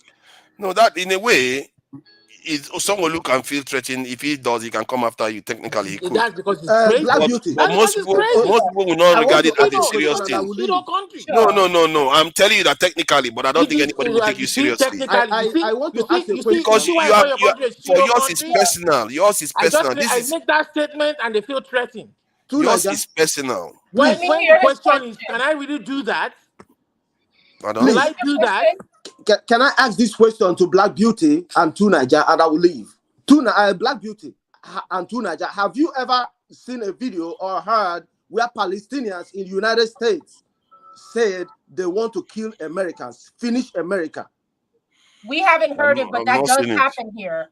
That does happen. No, I didn't say it happened. Listen, pay attention. I didn't say it happened. I heard what you asked. Are you talking about death to America? Two Niger, have you seen where Palestinians were chanting, pull down America, destroy America, kill Americans? No, I think the one I tend to hear is "Death to America" chant. Yes, I've heard What it. I does don't that know mean? whether they do See, it in kill America. Americans and death to American chant. What's the difference? No, "Death to America" is different from "Death to Americans." You see what I mean? Who is And the and, American? Who and is the and even American? that, I don't think even that you're allowed to do that in the United States anymore. I'm not even sure you're allowed to do that I in the don't United think you States. It are because happened those last people week. have What been are you talking found, about, right? man? Those It people have happened been last found by Okay, week. let Not me every find week. out now. and Let they've me been find out. I Look don't it know up. whether you can get Bring away it up. with that. those Bring people it to have the been screen. found and a lot of them have been executed. A Mm. lot of those people that they found that were like with insurgency in this country, those people are no longer here with us. They've No, been no, no, found. no, no. We See, don't hear listen. their Black conversations beauty, because what are you talking about? what I'm saying is in this Muslims in the government, streets of you're United asking States, a they pray question. on the road. They block the streets to pray. What are you talking about? Well, we're asking a question. You're Man, asking a what question TV without do you a watch? Where do you answer. If you get don't your news listen, from? Damn. what I'm No, saying as part of a protest, when people chant "Death to America," is something that is well known that they do all around the world. But it's You see not. what you're talking Hold about? on, Can hold on, somebody say hold that in on. Nigeria? Yeah, I think to an extent, I wouldn't. I'm not so sure in Nigeria you Man, can you say people that are and get not away with sincere. it. To hold Nigeria, you are on. not I'll sincere. answer this. You are We not have sincere at Homeland all. No, no, no, Security. no, I no. can't be I'm here. trying to be. I'm trying to be truthful about it. I'm saying in You Nigeria, you won't may hear not it. be able to say that and get away with it in Nigeria. I'm trying to No, be but true. here you won't get away with it either. Just because Forefathers, you see, as say the forefathers. public isn't I here, it bet doesn't you, mean that the I government bet doesn't you, hear it. forefathers, you know what happens? I bet you, Mm, you know what happens? People make threatening statements all the time online, or maybe through the social media somehow they post it, or maybe through programs like this. See, the police, the FBI, or whoever is in charge in America, they can call them and interact with them and find out what their intentions truly are. And maybe the case will die down there if they know that this guy has no serious intention or anything. You understand? It's not yeah, like that's what they normally do. But it's not like they don't look into cases in like the this. case of Kano, it's not benign, is it? It's not like just But going but for a but but, protest. but in our It's own part deeper of than the that. world, they are so high-handed. They will railroad you before you know they are charging you to court. They are locking you up without trial. That over nothing, over innocuous free right Mm. statements. You understand? I think Black Beauty has a point The only point I about wanted to the say "Death to America" chant because Yeah, what I wanted to you say is we have something called the Patriot Act, and it's one of the things that mm, people like Julian Assange and all of those people, they kind of give us a little understanding of the fact that our phones are all being tapped. So mm, essentially, they have their own networks, these insurgents that make these statements.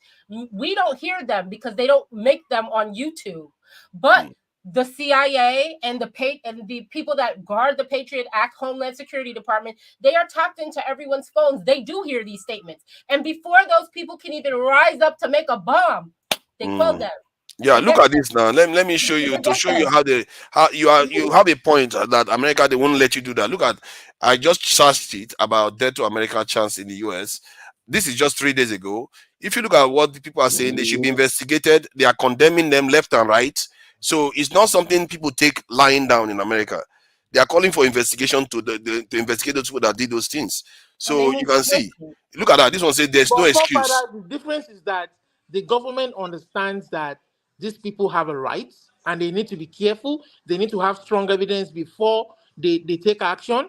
Otherwise, Mm. it will come back and bite them. But in our own part of the world, they don't even take any But precaution. I think They the don't care. problem, They abuse rights. They flout. And you want me to come back home and do what? but it matters who says it, right? Do Because if what? a person like Nandi Kanu says it, he has a lot of influence. But it doesn't That's matter like a who Huey said P. it. Newton It speaking, doesn't and matter they got even if rid he of him. said it. Trust me. Does he So have the wherewithal to carry out that threat? Olumide, are you seeing that they are calling for investigation because they chatted once this year, "Death to America" on an American street? They are calling for investigation on it. Yeah, So let they them don't take it investigate lying them. down. I'm sure they And will these are people that have investigate. not taken action. No, IPOB has taken action.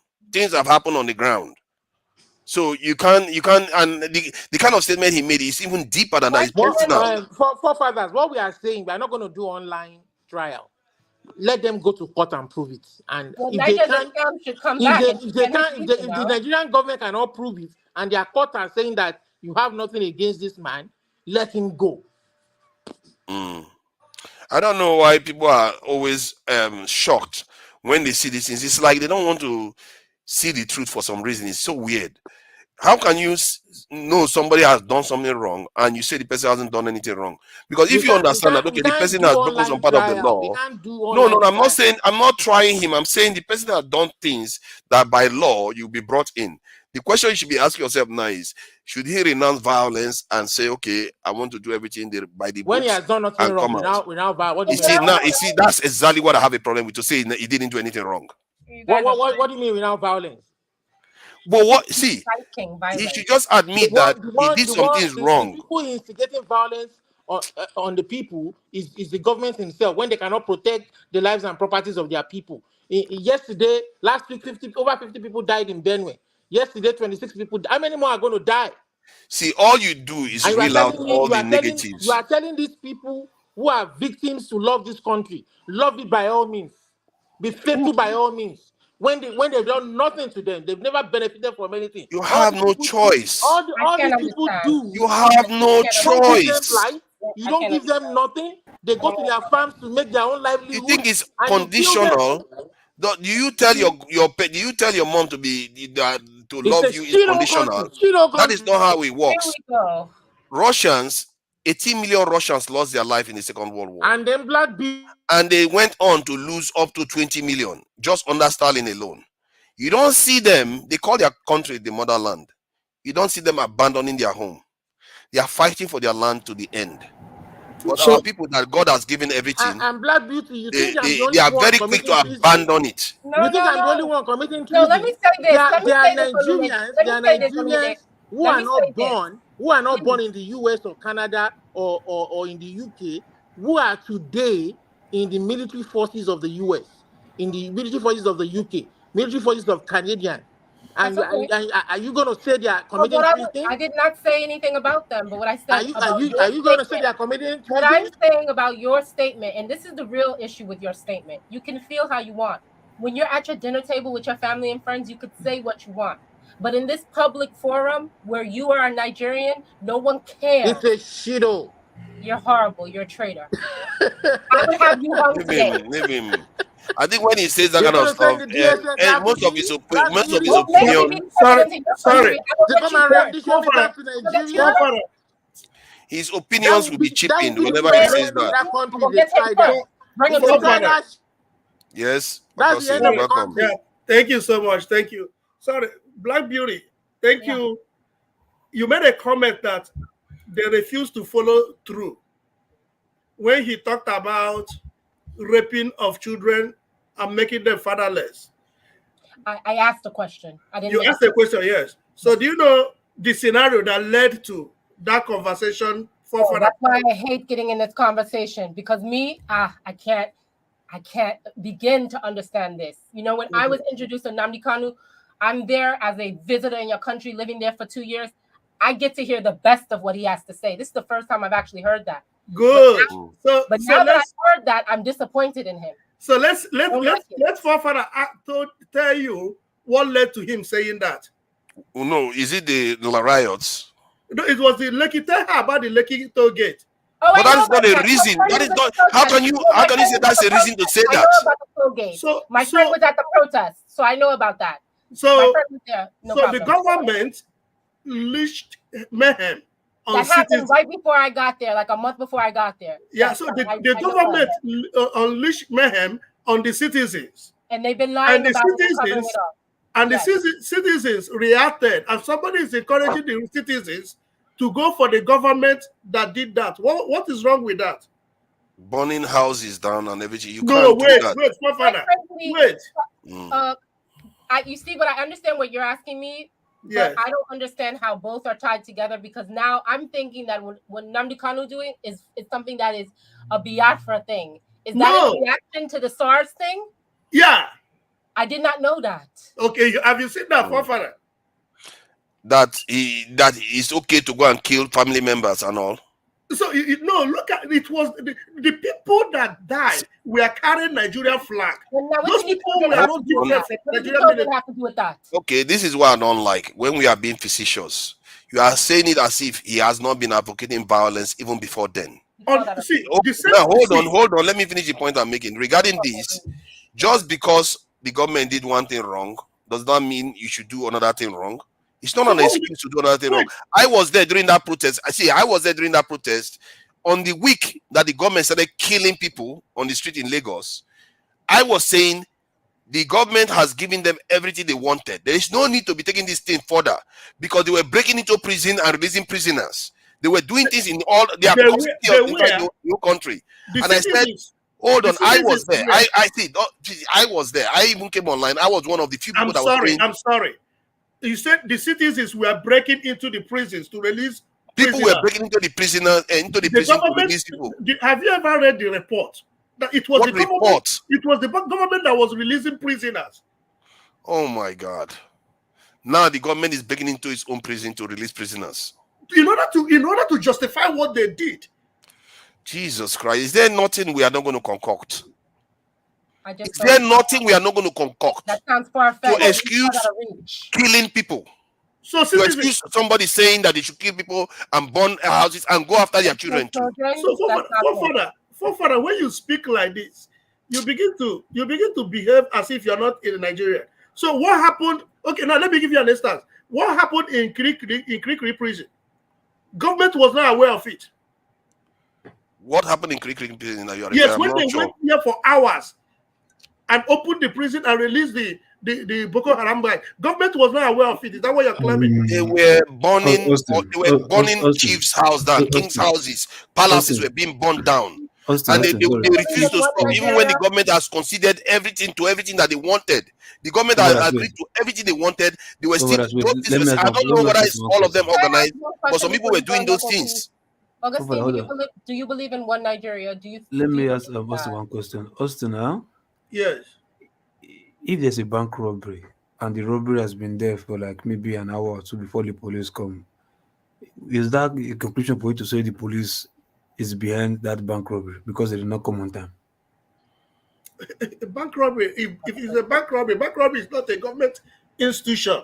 No, hold on, no. The police if it's a bank robbery, if it's a bank robbery, and the bank, let me come. If the bank is in front of military military office. Look, don't contest. I just ask you. No, you don't give me an analogy. You're giving me an analogy. No, I just give you a simple, straightforward question. Because the Lekki toll gate is not opposite any whatever. Closest is. No, we're not talking about Lekki toll gate here. We're not talking about Lekki toll gate. We talked about Kirikiri. So if you're talking about Lekki toll gate. Listen. You're talking about anything negative, criminal that's happening, right? Whether it's prison break or bank robbery or whatever. We're talking about any negative, any law-breaking scenario that requires police or security forces to come there and rescue the situation. If they don't come on time, will you say they're complicit, that they compromise or they're involved in that criminal act because they did not come on time? Well, I don't have right to even say, even if it is true, but when a report comes out and say that, and I quote let me ask you a question. Let me ask you one simple question now. When you say report, can you vouch with your life where that report came from? That's a good question. How will I vouch with my life that the report? There's no report. There's no report. All the report I say is showing the opposite. Why are you standing for something? There's no report that said that government released the prisoner. If you have the link, I will share. I will show everybody to Father, I have something to say. Please. How can you stand for a report that you say the government is the one that is involved and you just hear it because it suits your narrative? You're just happy and you say, okay, that's the truth. How can you say? Why will you say that? Local P, please, I have something to say. Please give me. I'm not done finished now. You let me. That's what's the question now. If you answer, then you can continue. So there is no way citizens. It has never happened before. Citizens will go to the prison, not one, not two, and release prisoners. Austin, is it the first time you're hearing of prison break in Nigeria? I'm not seeing any evidence of the opposite. I'm not seeing any evidence of the opposite. If I see any evidence of the opposite, give me. I will share it with people so that they can see it. The thing is easy. Like, all these things people are talking like maybe Nigerian is this, Nigerian is that. Look, if not for the failure of in fact, I won't say not entirely on the citizens or on the government. If not for the failure of the citizens that do not know themselves, that are just being docile, all this federal government stuff that are getting away with, it won't have happened. So this one sitting in one corner, scratching and says, telling you one Nigeria is this, one Nigeria is not that. local, outside the Lekki toll gate incident, what other way would have the citizens reacted? Tell me. Sorry, say that again. Outside what? Outside what they did in Lekki toll gate, and when we call Lekki toll gate, we're using it as a standpoint to all the what do I call it now? All the citizens movement within that period. Remember that it wasn't only in Lagos that this thing happened. Remember that this thing happened in Obibo, River State. Remember that Wike commanded the military to go into a village and kill anybody they saw that was alive in that village. So when we use the point, Austin, hold on. Did you just say that too? Can we substantiate what you said? Forward, wait. Austin, jeez. You said Wike ordered military to go and kill people that is living in a village. Yeah. Okay, now, let me search that. Hold on. Now, let me ask you one simple question. Where did you get the story from? Exactly. Wike said it openly. Search it. Wike never said anything like Wike that. Said, hold on. Austin, hold on. He said Wike never said anything like that. See, sometimes you people just that is my state. That state is my state. No, I'm trying to find evidence. Listen to me. No, Fafara go that. And when you find that, let them. We can say he denies or no, Fafara, the person that said it is the person you said send me the link. Stop first thing first. Austin, listen to me. First thing first, right? There are some statements you as an older man now should not be saying. Like, no, ideally, even if Nigeria is this or that, look, there's still war against humanity. You can go to life imprisonment for that. You understand? For what? Like what you said, they said Wike is not even the commander in chief. We cannot even command army. Nobody can command army. What are you saying here? Listen, now, who commanded the military in Lekki Gate? Who commanded the military? Wike. Oh, that's what I'm telling you. Military in Lekki Gate? Yeah, but he's making your point now. Hold on, listen to me. Sanwo-Olu did not command military. In case you don't know, Sanwo-Olu did not command any military. He doesn't have the power to do so. So, but they do it. No, just listen to me. Look, there is no governor that can command the military. He has to send the message. Like seriously?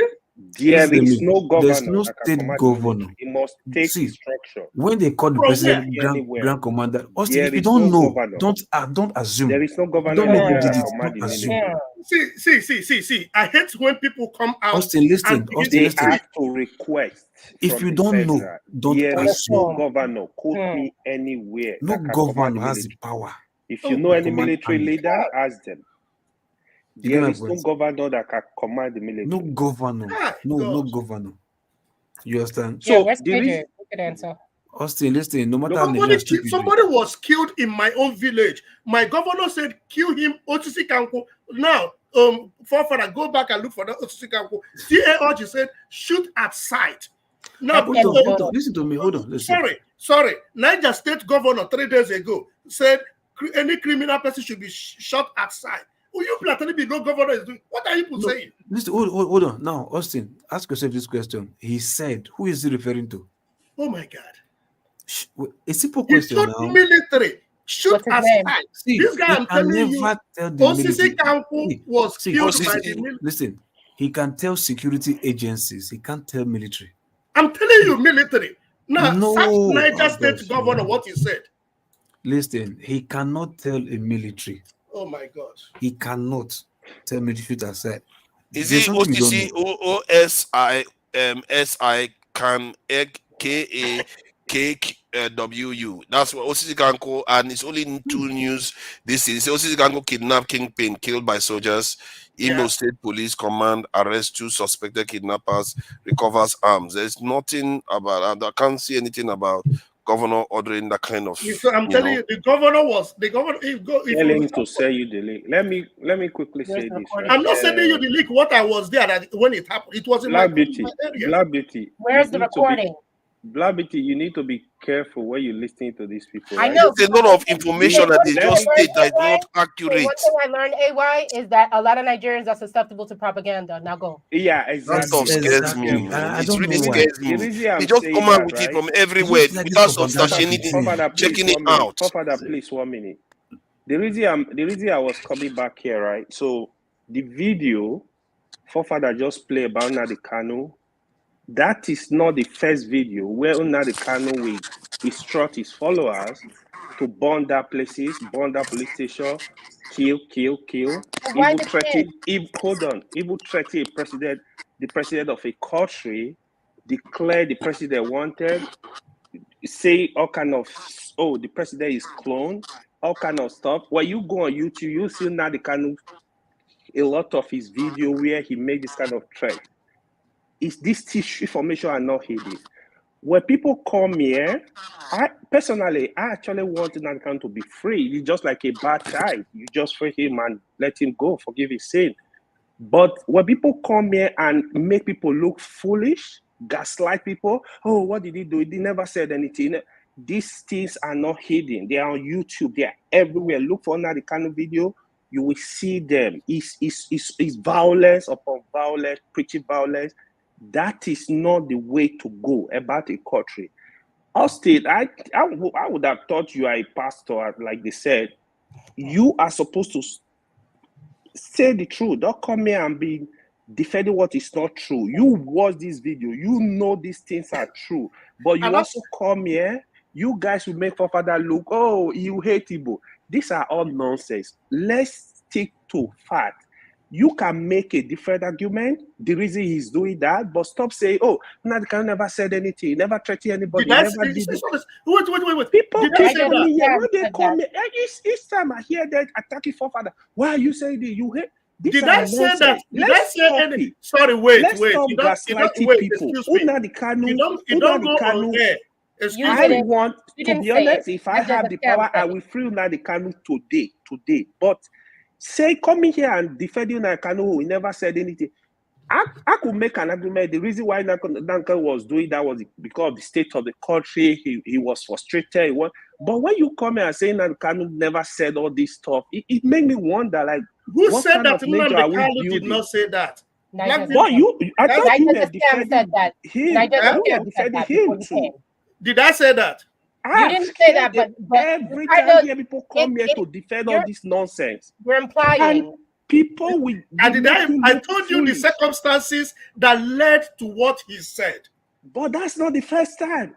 This I was telling you the one he played. What are you arguing? Yeah, but the one I played, but you could have just exactly. You know what you were doing when you did what you did. No, you are the one that knew what you were doing. That was why I came. Because I was doing, I can tell you exactly what I was doing. You picked something from the air. No, I didn't. No, wait, let me come. Remember that the state minister for defense, Matawale, when he was the governor, he told citizens to go carry gun, to go carry and defend themselves. Now he is the minister of state. Remember that this guy from Benue State, that was what's his name? One of the richest guys in Nigeria, that was minister of defense during the military regime. Danjuma made the same comment. Citizens go and carry gun, go and carry. Nobody called him for questioning. Hold on. You see what you don't. You seem nobody to be called these two people for questioning. Can I just add to something? Hold on, wait. He said that he can never say that to the military to go and carry gun to do that. So you can only say that to the citizens because you can only go over the citizens. You can say that, but I'm telling you, the power of military to go under a governor, it can never happen. You understand? Even IG of police, governor do not have power over them. If they don't have power over commissioner of police. Let me tell you now. This government is not serious. You know why I said they're not serious? I was reading some. Olumide, one at a time. I was reading on an Olumide, one at a time. Did you just hear what I said? Yeah, that's why Loco is quiet. Also, keep quiet, my friend. Also, as I was saying. Okay, Loco. Sorry. You see, the point here is people go by emotion and they go by their bigotry. Personally, I don't hate any tribe in Nigeria. I don't condemn any tribe. I look at statements. I look at statements and I analyze statements, no matter where it comes from. Yeah. I analyze statements. Have you read the report concerning the 17 military guys that were killed in Delta State. I think What does that report imply? No, because he is telling me. They've not I'm concluded. They've not because he's telling me that is only the chief of staff. Hold on first. Let me ask you a question. Have Yeah. they concluded that report, that situation in Okwama? Have they concluded the report? There's an independent report that is out already. Who by who?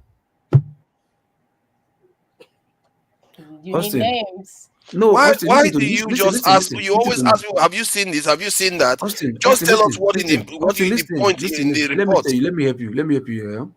Remember, nobody had even had the infantry to enter that place.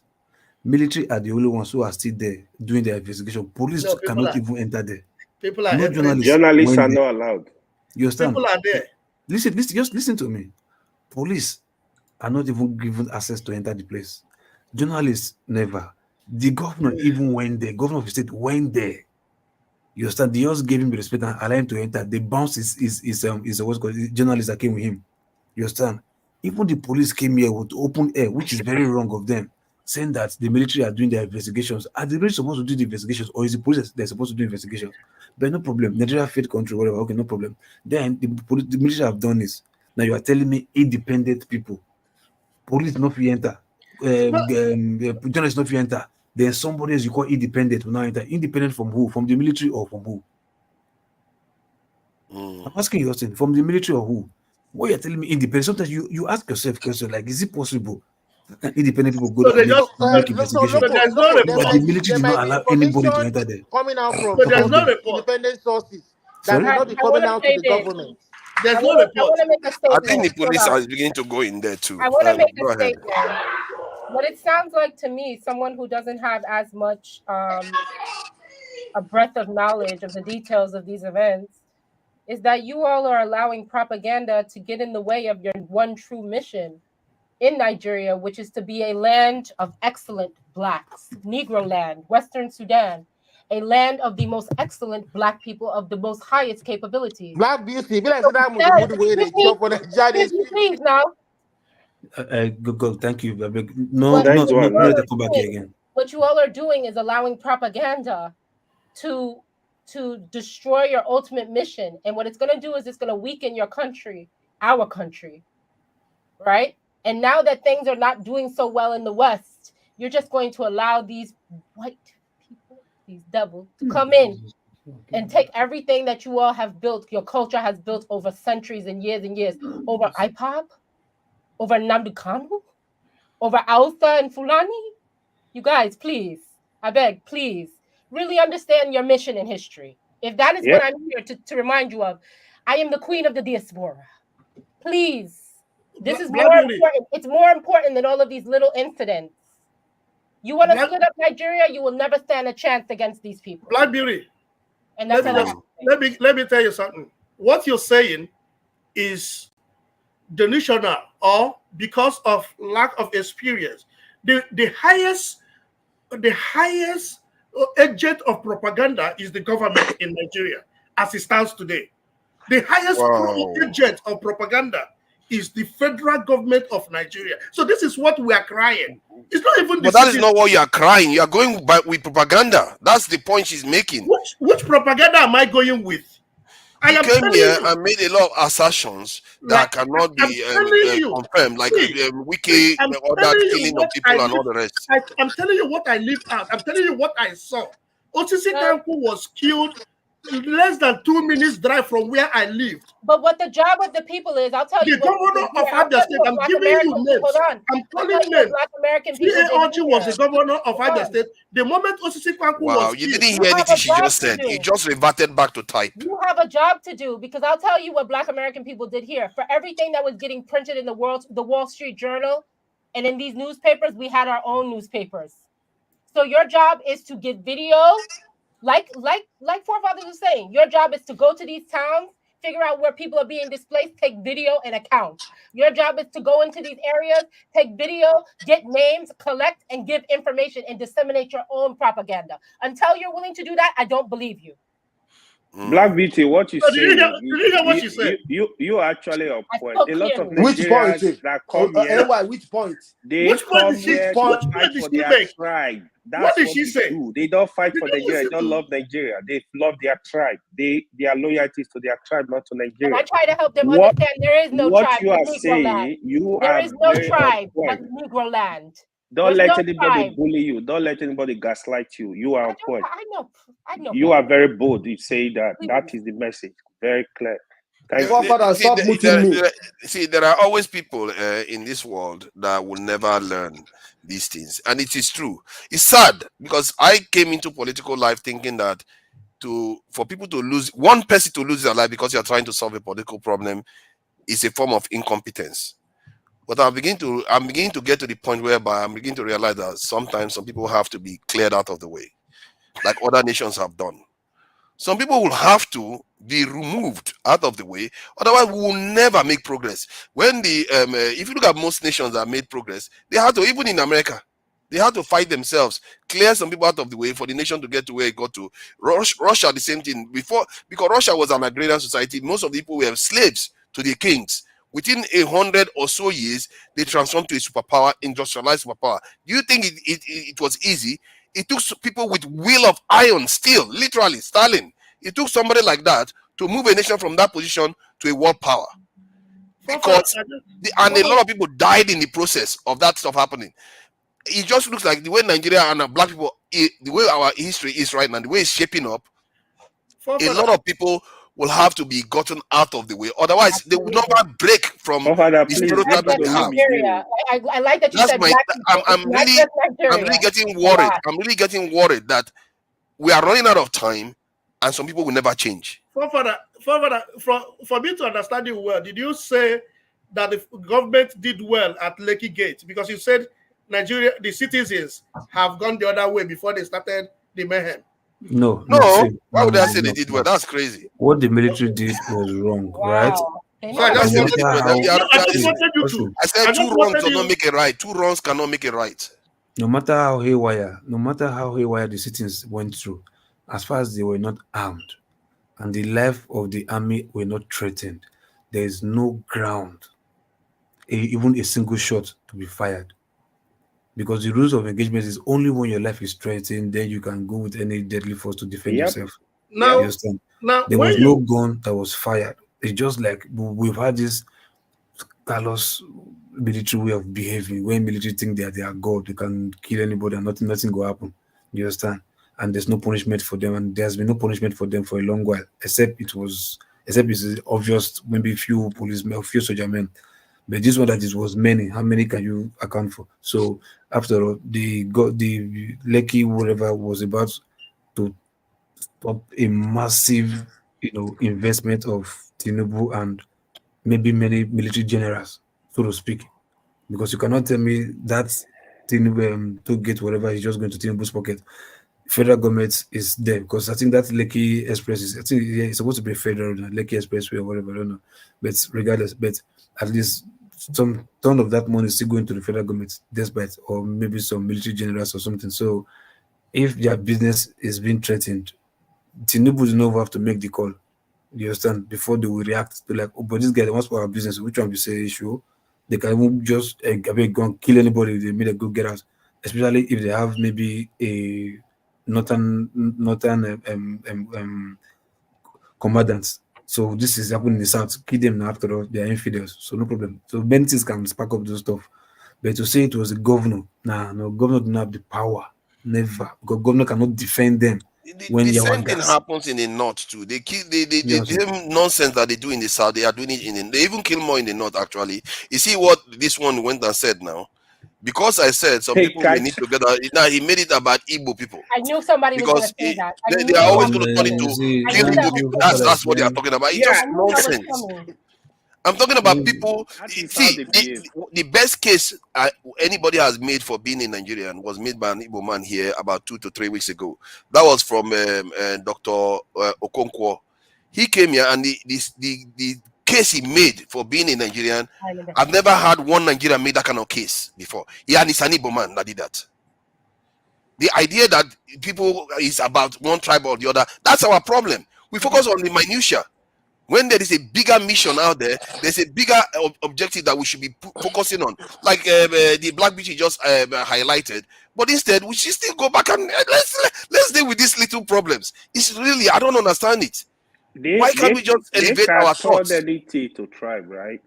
I don't understand one it. of Nigeria's best nationalists ever. He's an Igbo man, so it's not even about tribe. It's not even about tribe. It's all nonsense. When people come here and be talking about tribe, oh, Yoruba, Igbo, outside, Fulani, nonsense.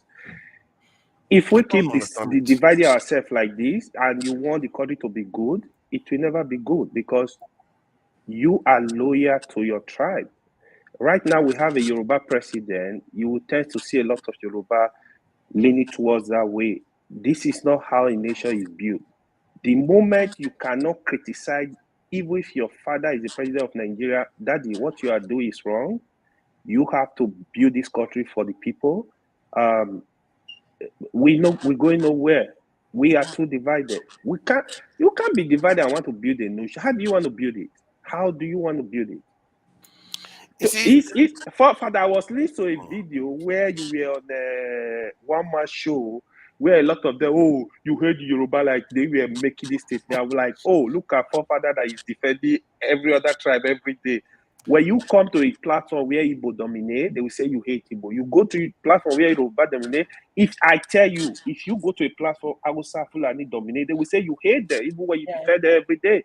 That is Nigeria. Don't let them gaslight you. Stay true to your thoughts. Black Beauty. Let me talk to AY. That scares me, AY, because I don't come from that mindset. I come from a Pan-Africanist black mindset. I don't come from that. That is how we behave. So I don't understand that. I was listening. I was just laughing. I said, "See, look at Father that is on another platform."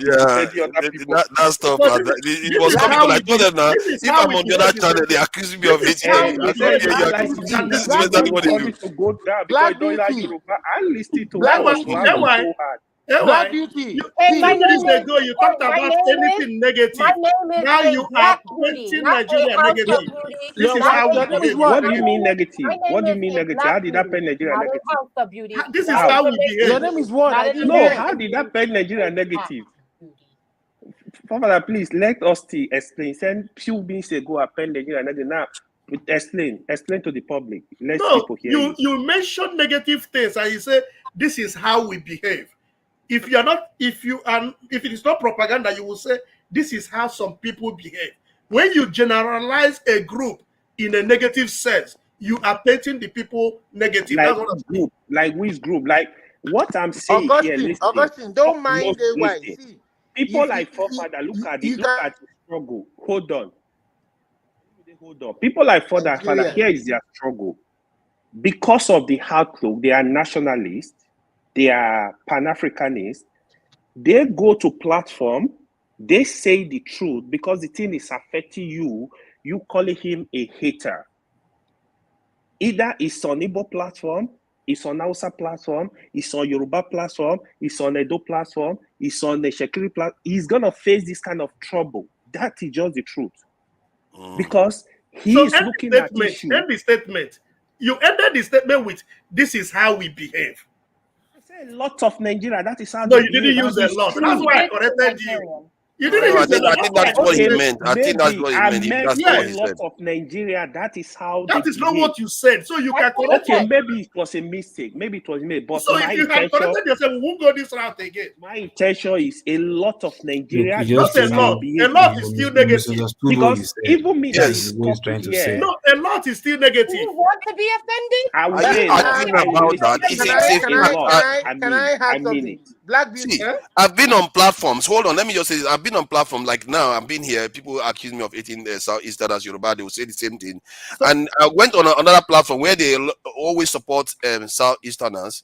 Then when I said something against the tribe of those people, and not even like against, just a figure that is within that group, it turns out like I'm attacking them too.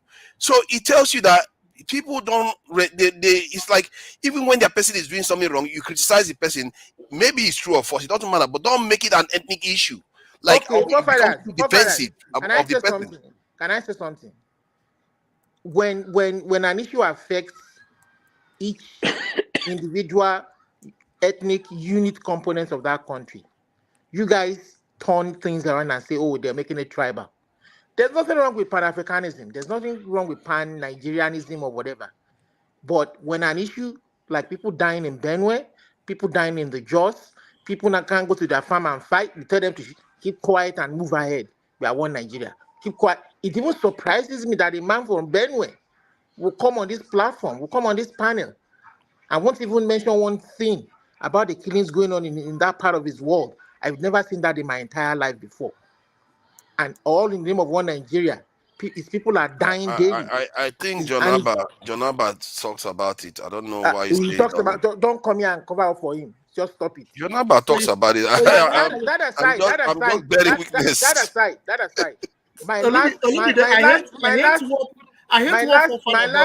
But I'm just trying to correct, tell the truth now. You can't just be maligning people. You gradually put him to blame a person. And then to talk to Black Beauty. I have a question for you, Olumide. Fine, you asked me a question. I want to tell you something, Black Beauty. Oh, no. I have a question for you first. You asked. I want to tell you something. Who controls the oil? Just be patient. Do you see this one Nigerian thing where you hurt your body? That mudu where you chop. You go, so your eye go clear. Wait, don't worry. You understand? You understand what I said? I will never think like you. You didn't understand me? So I'm telling you that one Nigeria, I love that Pan-Africanism, that one Nigeria mentality you have. You understand? But you cannot be Nigerian more than a Nigerian. So he started again. He got into his laughing mood. You get meta problems. Pan-Africanism is always fair. Pan-Africanism and one Nigerianness is always fair. Is always interesting when you are comfortable. Well, the reason why I speak about it. Let me come. If somebody from Kogi State that have benefited from Yaya Bello comes up today to say Nigeria is witch hunting Yaya Bello, given to the fact that Akpabio, Wike, those that are in the same category in embezzling state fund with Yaya Bello are now flaunting extra life, with Ganduje being the APC chairman, and this guy is suffering amongst the equal. So if somebody from that area says, you are witch hunting me, I don't think the person is just being negative. When justice is not distributed, it is not justice. I understand that. If somebody is telling me that an Igbo man is not qualified to be the president of a country, and Igbo in the 5 states of Igbo, only 5 ministers they have, and every other region has more. And somebody complains about that. And then Nnamdi Kanu, yeah, he went to extreme, but there are people in the same category where he is that did closer things he did, that they have been freed and they move with escort, and he is being punished and not even allowing to breathe. And somebody is saying that talking about it is being bigoted. I mean, we can play Pan-Africanism, we can play one Nigeria, but let it not be when the ball come to my court. See, I don't know which people who did as much as Nnamdi Kanu. Let me explain. I didn't say who did. I said who did close to. Also, let me explain to you. Even close. Think of this in this way, right? Okay. Nnamdi Kanu did what he did, right? Treasonable offense, no problem. Not reasonable offense anyway. No, he did some. He threatened Nigeria. No, hold on. Are you legal? The lawyer said there is no treasonable. You hold on. Let me finish now. No, I'm correcting you now. Let me finish now. Then what's it called? Igboho did his own treasonable offense, whatever, right? Whatever it was, I think I don't know if Igboho's case is totally trashed or something, thrown out of court or whatever. For Nnamdi Kanu's own, his case is being freed by the same government, the same justice that you are criticizing right now. He was freed, but another criminal justice system or coming from the executive is using their veto power to say no, put him there. no, let's deal with him, or for whatever, some certain reasons, you might be surprised. This might just be in collusion with your so-called governors or politicians from the southeast. You might be very surprised, but you will not know. But like I said, this same justice system that you say is not good freed him.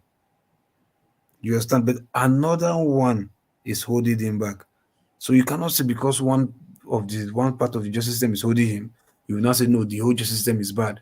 But you forgot the fact that another court of the same Federal Republic of Nigeria grants him freedom. There he has no case to answer. You did not say no, that part of the country is good. But because you are banking one that is keeping him captive, you are saying no, justice system is bad. Can't you say that's a bit unfair I from don't the side? understand what you're saying.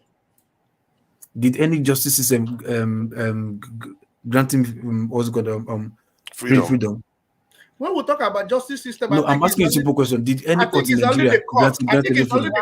Yes, now. Yes, I now. think it's only the court. Yes. It's only the court that uses the word justice. Executive doesn't use the word justice. No, I said the courts. Executive doesn't have their own courts. Okay. The courts, whatever court they took him to, did any court in the Nigerian system grant him freedom? Yes. Yes. Right? Yes. Is that court system part of the Nigerian that you don't like? Nigerian justice system that you don't like?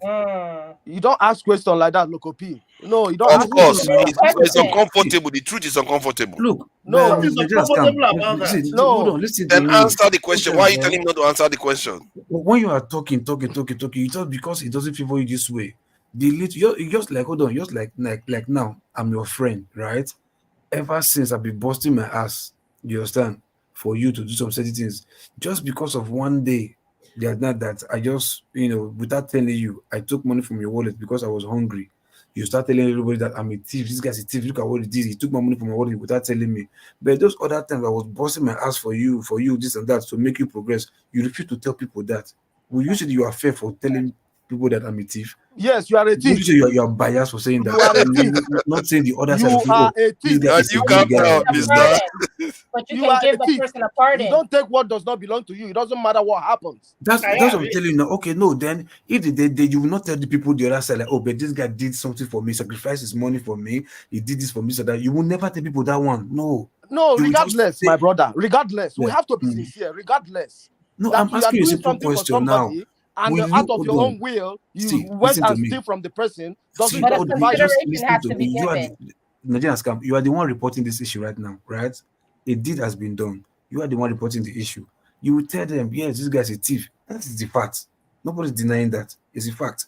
But will you also be courage enough and be sincere enough to tell those same people that, look, oh no, wait, despite this guy stole from me, this is what this guy has been doing for me still. Will you be courage enough to tell them that? This is the mind of a Nigerian. I'm asking you a simple question. It's not Will a you be courage question. enough to tell them that truth, that Listen, fact? I'm not obliged, right, to tell people the good you've done for me. It's my So own why will you be opinion. obliged It's to my tell own people choice. the But bad it's I not did your for you? right to steal from me because No. you've been doing Why good will for you me. hold on now? If you are being fair, like you say, Who justice is told fair. you you are not Why will you be obliged? obliged to tell You are people the bad obliged to side tell of me, people the and truth not to of be obliged to tell situations. people the I good mean, side Don't of me? color Will you it. say that's justice? Omission, you are lying. No. Would you call that justice? Justice, you're supposed to be impartial. Look, your logic. Look, your logic is not because that you do good to me doesn't mean that you can do the wrong thing. Exactly. No, but if you take money listen to because me. you want to Austin, eat, I I'm might not have saying to give you a because pardon.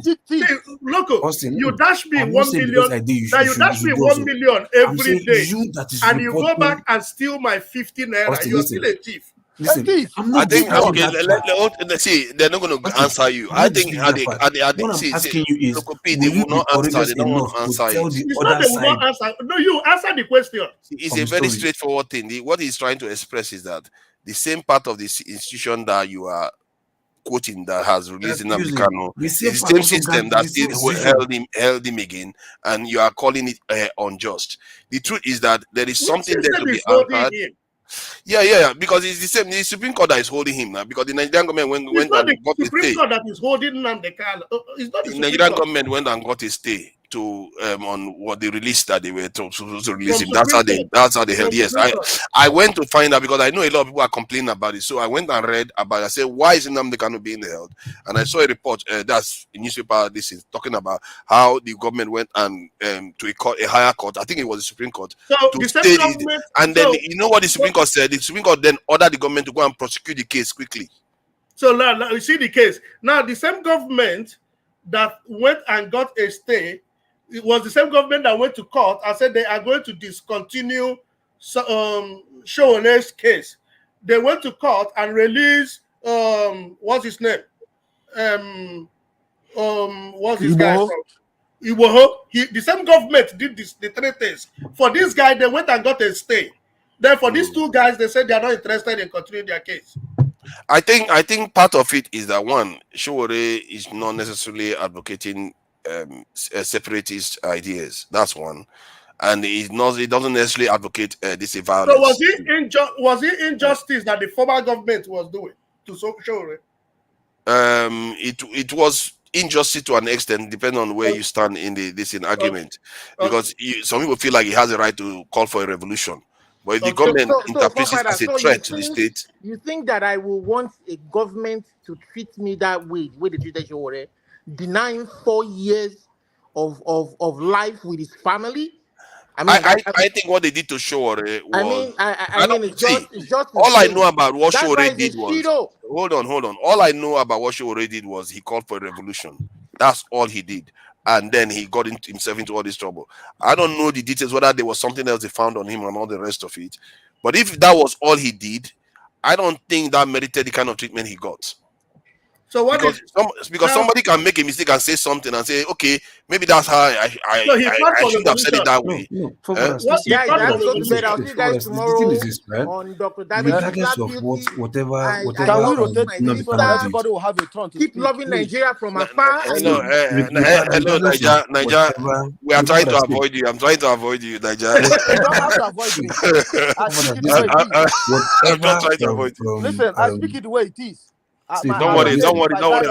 I'm joking. Don't worry. So, before you leave, I want to ask you a question. Whenever hold on, please. Yeah. I want to ask you a question. If the way it's being treated is wrong, you understand? It's still wrong, even if you're not going to commit a crime. As far as if you treat him in the wrong way, the Nigerian government treats him in the wrong way. The Nigerian government is wrong. You understand? Whatever Nnamdi has done, the proper way to do things, take him to court. If they free him, it's his business. That's true. If they don't free him and they give him, they provide enough evidence not to free him, they should allow the courts to do their stuff. That is true. The Nigerian government, they are playing politics with Nnamdi Kanu. Exactly. That is what I don't like about it. Look at the question. If a child who lost their mother is denied food, and the other children whose mother are alive are eating, if that child said, "You're denying me food because my mother is dead," will you say the child is wrong? I don't know. Food because your mother is dead. You're denying me food because my mother is dead. Would you say the child is wrong? Who is supposed to feed Can you do the analogy again? I don't understand it. Can you repeat that again? If you have a set of 3 children, two of these 3 children, they got food and their mothers are alive. Then one of them was not given a food. And it happens that the mother is dead.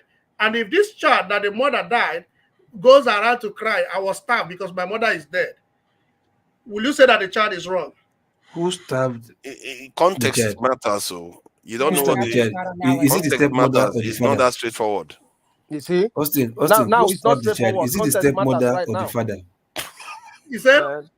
It's always matter, Nigeria. I want to ask you a question. Who starved the child? Is it the father of all the children or the stepmother of this single child? The uncle. The uncle. Yes. And he didn't feed the child. Did he give any excuse for not feeding the child? The uncle can also tell you, because he did not give birth to that child, right? He has the right to feed whoever he wants to feed. The uncle can stand on that ground. Yeah, but then the boy will be right. Then the boy will be right to say that it's because That his means the mother boy is will not be there. right because my mother is dead. That's why you're starving me, right? So, Or maybe I'm just not the feeding uncle can also because tell your you dad. he has the right to feed whoever he wants to feed because it's not the parent of any parent of So that. would the boy be right? That's the question. Sorry? Would the boy be right? That's The boy be right, the uncle will be right. Okay. So why am I telling you this?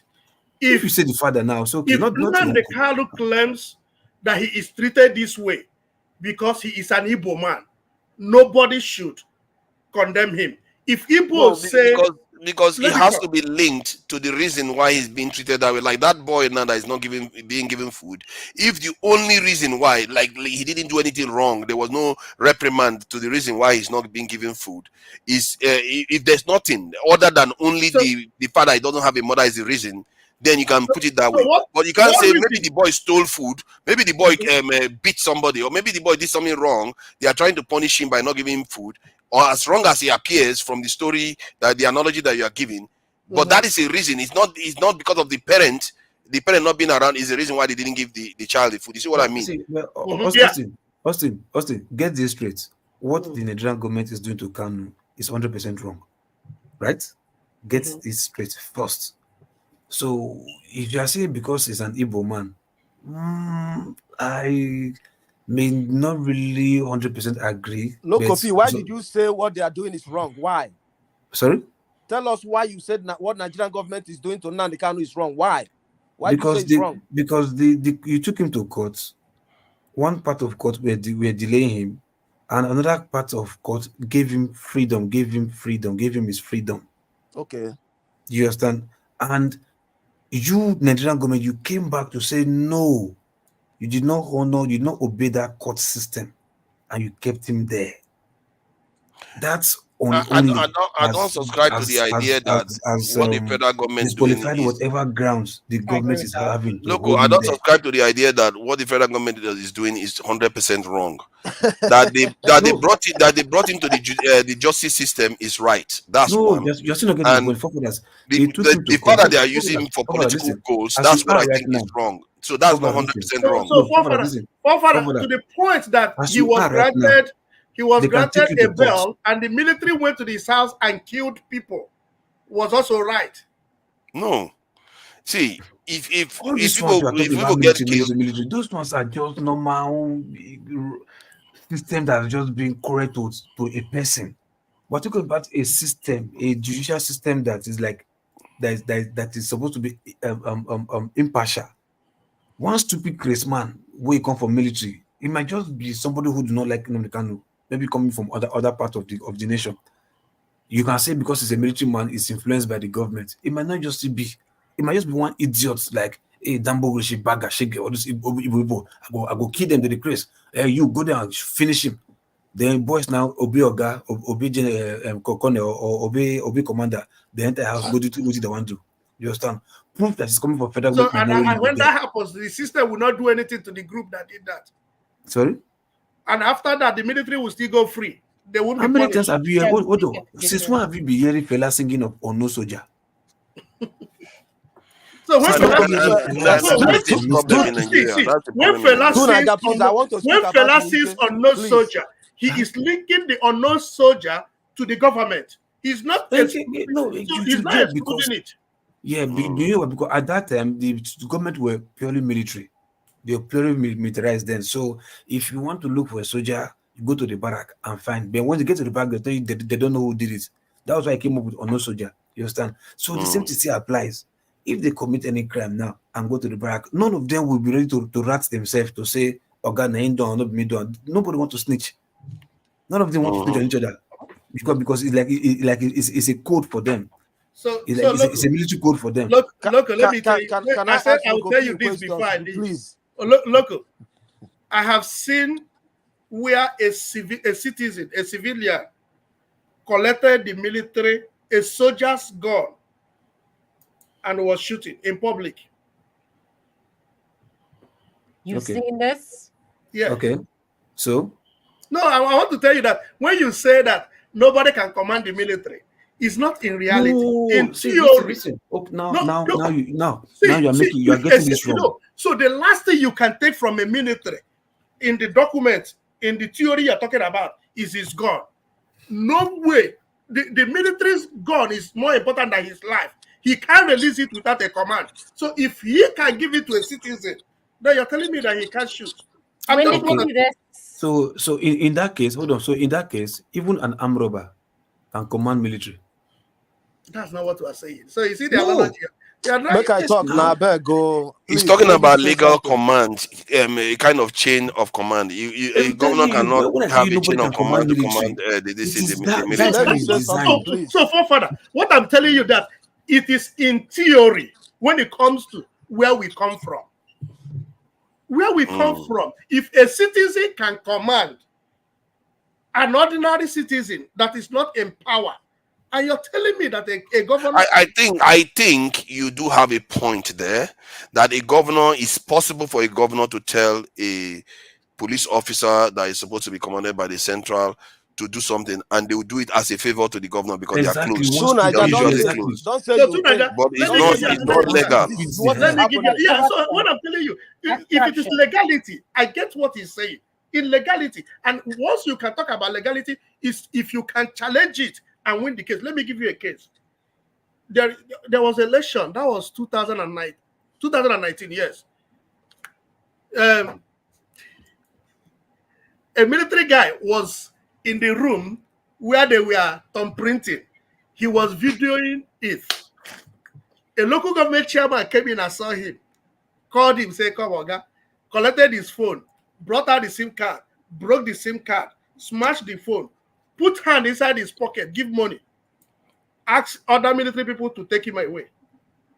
Local government chairman, not elected, TC local government chairman.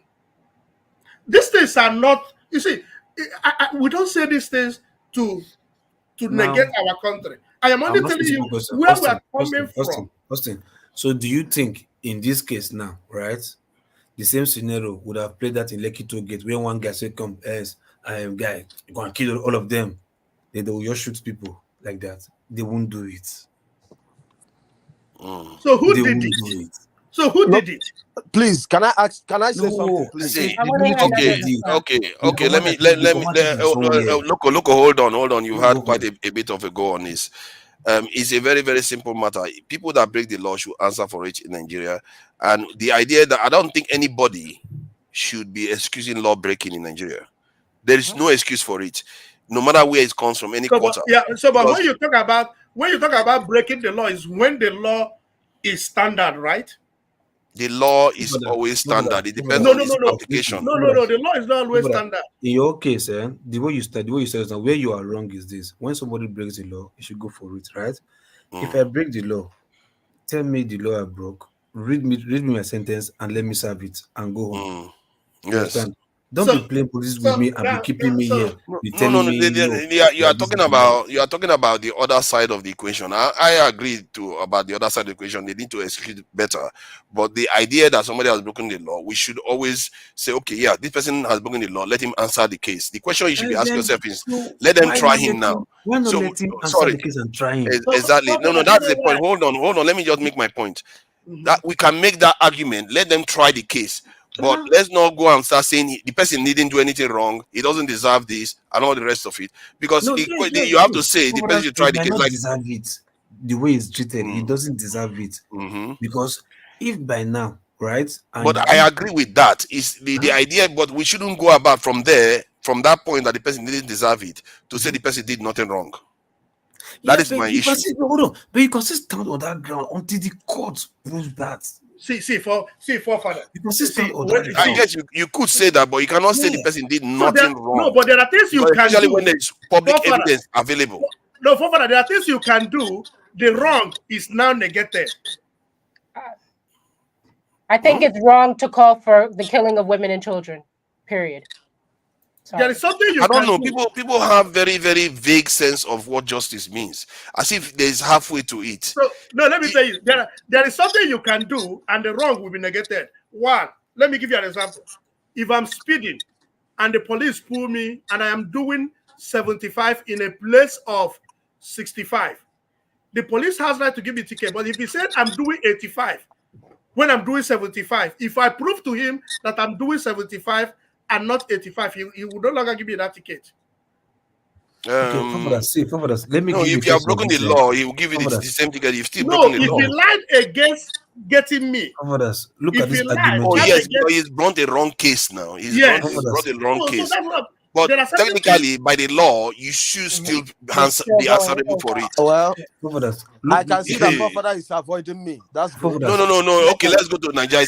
Nigeria is the best. Nigeria is Nigeria is the scam. best. No, I can't see anything there. All I I can see is didn't change your name. Nigeria is the I best. didn't That's change all your I name can right see. here.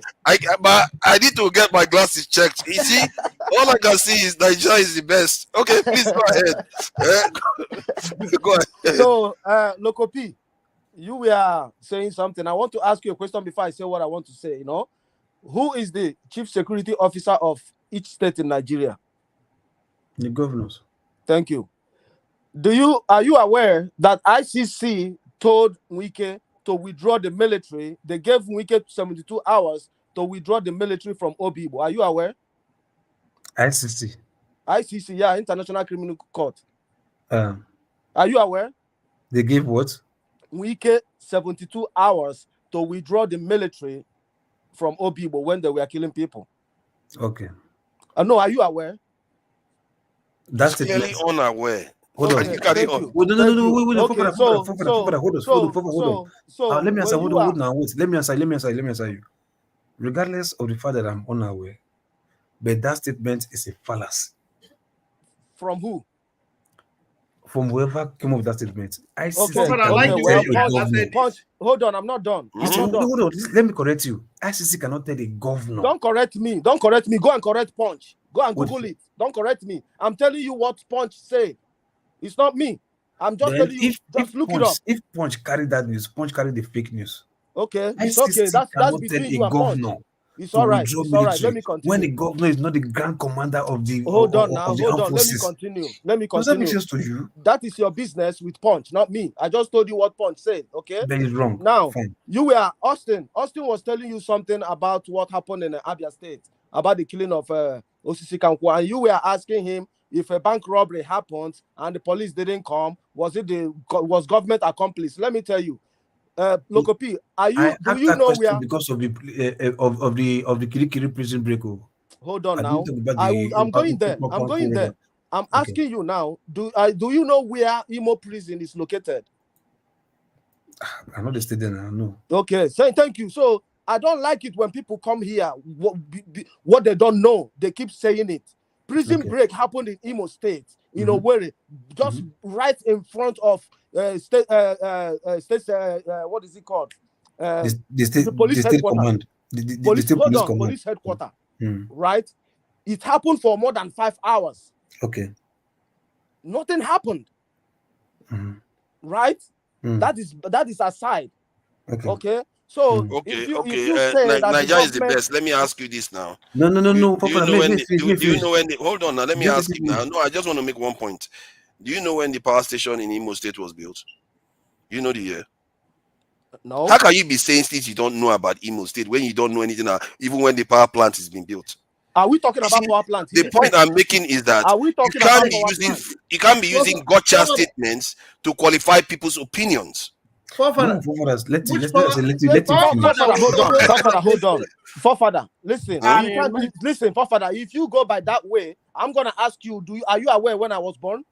You don't exactly. Know. So my point, you are making my point. You can't use that to disqualify or undermine people's opinions. No, I'm not undermining his opinion. Let me see what he's saying now. No, I'm not undermining his opinion.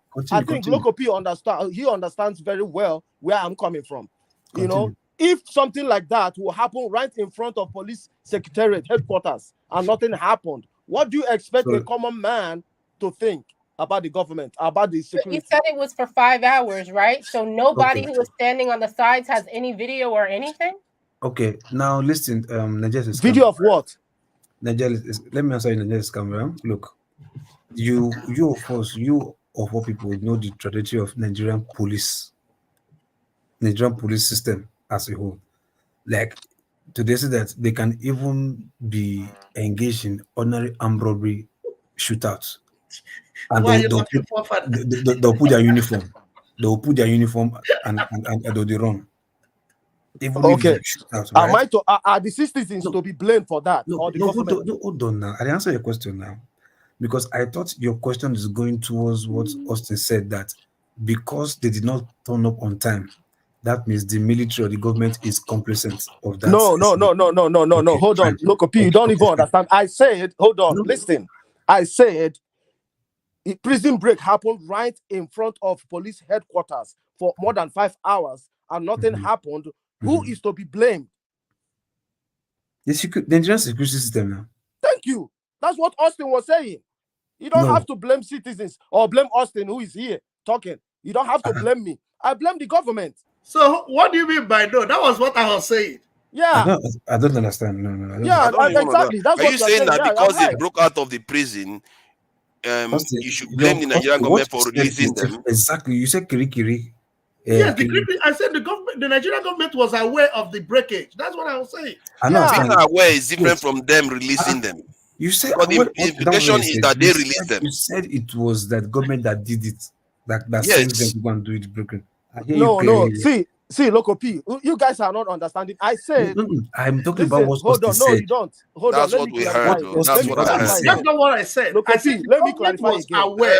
I literally had to search that. You said that is the government that released them. When I said they were breaking into the prison and releasing prisoners, you said it's the government that did it. That's what you said. Don't worry. No. You can listen to my argument. You may be hearing this differently, but listen to my words. Go back and check what I said. That's what you said. That was what you said. 3 people have confirmed it. You said the government. I have to search it.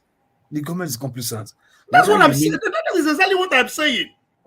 That they're complicit in releasing the prisoners. They're complicit in the action. They are aware of it. No. You see, there's a difference there. You said that they released them. So the criminals came in and opened the place. So I said government was aware of it. Before you said the government was the one that was responsible for releasing them. How will so who did not know how it happened?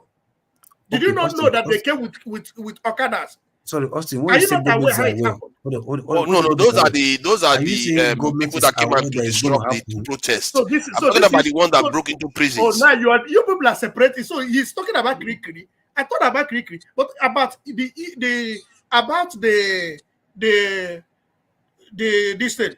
toll gate. I saw some people being dropped off during protest, but that's different from the prison where people were breaking into prison and releasing prisoners. So now this is the problem.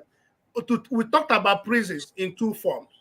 The Krikri own, I said government was aware how they were released. Now, before the Lekki toll gate, I said a report came out that government was involved in releasing those prisoners in order to perpetrate what they did. There is no evidence of it. I said you said government was involved. There's no evidence for it. But do you not separate what I said? Can you not understand my positions? Yes, but both of them implies that the government was responsible for releasing them. Is that what you mean? No. The first one, government was aware of their You're stepping back on your the words. Next time, choose your words more carefully, because that's what he literally said. I said you're stepping back on your words. I would make such a good lawyer. That is not what you said, sir. So what did you hear? We're talking about 2 different things. I heard exactly what you said. You said the government released them. For which one? The one relating to the toll gate one. So I'm not denying that. That's what I said. So you get information before you push out. The one related to the government, I said so. Where's your evidence? No, they are releasing prisoners. The government didn't release the prisoners. Government is aware. The government was involved in releasing them. A report said government was aware. Government released them in order to give them the Where's the evidence for all of these things? It's so hard for me to believe that. So have you changed what you're saying? You don't jump from the air. Get a background statement before you. Actually, she's more correct. No. I don't get somebody quoting me wrongly or somebody accusing me. You want us to go back in time then to play the No, you don't do that. What I said, I have my position in the 2 things. So she's not able to. So you don't just take her by her words because she doesn't know the context.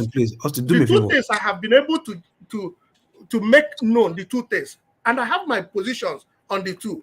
Okay. On the Lekki own, I said government arranged. A report said that government released prisoners from different locations before they now launch what they did in Lekki Tollgate. Now that of Kirikiri, I said government was aware because of the arrangement with Boko Haram to release those guys.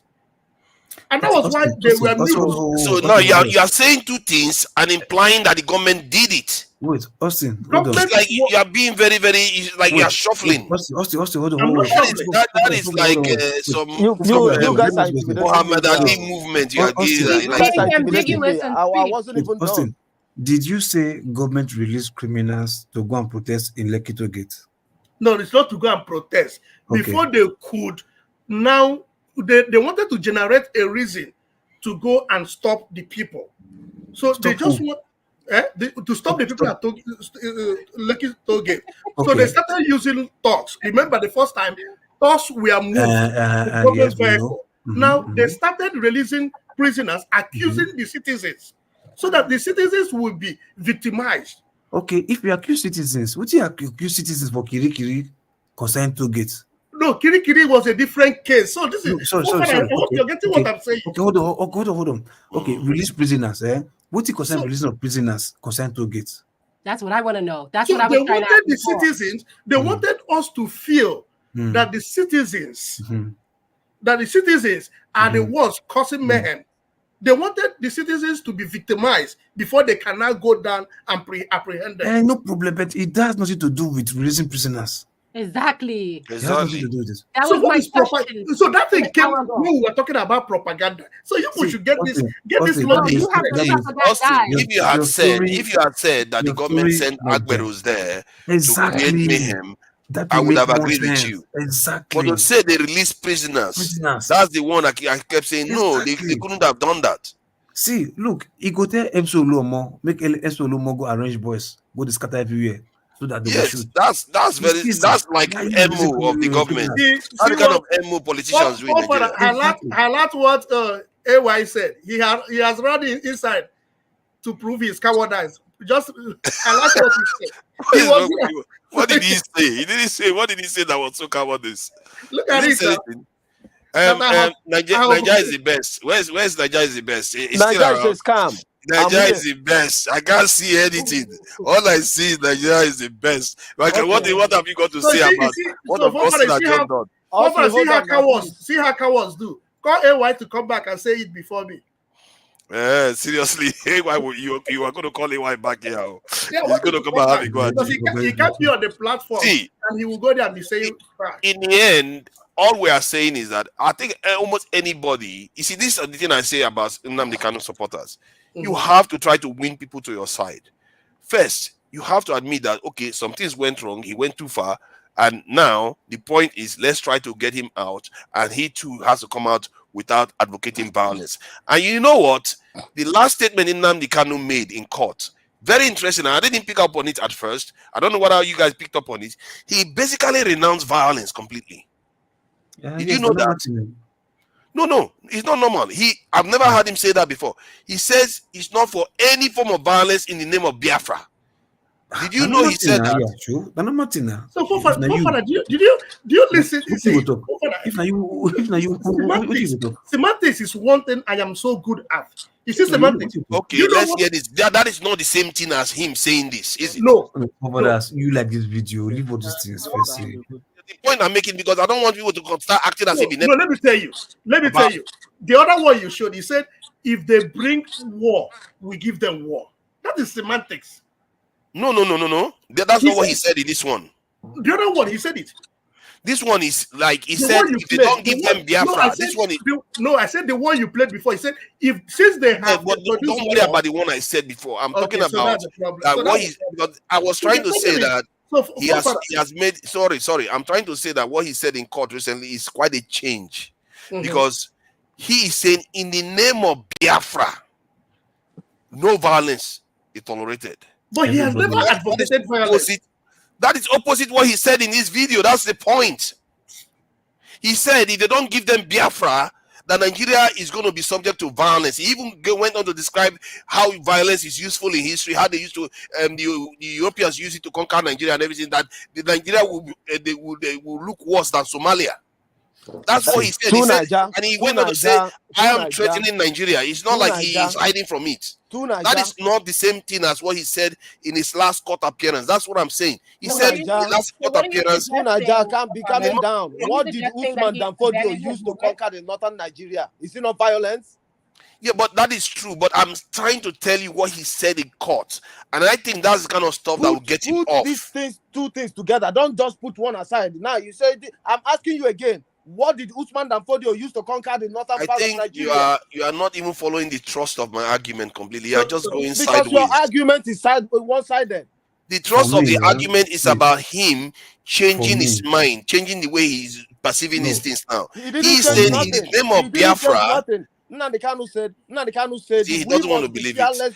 You want me to play both videos so you see the difference? Yeah, let me play both videos. I just hope it's loud enough because it seems to be a little bit low in volume. Let me see if I can play this video. Of violence, then I can give you this assurance today. Of course, your worldwide listeners and viewers may be able to note this.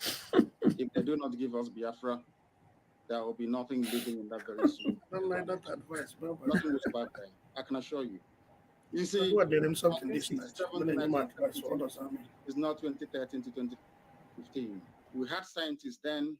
Now we have men that can make things happen, even better than what we had in the late 60s. So that should ring as a warning to all of them that we are not joking. I do not believe in peaceful actualization or whatever rubbish is called. I have never seen where you become free by peaceful means. If you know, you tell me. I am a student of contemporary history. I have never come across anywhere in history books where you get your freedom out of a peaceful process. It's never happened. Never, ever, ever. And let me ask you, if you look at the world today, because the only language that people in the zoo understand is the language of violence and force. After all, that very contraption was put together by Freddy Lugard by force. That's one thing people don't understand. That Lugard killed people to bring Nigeria together. And the killing of people to disintegrate the zoo shouldn't come to anybody as a surprise. Our promise is very simple. If they fail to give us Biafra, Somalia will look like a paradise compared to what will happen to that zoo. It is a promise, it is a pledge, and it's also a threat to them. They must understand this, that we've had enough of this nonsense. These criminals cannot be stealing money belonging to everybody. These same men cannot be responsible. I do not believe in peaceful actualization or whatever rubbish is called. I have never seen where you become. That statement regarding Biafra, he believed in violence. But if you hear what he said, take his video out. Yeah, I will take this one out and play the one where he was advocating for this thing. So you see the difference. It's a very, very different position, and I was quite surprised by it. I was like, then if that is the case, I think he will be released. If that is the case, leave whether or whether not. Look, even if he's say violent or not, right? Take him to court. Hold on. Let's just hear what he's saying. I know it very well. And I suspect that some people in government are complicit. They are making money with insecurity. That's correct. They are making money with it. I'm not sure this is the one. In 2 minutes, this nonsense will stop. Who is It's the video. Listen to it. Now we'll speak about who is the fool. Who is the idiot? I ask. That I give another in the East and any idiot will counter it. Who is the bastard? I'm asking you. So, sir, nobody can. Sir, are you against? Who is the idiot? Form of violence or insecurity in the southeast. In the name of IPOK is in front, and they know that. Let me come out of this nonsense, this mess. 2 minutes only. Only 2 minutes, I guarantee you. And there'll be peace in the east, not just southeast. Everywhere in the east, it's not the entire south. Huh? Even the people around him cannot even believe what he's saying. But like I said, this is what he always said. The court's also entitled to change its mind. Yes, then. They were jumping. So we hope that they'll change their mind. They're using it to do experiment against SS. Exactly. So There is no way we're going to allow that to happen. My rights must be respected. It's important. My right to fair hearing must be observed and obeyed. Understand that. To Kenya into this talk and allow him to talk without his You were lawyer. talking about your health condition. What exactly is wrong with you, sir? I have congenital Everybody wants the camera. See, look at all the layers behind you. contamination, you can tell. So they're basically trying to keep me alive. So that when they calculate that I'm about to give up, that my heart is about to pack up, they will now say go. So when I go outside, I will die outside. That's what they're trying to do. The medications they've been giving to you, has it not been working? It's not working. If it's working, why would I have all these lumps underneath my... And he has written a petition to the Nigerian Medical Association where they brought one quack doctor, somebody who is not a doctor, to treat him. To come and try and treat me. But up to now, they have not. They don't know what they're doing. And they know they don't know what they're doing. Or else, why would I have this? As long as it remains in DSS custody, there will be no trial. So what is your application for the court? Is seeking for a non-custodial arrangement by the court. You said house arrest. Exactly. I don't mind house arrest because I'll defeat them. In this court, I'll defeat the government of Nigeria. Yeah. The whole world will see it. Where is the treasonable felon? Where is it? All these years, journalists are shouting treasonable, treason.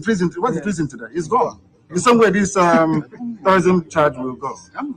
I'm thinking of another capital offense that can charge me with. Maybe, I don't know, impregnating the wife of somebody. I don't know what other thing they're going to charge me. The federal government, they know I'm not guilty. My only guilt is that I'm fighting for my people. And I will fight for them. Okay, Father, stop before you start liking this. Last question. Has your family been able to... Anybody using IPOB to commit crime is a criminal. It's not part of this family. Listen, no. Our family is based on 4 cardinal points. You must be without fear before your enemies. You must speak the truth always, even if it leads to your death. You must help the poor and those who cannot help themselves, and be of good character that God may love thee. That's who we are. So what will be your words to those out there in the East who are killing in the name of IPOB? That they are criminals. They are criminals. They're not part of this family. We are called a family for a reason. We've come to serve our people, not to enslave them.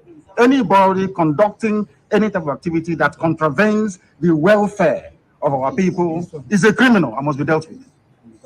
Thank you very much, sir.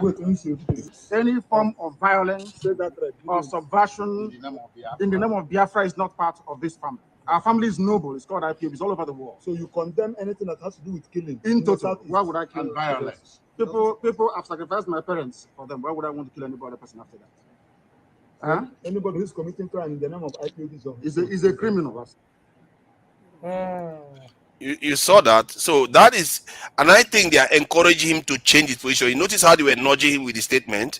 Yep. So basically, he's now saying, in the name of Biafra, no violence. That is a total shift in position. Hold on, see, look at the countenance of the lawyers behind him. They were even not into what he was saying. They were even into like camera, see me, at the look. Seriously, look, is that how petty you think they are? Jesus Christ! That is local opinion. It's a fact now. So, yeah, these people are appearing in court all the time. So, let me tell you what's not I think they are more preoccupied with him getting that statement out that he's not for violence because they know that's how he can get out. They want to say now we deal with they want to be a part of it. That's how you saw how they were feeding him the words. They are literally fed him the word. They said non-violence in the name of IPOB. Then that's how he finished. He said yes. Father, look at Nnamdi Kanu. From all his speeches, these 4 points, but where you get the semantic is in the number 1. Never you look afraid before your enemy. Oh, shocker! So even when he consulted these other people that started using God, his reason was that they were using Fulani inside the farm, that they should go and defend the people inside the farm. You are talking about something else. The thrust of the discussion, why do we always sidetrack? The thrust of the discussion was that the 2 positions are very, very opposite each other. Which other 2 positions? He said he doesn't want violence in the name of Biafra. That is what you are not listening to. The first video, he's saying he wanted violence for it. So what is number 1? So you don't listen to people. You just frame what you want to respond. Okay, no, that is the discussion. What is number 1 he mentioned? No, the number one is not the point. I highlighted the case. I'm the trust of my argument. The conversation is about the three things that the Biafra. No, but that is not my point. Yeah, that is true. But that is not the point I was making. The reason why I played the first video was him saying that he wanted violence. He was willing to go for violence. But the second video, he was saying he's not going to tolerate violence. So this is the issue: is that you construct the news the way you want to construct it. So number one, let me come now. Number one in the 4 points is if the people are bringing violence, if the enemies are bringing violence, you're giving them violence. That's what he means. Do not be afraid. Well, let's see. Yeah, but he didn't say, and yet he went on to say no violence. It doesn't matter. He can say whatever he wants to say, right? Truth or not, nobody cares. It's his conscience. But my question is this, right? Look, you are keeping this guy there for what? You say he's committed a crime, take him to court, case closed, and let the matter end. If you want to jail him, if you want to sentence him. If you want to free him. You get my point? I think we're all in agreement in that, but the point I'm making still stands. The point is a specific point about him changing position. It doesn't matter. Of course, it does matter. Come on, man. If Mandela was in prison, coming out saying, if I come back, hold on. Do you think if Mandela was in prison and he's coming out and saying, I'm going to kill all white people, you think they were going to release him? Let me come. It's a big difference with what he's saying. Let me put you last week. You mentioned a country that said over 200 years they are not going to fight war, but they have guns everywhere. Oh, you see, now he says this in note crime. I can go back again so that this guy can hear it. I'm telling you. I don't know why he didn't hear it or what. I heard what he's saying, but I'm telling you the consequence of what he said. What is the consequence again? Nnamdi Kanu, even when he calls for violence, he wants to be on the path that he is only retaliating what you are giving him. That's what I want you to understand. You can't do that to a state from that point of view. Okay, so regardless, well, let him say what he wants to say, no problem. Right? He said, okay, no violence. Why are they still keeping him there now? Take him to court and sentence him, case closed. I agree with you on that. We're all in agreement on that they should try him. But the Nigerian government, they are just as saboteurs as anybody that is sabotaging the state of Nigeria is. Personally, the way I look at it is that he has created instability in the south-south, the southeast. The Asari Dokobo and co have created instability in the south-south. Boko Haram has created instability in the north. All these saboteurs, the federal government has created instability by making Nigeria's security forces so weak. They are all, for me, I look at them as they are all in group of one. They are the ones causing the problems. None of them are doing anything to better our people's future. All they are doing is fighting each other constantly, causing all this chaos in the country that we will never develop, and we end up here talking about all this stuff while the rest of the world is getting stronger and stronger. Okay. Taking us to death. This useless And all of those groups have to be. All of them. I see all of them as one pack of people that are just causing problem for us. Father, I want you to go back. When I was listening to this guy's news, I remembered you and I laughed. Have you listened to Kenneth's news today? Sorry, which one?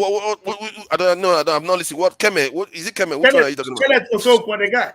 Oh no, I'm not listening. What happened? Oh, he was talking about the tripod stand of any country to be successful. Where he was talking about economic stability, political stability and military stability. Go and listen to that news. You will. Oh, that would be interesting. You sure? You know I would like him now. When the major security. But do you know why I obsess about security to an extent? Because from 400 years ago, when we encountered Europeans, we've been obsessed with economy and a few other things, but never security. That is one thing we never took care of. From 400 years ago. But further, with what happened in Yaya Bello's residence the other day, is it this kind of security people that you will give nuke to keep? See, I don't care, man. As long as it's my person that's carried the nuke, I prefer that Oibo man carry the nuke and finish us off. See, you have to be careful, you know. See, in life, you can't say your family members should not be strong. Otherwise, see, their children, the Oibo people are very clever. You see, what they do is they know as things are going today, if we carry on like that, they are getting stronger and stronger. Their children are going to get stronger than our children. They are going to get stronger. Their children's children are going to get stronger than our children's children. And eventually, guess what's going to happen? They are going to come and take us out. No, If so- we so- carry on in this pattern, is death we are wishing to our future generation. And Like, we yes. have to start understanding these things. When I was watching this, what came to my mind was, look at the kind of money Nigeria is using, wasting, just for nothing. Look at the kind of money. Look at the number of police force, SSS, military that were just in the house of a former governor for hours. The present governor came with his own entourage, with his own taxpayers' money. Where else can we have these things? Let me recognize Young One for all the insults he's been insulting me today. Young One, thank you for all the insults. I'm thanking for all this because he's paying for it. Point is that the guy is using money to insult me. No violence, for father. Where's the other one that you did there? Another one, Young One, go cry when the country breaks up. Yep, I'm very happy with that. See, as long as you are donating, I'm really happy. So his insult is expensive. Yeah, it's good because at least Dr. Damage is getting something from it. Insults are not always that painful. He's having his opinion, isn't it? It's not like he say, Augustine, don't mind these old ones, one Nigerian bigots. They are hell bent on keeping a failed state together because they are scared of being on their own. Yeah, we are very, very scared. See, what I'm more scared of is our bigger threat. We have a bigger threat out there. This our inability to see it is a big problem for me. Because you would think we see it, Black Beauty, because we've lived through colonization. We actually lived through colonization wars where all our communities were decimated and taken over by Europeans. You would think that will remain in our memory, but it tells you that, what does that tell you? It tells you that the British, they really groomed a lot of our leadership and our elite class today. Do you know that there's white American people talking about retiring in Ghana? Oh, yeah. Was it not the Blackwater guy that was saying that they should even come and recolonize Africa again? The Blackwater, They said that all the time. The British defense minister said that too, that they should recolonize Africa, and how they are going to do. He actually talked about how. He said they are going to claim that they are going to come and they are coming to do aid work in Africa. So it's very, very cunning behavior, man. And this is online. It's not like it's hidden. This is open secret. So, and it was on the British newspaper. I don't know who even leaked it out. I think they just wanted to damage his career, that he said something like that. So, and by the time the news came out, is that he has already sent soldiers to, I think, Malawi or one of these South African countries. And on that day when this news came out, one soldier died. Till today, no soldier has died in that country. One soldier died in that day, and I don't know whether maybe the news came out. Somebody felt like, okay, this is that what people are here doing. Boom, they attacked him, and they said a lion, an elephant hit the guy. I said, that was years ago. Say, what kind of coincidence is that? That about 2-3 years ago. That's a big coincidence for the day this information came out. An elephant attacked you, and nobody has been killed since then, before then, and since then. Now, right. So it was a really, really odd period. It's very wrong. It's very correct for them to claim that statement could cause that. How do you mean? It's very correct for somebody to say because of the releasing of that information. Yes. Somebody have just. I think that's probably what happened. I think they blew somebody's cover somewhere along the line, because they said what the soldiers were doing there was that they were learning the people's culture and their languages. Typical of our people. There's nobody looking out for us. Our people anybody can come and just penetrate our communities and do as they please and walk out. This is, for me, I don't understand. People don't get, maybe it's just me that is seeing it from that point of view. I see problems coming. That's if we carry on like this, we are in trouble. Because I think like them, maybe because I've been in the West. I'm as evil as they are. I would take us out if I was them. Because if you are this week, what is going to happen? You were saying? Now you're seeing problem, I have to run. No, no, no. Oh, of course, you have to run. We all have to run. Tomorrow we have a longer session to deal with. Yeah. Anyway, today is a Black Beauty. I really appreciate you for coming in and representing all this. All this colonial mentality. Somebody has to change their mind somewhere along the line. I'm not saying about Augustine. Augustine is quite enlightened, except you are talking about Kano. I think this book That's might when change people's mind. I'm doing a little book review. we all have our blind spot, and I think I do have my blind spot in some issues. So I'm not going to hold it against anybody because they love their Nnamdi Kanu. You have a right to your opinion, and You see, just hope that from the first day I've told you, you see, Nnamdi Kanu shouldn't have been existed. If now come to think about it, if you are in a country where things happen, how would somebody that you never elected control that money? So it is the leadership failed to do what they're supposed to do. I think what concerns me most is that people like Nnamdi Kanu and Simon Ekpa could be supported and funded by foreign actors to destabilize their own country. And that concerns me a lot because there are so many people in Nigeria right now that Oyibo man will give a gun to go and kill their fellow countrymen. They will take the gun happily. They will not even they will take it happily to go and kill their fellow countrymen. And that concerns me a lot. Because this is why the government has to be. Sorry, when you say that, you're even going far. Talk about our leaders whom we have entrusted. It pains me when people come to defend leaders. This is when I get mad.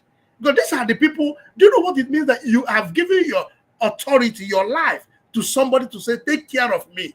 And these people are playing with it. They are playing with the life of the citizens. It's true. It's true. It's not this thing, man. I see every day I look at Nigeria and I ask myself, how do we get out of this? I'm trying to find a way to do it, and I really need to do a bit more work. Actually, I probably need to do more research about how other nations that were in this type of states and they didn't have to go to war to transform their nation. I really need to find it. It's very hard to find such a nation because often when you look at those nations, it's very difficult. Yeah, because those nations, they tend to take security seriously. I want to find a nation that didn't take security seriously, and they never did, and they still end up becoming successful. I'm trying to find them, and I can't seem to find them. It's a big problem. That you know how far I had to research this. I had to like in Dubai, and I said in 1990, how many soldiers did they have versus their population? I researched that, and still their security posture was way stronger than what Nigeria is right now. I just can't find the gap. Because if I had found it that Dubai was like Nigeria in 1990, then I would have hope to say, okay, because their security posture was rubbish, but look at where they are now. But even then, it's like they were prepared. They did a lot of work. And funny enough, I think there was a war in that area. And then they had a reasonably sized military to secure the country. And since then, they built on top of that. And it seems to be the foundation of most nations. But I need to dig deeper, because I'm sure there must be one out there. Because I think that one may have the path for how Nigeria needs to approach this our problem. Because if I'm saying that we have to upgrade our security posture or go to war to unite us, then that is a tall order. You're basically saying people should die before. And why is difficult in Nigeria is the kind of government we use. Because no matter what you do, now imagine even the same APC, they are distancing themselves from Buhari. So no matter the effort you make after 4 years or 8 years, a group that has no idea of what you're doing might come in and disrupt everything you've done. So it's really. You see, the other, I think I told somebody earlier on, I was watching a movie, and I said it earlier on today to Lumide. I was watching a movie, and these two guys, they were at war. And what I noticed there was that they were at war, and they thought they were going to die because the enemy seems to be coming over and everything. And they were looking at each other, making their peace that they're going to die. So, and if you look at the moment when they were having that conversation, it looks like two people becoming one. That's because when you know you're going to die and you are fighting together, the fact that you're fighting together is quite a lot, because you are going to die. So the bond that they had there at that moment, and they went on to survive that war, Can you imagine a situation whereby those type of people survive that war and go and build a nation? Where is the division going to come from? The division is not going to be there because they've been so united in such a kind of situation. They've been a kind of welded together by such scenarios. Hence, they go on to build great nations, and that same feeling is what that same idea is the reason why I think Asian nations are so successful today. All of them went through that. Every single one of those Asian nations, like Taiwan, Japan, all of them went through all those things, but Nigerians didn't. Yeah, but That's why our elders feel like it's optional to be united. They don't care. Yeah, that's my thinking anyway. When you think about that, no matter how they bond together, come to think about it, when they didn't die, they got home. And on getting home, one of them, the family will come and tell you, hey, since you left, people from this family, they're the ones that killed your father, killed your mother, and they raped your wife. You know what they're going to say? Yeah. Shut up. There is something bigger than this now, because those people have been. So for them to say, for you to have people to say that, they must have gone beyond. Yes. That is what Plato will tell you, that somebody that cannot feed himself has no place in Agora. So if you don't conquer a place you can enjoyment and relaxation where you can rationalize. So if you have not conquer, if you can't conquer food, if you cannot conquer hunger, there is no way you can conquer malpractice. It's not necessarily accurate, you know. There are some societies that that they have a lot of scarcity and they still follow the rule of law. You do have crime, but compared to what we have in Nigeria, they still have rule of law. Like India had a lot of poverty. They were living on hand to mouth, and they didn't go completely ballistic and crazy. And the same thing with China. China, people were dying of famine. Millions perished because of some of the farming policies of Chairman Mao, and they didn't completely lose their mind. So all these things, I've had it said before, and I've checked and I've checked and I've checked, and I've seen Russia the same thing. You get all this terrible situation that people go through, and you don't see a decay in their culture. Forefather. So when you talk about that, you talk about the culture. Okay, now use example. Let me use example north and south. The northern Nigeria, from my own little experience, even in their poverty, there is a level of contentment. But the southern Nigeria, whoever that is poor is struggling to get something out of it. I don't know if you're. I think I understand what you mean. In the south, every one person sees themselves being a millionaire.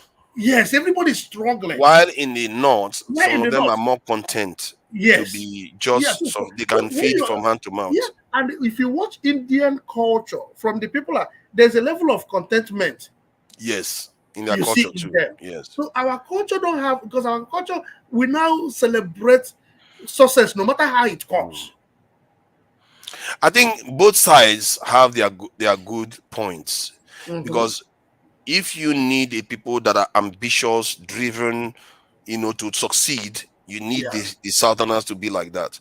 But the other side, the advantage of having the other side is that to maintain decorum and to maintain the rule of law, to maintain civility. But do you know, also, the other side wins. Yeah. Do you know also that the Northerners don't hold their leaders accountable? They do. I think the reason why we don't notice it doesn't come to the news. No, they do. But what you think they should protest against, to them, is a big plus. See, I had a conversation with Hamaska here the other day, and I was trying to find out why. I think it was Jonaba too. I was trying to find out why they don't protest, like you said. What it turns out to be is that, at least where this stuff guided us to, is that if you look at Niger Republic, which are relatives of many people in the north, you look at Mali, you look at all of them, they are all desert in the desert, and they don't do that well in terms of wealth. They are not very rich. But in Nigeria, the northerners in Nigeria are the richest among them. So you see, compared to their brothers in the north, and many of them in the Sahel, Nigeria offers them far more. So now you can see why, when they look at the civil war that happened in Nigeria, where the South wanted to subdue this thing, do something, they feel like the South was fighting them, and their northern brothers or elders went on to win that war. They are looking at it from that point of view, that compared to the other West Africans, this is not so bad. It's not a bad gig. We control technically, we are the ones holding the country together. Yeah, we may be poor, but not as poor as those guys my brothers in Niger. So you can see. Okay, they look at their backyard, they don't look at the front of their house. Exactly. Okay. So I feel like there's an element of that common sense deep down in them that feel like, you know what, we don't want to rock the boat, because if we fight our brothers right now, those guys in the South are going to come and take everything from us. Now you see the dynamics that is playing in the country, that's keeping it the way it is. And sometimes you just have to look deeper and try to understand why are they. Because the reason why I noticed that too is because in Mali they rebelled against their leaders. In Burkina Faso they rebelled against their leaders. In Guinea, all of them are in the Sahel, and even in Niger they did. So why are they doing it? Sudan, they do, but in Nigeria they don't do it as much, because I think that dynamics playing in Nigeria is the reason why they don't oppose them as much. Because by the time you oppose them, who is going to come and take over the South? And that, for them, that is not good. So they would rather keep the advantage they have right now. And until a Southerner comes along that doesn't make them feel like he's a Southerner, like he's one of them, and is fighting for their interests too, believe you me, they will turn on that leader. And they are capable of doing it, because it's been shown in the Sahel. They're capable of doing it. They do it in the Sahel all the time. And that is why they are scared of receiving people in their midst.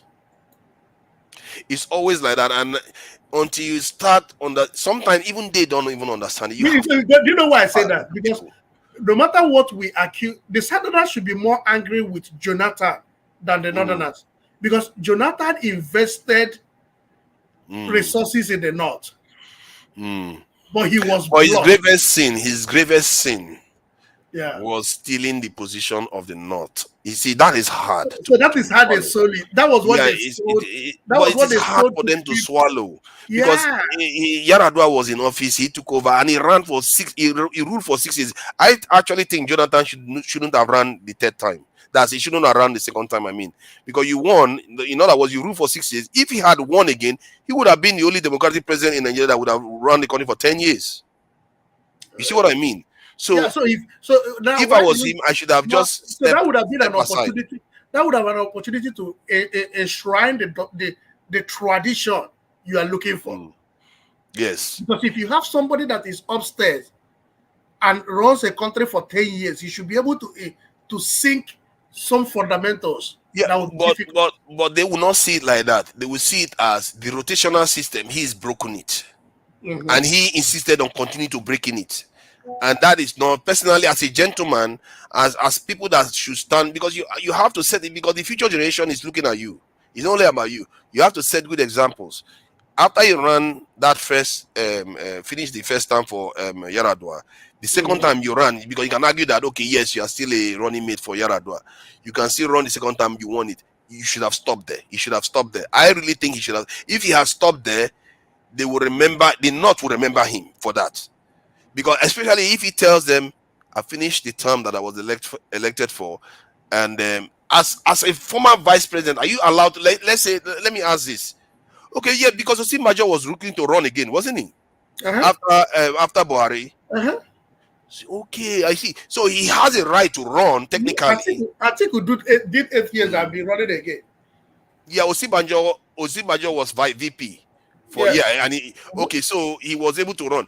So my argument was that because he was a vice president to Yaradua, and he went on to do all the 8 years of Yaradua, he does the extra 6 years, I mean, he could have just said, okay, I know how this look politically, that if I run again, I will be 10 years. Because of this reason, I will step aside.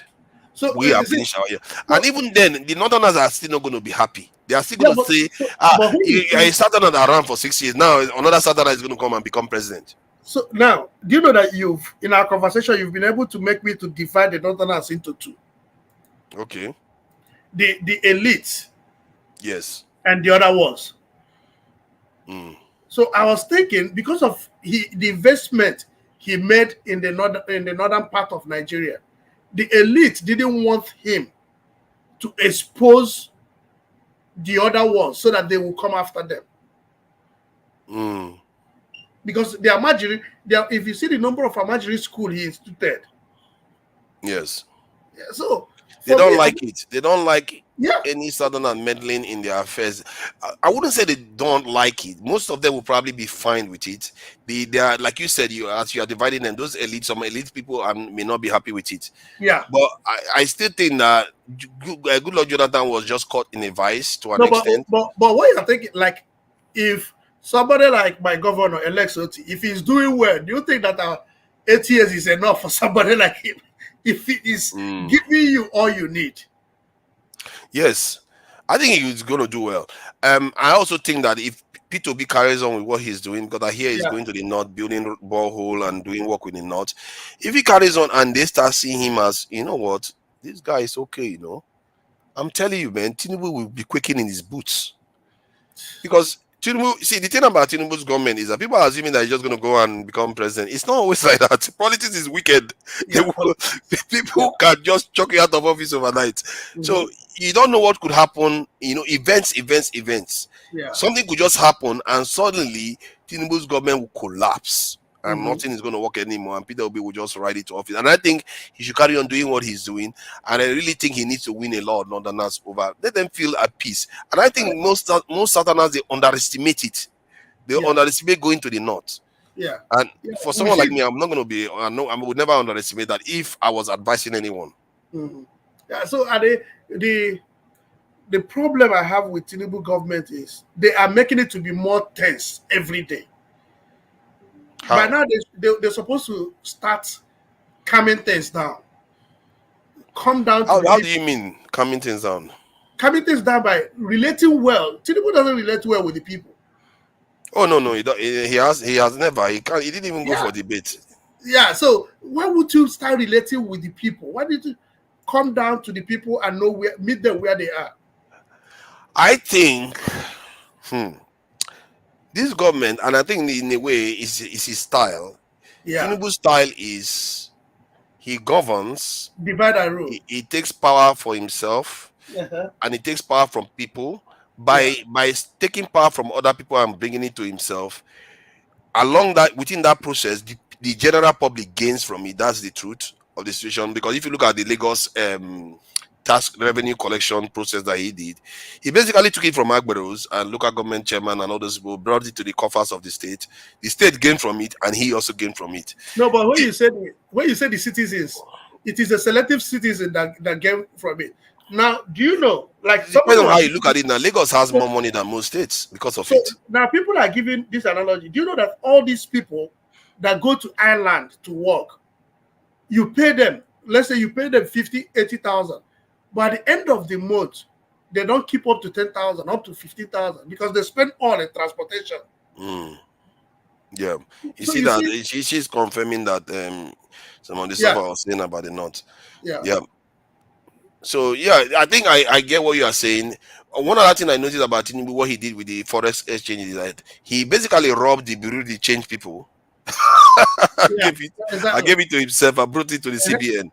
So he's fond of doing that kind of moves. And because of that, I get a feeling that the Nigerian economy might improve, especially with Dangote. See, the thing is that Buhari has already laid the foundation.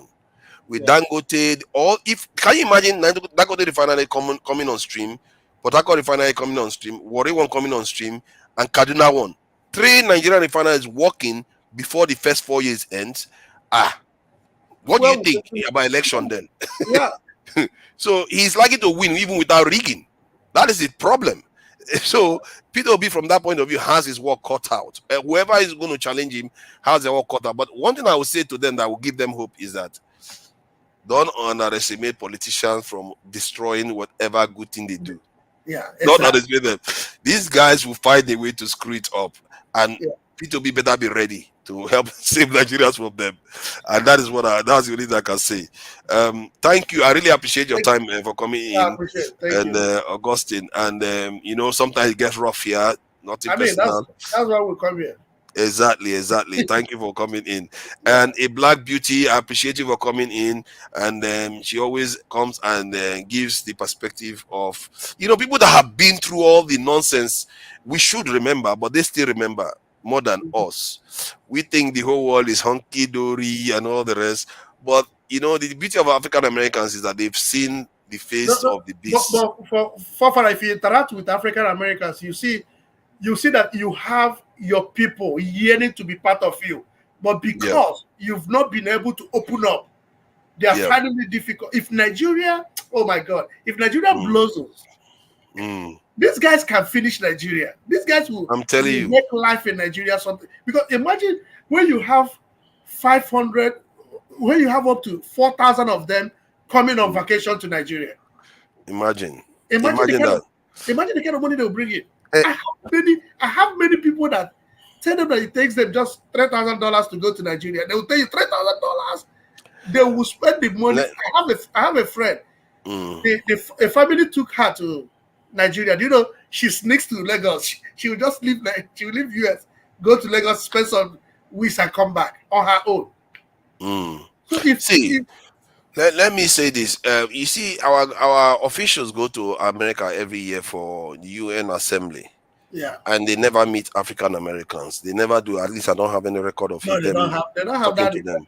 Yeah. And Tinubu is able to go to Dubai, go to India, go everywhere to beg everybody to come to Nigeria. But he doesn't go to African Americans that have a purchasing power of $2 trillion. You don't go to them to ask, okay, can you come and invest, collaborate in your own this thing in your own countries that your ancestors came from.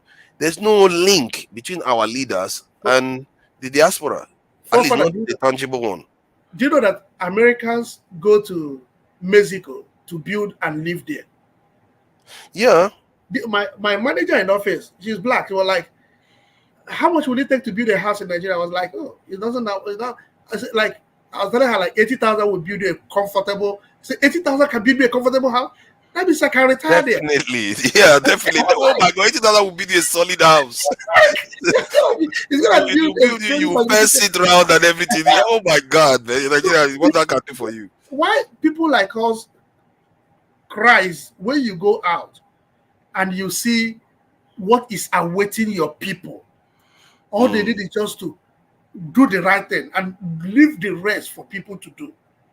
Put the three things stable and allow it's unbelievable. This year, somebody called me in Abuja during that time when the Nigerian currency was depreciating, where dollar was over 2,000. Yeah. And somebody was like, do you want to buy a property in Abuja? It's 50 million this thing. And I'm sure you can price it down. 50 million bungalow, 4 bedroom with one boys' quarter is fenced round. And they wanted to sell it for 50 million. That is equivalent to, in the UK, it's about £25,000 or £20,000.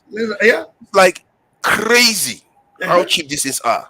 Yeah. It's like, I don't believe it, man. Nigeria things are cheap. And I really think that if the refineries start coming on stream, that's going to make a big difference. Tinubu doesn't have to do too much. And we have a space. If these guys can, the problem it is a poverty mentality. That's what is the problem with our leader, because they don't have reason to steal the kind of money they steal. They don't have but they are scared. See, what I would say, Nigeria has made a turn for the better. Yeah. If Ajakuta still come on stream and all our 3 major Nigerian refineries are working, including Dangote, I'm telling you, it's like a totally different world for us. That is a total change. And I say, man, if our government if they don't fix security there, they will never fix it again.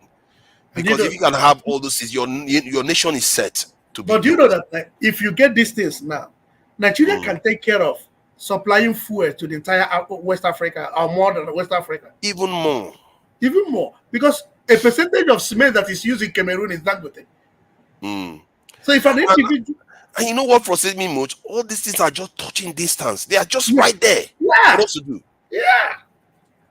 So I don't know why some people are hopeless in Nigeria. Some people feel so hopeless. Sorry, I'm interrupting a lot. You can find Port Harcourt to Cameroon and be supplying them fuel and cash out. It's unbelievable. It's just around the corner. I thank God Dangote Refinery has set the pace, and then the others will come on stream, and they keep coming on stream every single day. In short, just counted almost every 6 months, something else is going to add to the Nigerian economy that is Of going to be course, making yeah. it Like better. Dangote came down from 1,250 to 1,000 now. Imagine, The things diesel. will just keep improving slowly. Yeah. If these hopeless leaders, like they've always done, don't find a way to sabotage it, Yeah. that is a problem with them. They just come in, they say, hey, you want to grow? How dare you? Hey, God, how dare you?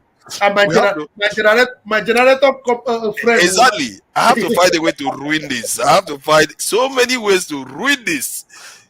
That's my fear, because we're here once, and look at where we ended up. They will find a way to ruin everything. And I'm telling you, if all these refineries start coming online, I see any military regime, I don't need any drama. Get out of the way. Allow stability, because economies need to be stable. If you want to develop, you need stability, and you need constant, continuous growth. And you know that the division we have in the country have made us not to acknowledge what the military did to us. Mm-hmm. So look at people crying for military to come back because of the division among our politicians. And even sometimes I can understand their reasoning, because if you are lucky, you get a good military leader that wants to fix the nation, you might just get lucky. In the end, it's not necessarily about the type of government, but for me, what I don't like is instability. Instability tends to lead to non-development. Because people have failed to be accountable. Like what I was discussing with my friend this time, I was like, this EFCC is doing is wrong. Get all the civil servants that worked with this governor, all the people that helped them, the bank managers that helped them in stealing this money, just put all of them in prison. Yes. Then tomorrow, if another governor calls anybody, it will be like, no, when you leave, I'm the one that will suffer it. There's a way you can walk around this thing. Like the way the Kogi state governor went to Yaya Bello, it is only the governor that has immunity. So you can take away the driver, arrest the driver, arrest all the security men he came with, let him drive his car and go. Yeah, okay. Yeah. I see what you mean, but he could cause problems now. You go and touch him, and then you're like, oh, you went and touch His Excellency with his immunity. Excellency, you have immunity. You're the only one, but driver, you're under arrest. All the security men stand down. You're under arrest. Governor, you're the only one on the immunity. Go with your car. I think there's some truth there, but maybe the guys that they sent just were not very equipped for that. They thought, okay, I don't know what I'm going to do here to get myself in trouble. The country is not ready to confront their enemy. That man, I think they should confront him, because I heard he was the one. He partly was the one that is sabotaging the Ajekuta Steel project. Yes. Man, oh my God, that kind of stuff makes me mad. It really makes me mad. Yeah. People that are sabotaging the Nigerian economy, I really hate them, because these people, they put themselves in front before the people. I don't understand it, because you can still make money. That's why I hate them, because you can still make money. You are already powerful. Look at how young that guy was when he became the governor. If I hate people, those are the kind of people I hate, because you just blocking the people for no reason, just for your stupid, narrow reason. You know how he became a governor? You know that? I don't know how he became a governor. Oh no, this guy was a deputy governor. Oh, that's how he became. The governor collapsed. The night of the election. Yes. I see. The governor. So look at Grace. The governor. That's how he became. The day as they announcing the result, the governor died. Oh my God. What a way to become a governor. Yeah. What a way. And I hope they didn't find that he is responsible for it. And you went there and messed it up. He wrecked the entire thing. And that man, he used to sound like somebody with promise. Yeah. But it looks like, in a way, you could argue that what Tinubu did is part of what is poisoning Nigerian politics, because everybody wants to be a godfather. Everybody wants to own something. You know, Atiku did the same thing, owned so many institutions by the time he left office. So they are copying all these people. Because I was shocked that Yahaya Bello was doing the same thing. He wanted to be a godfather. He was causing all kinds of problems. He caused a lot of problems for Akpoti too. So he destroyed a road. These men, you would think they are doing these things for the nation. Yeah, no. Nobody, no. For themselves, they do these For things. themselves. For It's really themselves. sad. It's really sad. How human beings can be this way without a care for your own people. Yeah. I don't understand it. You can make money. Oh. You see, once you are powerful in any society, you will make money. Of course. So why be so narrow about it? Why don't you just allow the growth to happen and you still make money anyway? Where are you running with the money? You would rather have money while your people are dying in slow motion. Yeah, and you feel comfortable. You I don't understand the you reasoning. amass wealth and people are dying and you're comfortable. And the one that bleeds me is that you stack money, you kill money, because when you stack money in the house, it's a dead killing money. it now. It's Yeah, a dead because money. it's not circulating in the economy. They just kill it. These are people, man. I really, they are the kind of people I would say I truly hate, because I feel like you can't put yourself before so many people in the way you are killing people. Because if you don't allow them to progress, you are resulting, because all this poverty and all these things Nigerians are going through. Do you know how many people die because of it every day? Yeah, exactly. They are dying every day because of all this behavior, and I don't like those people that do those things. I really don't. And if they can find a way to grab him and find out what the point with Nigeria that too many people are stealing, too many people are doing too many things wrong, that you don't even know where to start. Too many. Because he's not the only one that has sabotaged Achikuta still. So a lot of people have done it. Call somebody. Call somebody and send somebody a message for you. Just call somebody that is doing nothing and send the person, go help me do this. At the end of the day, you will regret doing that. Yeah. You will regret doing that. What is Isiago Airline? What is Isiago Airline? Some people are just trying to cause problem. They are talking about Oyema Airline and then they talk Isiago. What is Isiago? Isiago, there's something to be doing. That clothes he wore. Don't mind them. People won't get over that stuff. Why is he still talking about that stuff? I like the clothes, they don't mind them. All these people. The only thing I was a little bit concerned about that I noticed that some of the women were just doing a bit of bleaching and all that. So I wasn't a big fan of that, but they all look perfect to me. I don't have any issues with it, and long may he carry on. But this airline, I don't tend to see it every week though. He's not started doing every week in the UK, so you have to know when he's flying to be able to take his airline. Yeah, you have to know when he's flying. I hope. I pity him. Why do you pity him? He's a hero. Yeah, Nigeria is not a place because if they don't sabotage him. I mean, these guys are this international. He's fighting back though. He's fighting back. That's why it goes on the media. Our people worship. Some of our people worship color. Some of our people worship color. So they think Oyibo people are God now. Yeah. So that's the challenge I have. That's the challenge I have with him. But Oyema is not like that though. Oyema, sometimes he was beginning to sound like me. He talked. Do you know he actually used the Takoledia mentality? He actually said that. No, he used it. So he's one of those people that have the presence of mind as a Nigerian, as an Igbo man in Nigeria that has to do. There's a level of money you will have, then you should be confident. That's what I see in Peter. That's what I see in Peter. I'm not just seeing him. I'm seeing somebody that he said, "What do I really need all this money for? What do I need?" Yeah. So whenever I've gotten to that level, that what are you going to do? Just like you, what do you even eat? If it is food, if it is clothes, do you really need to buy another clothes the next 3 years to go? So at the point you ask yourself, what am I even struggling for that I won't confront? Vanity upon vanity. Yeah. All is vanity. Maybe one day I will do this then what question that I like to ask people. I will tell people that sometimes I will be asking somebody. I said, okay, let me show you. Well, let me try to drill down to your life. What truly drives you? I'll say, okay, what do you want to do? You say you do that. Okay, after you do that, then what? Yeah. I get married. Then what? Then what? And you'll be shocked how some people get to a point where like, okay, there is no point to life. You might end up in a point where you be like, okay, after all this, what else is there in life? Look at it. You struggle and buy phone. After 6 months, that phone is crashed too.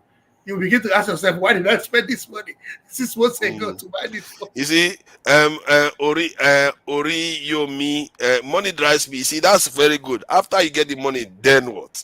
You buy the car, then what? After you buy the car, you pay the car, then No, what? which of the cars are you buying? Exactly. By the time you do that, it doesn't even matter. By the time you do that and do that and do that, you find out that vanity upon vanity, all is vanity. I think like if you want to drive the best car, just pull your car from the garage. You see another car, you will be confused. You're like, oh, why didn't I go for this one? you see, you are saying that now. I think where it tends to end up is that some people will decide that just owning the car is enough for me in this world. If I die tomorrow, it's good for me.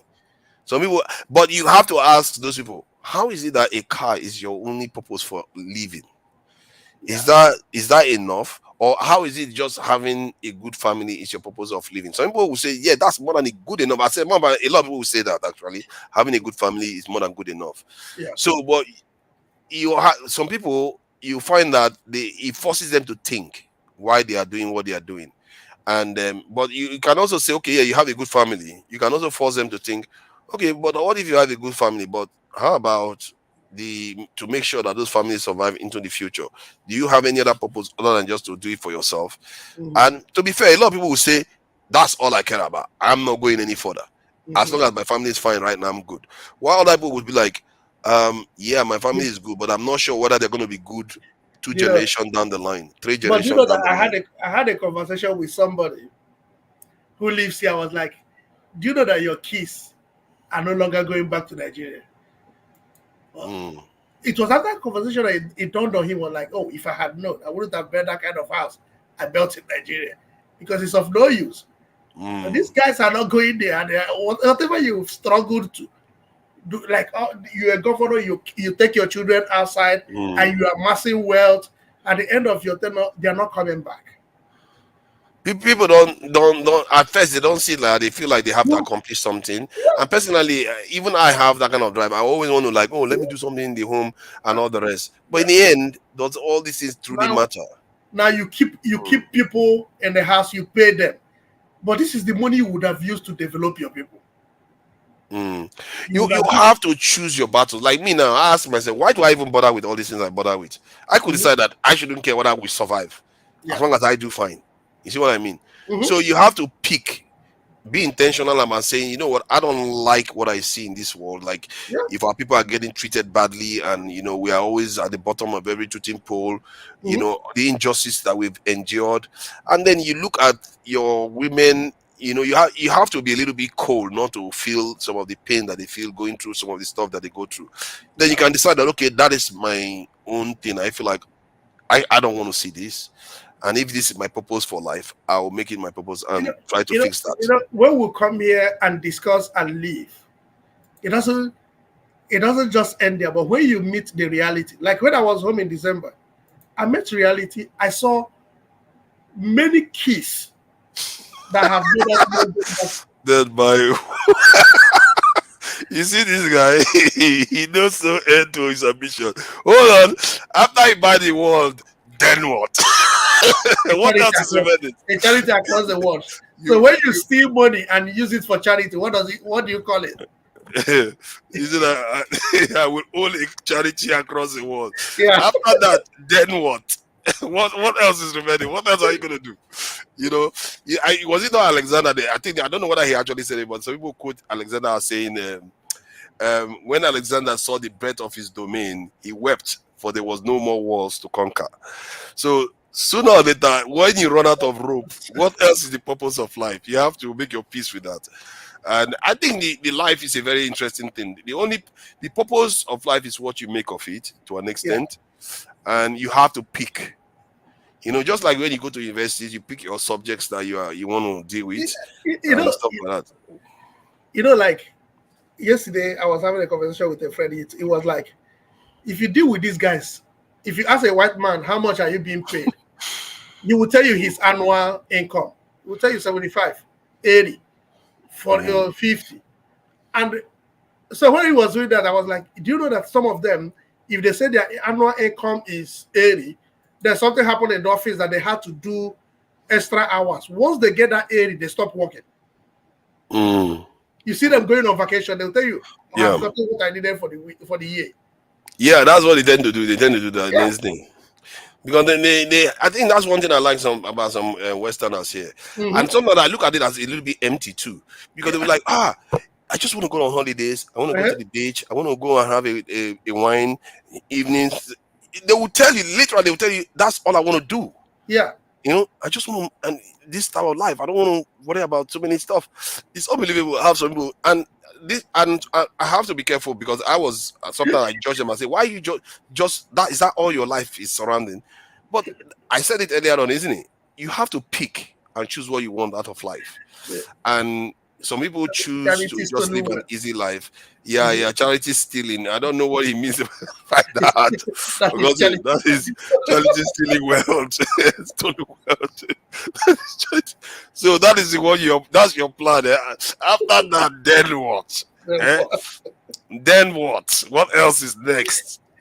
You will keep doing and doing until you run out of rope, until there is nothing left to be done in this world. You know. So life is a funny thing. Thank you for coming in. Thank you, my brother. Yeah, great this people. We'll see you tomorrow or next. I don't know. Exactly. Yeah. Oriyami Abdul. Thank you for joining us, Oriyami Abdul.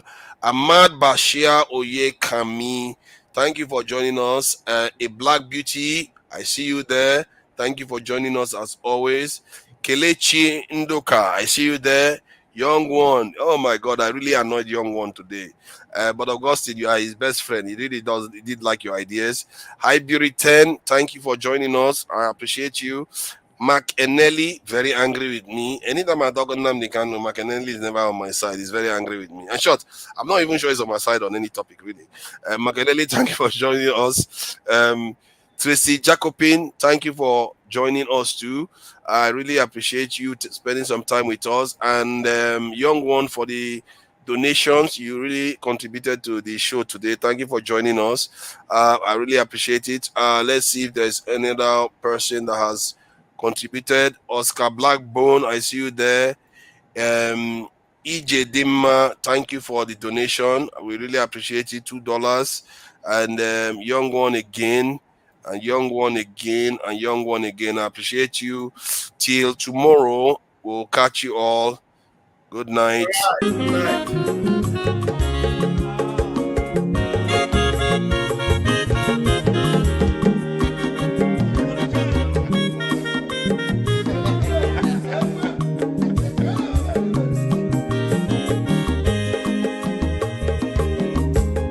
Onye ọma zoro bio akwa nwa zoro bio Max ịbịa bunye gokwanụ m n'ofube n'azụ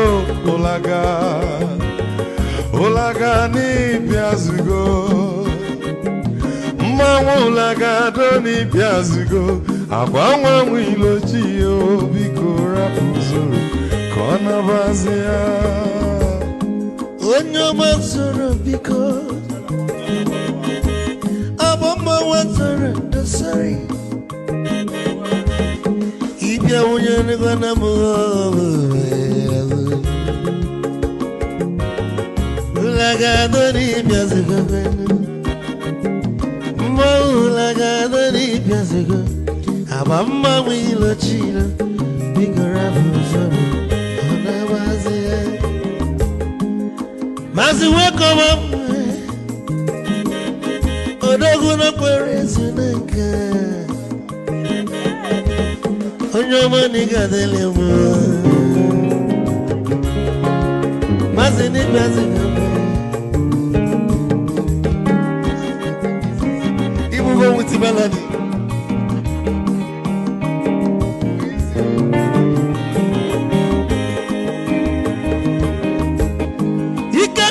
where you for odogu na chala noka ezi one mlega delemo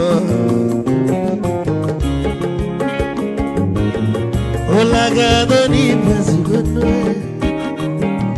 mo olagado ni pesigo amama wilo chilo bigora buzo anabaze te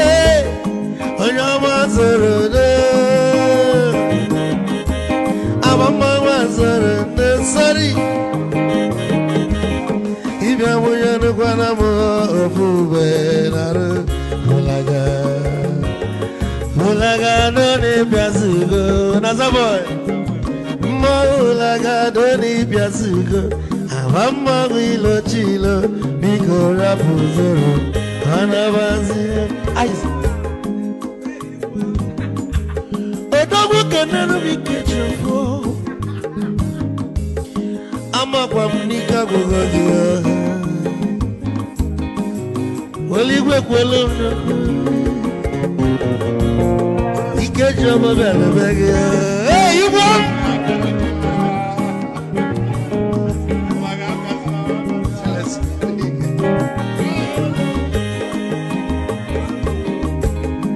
Eku kampune kene,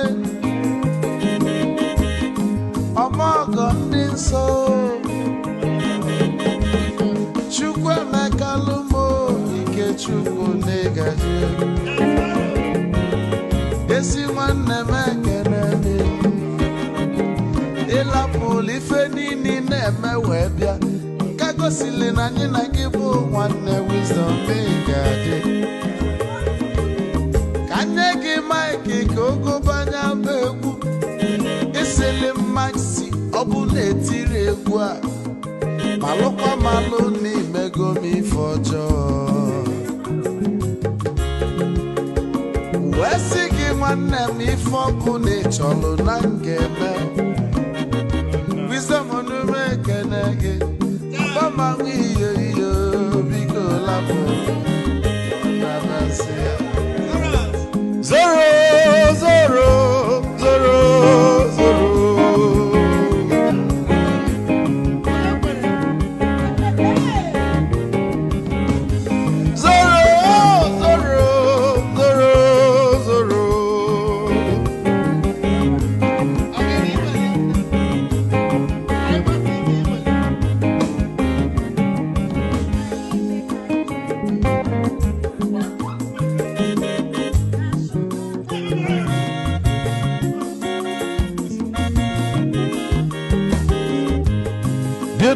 Joy na bugwa Hausa Sokoto Ujembe nwilo anụ solo nwe ma n'ọfịa n'ara onye nwụrụ zuru ike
actually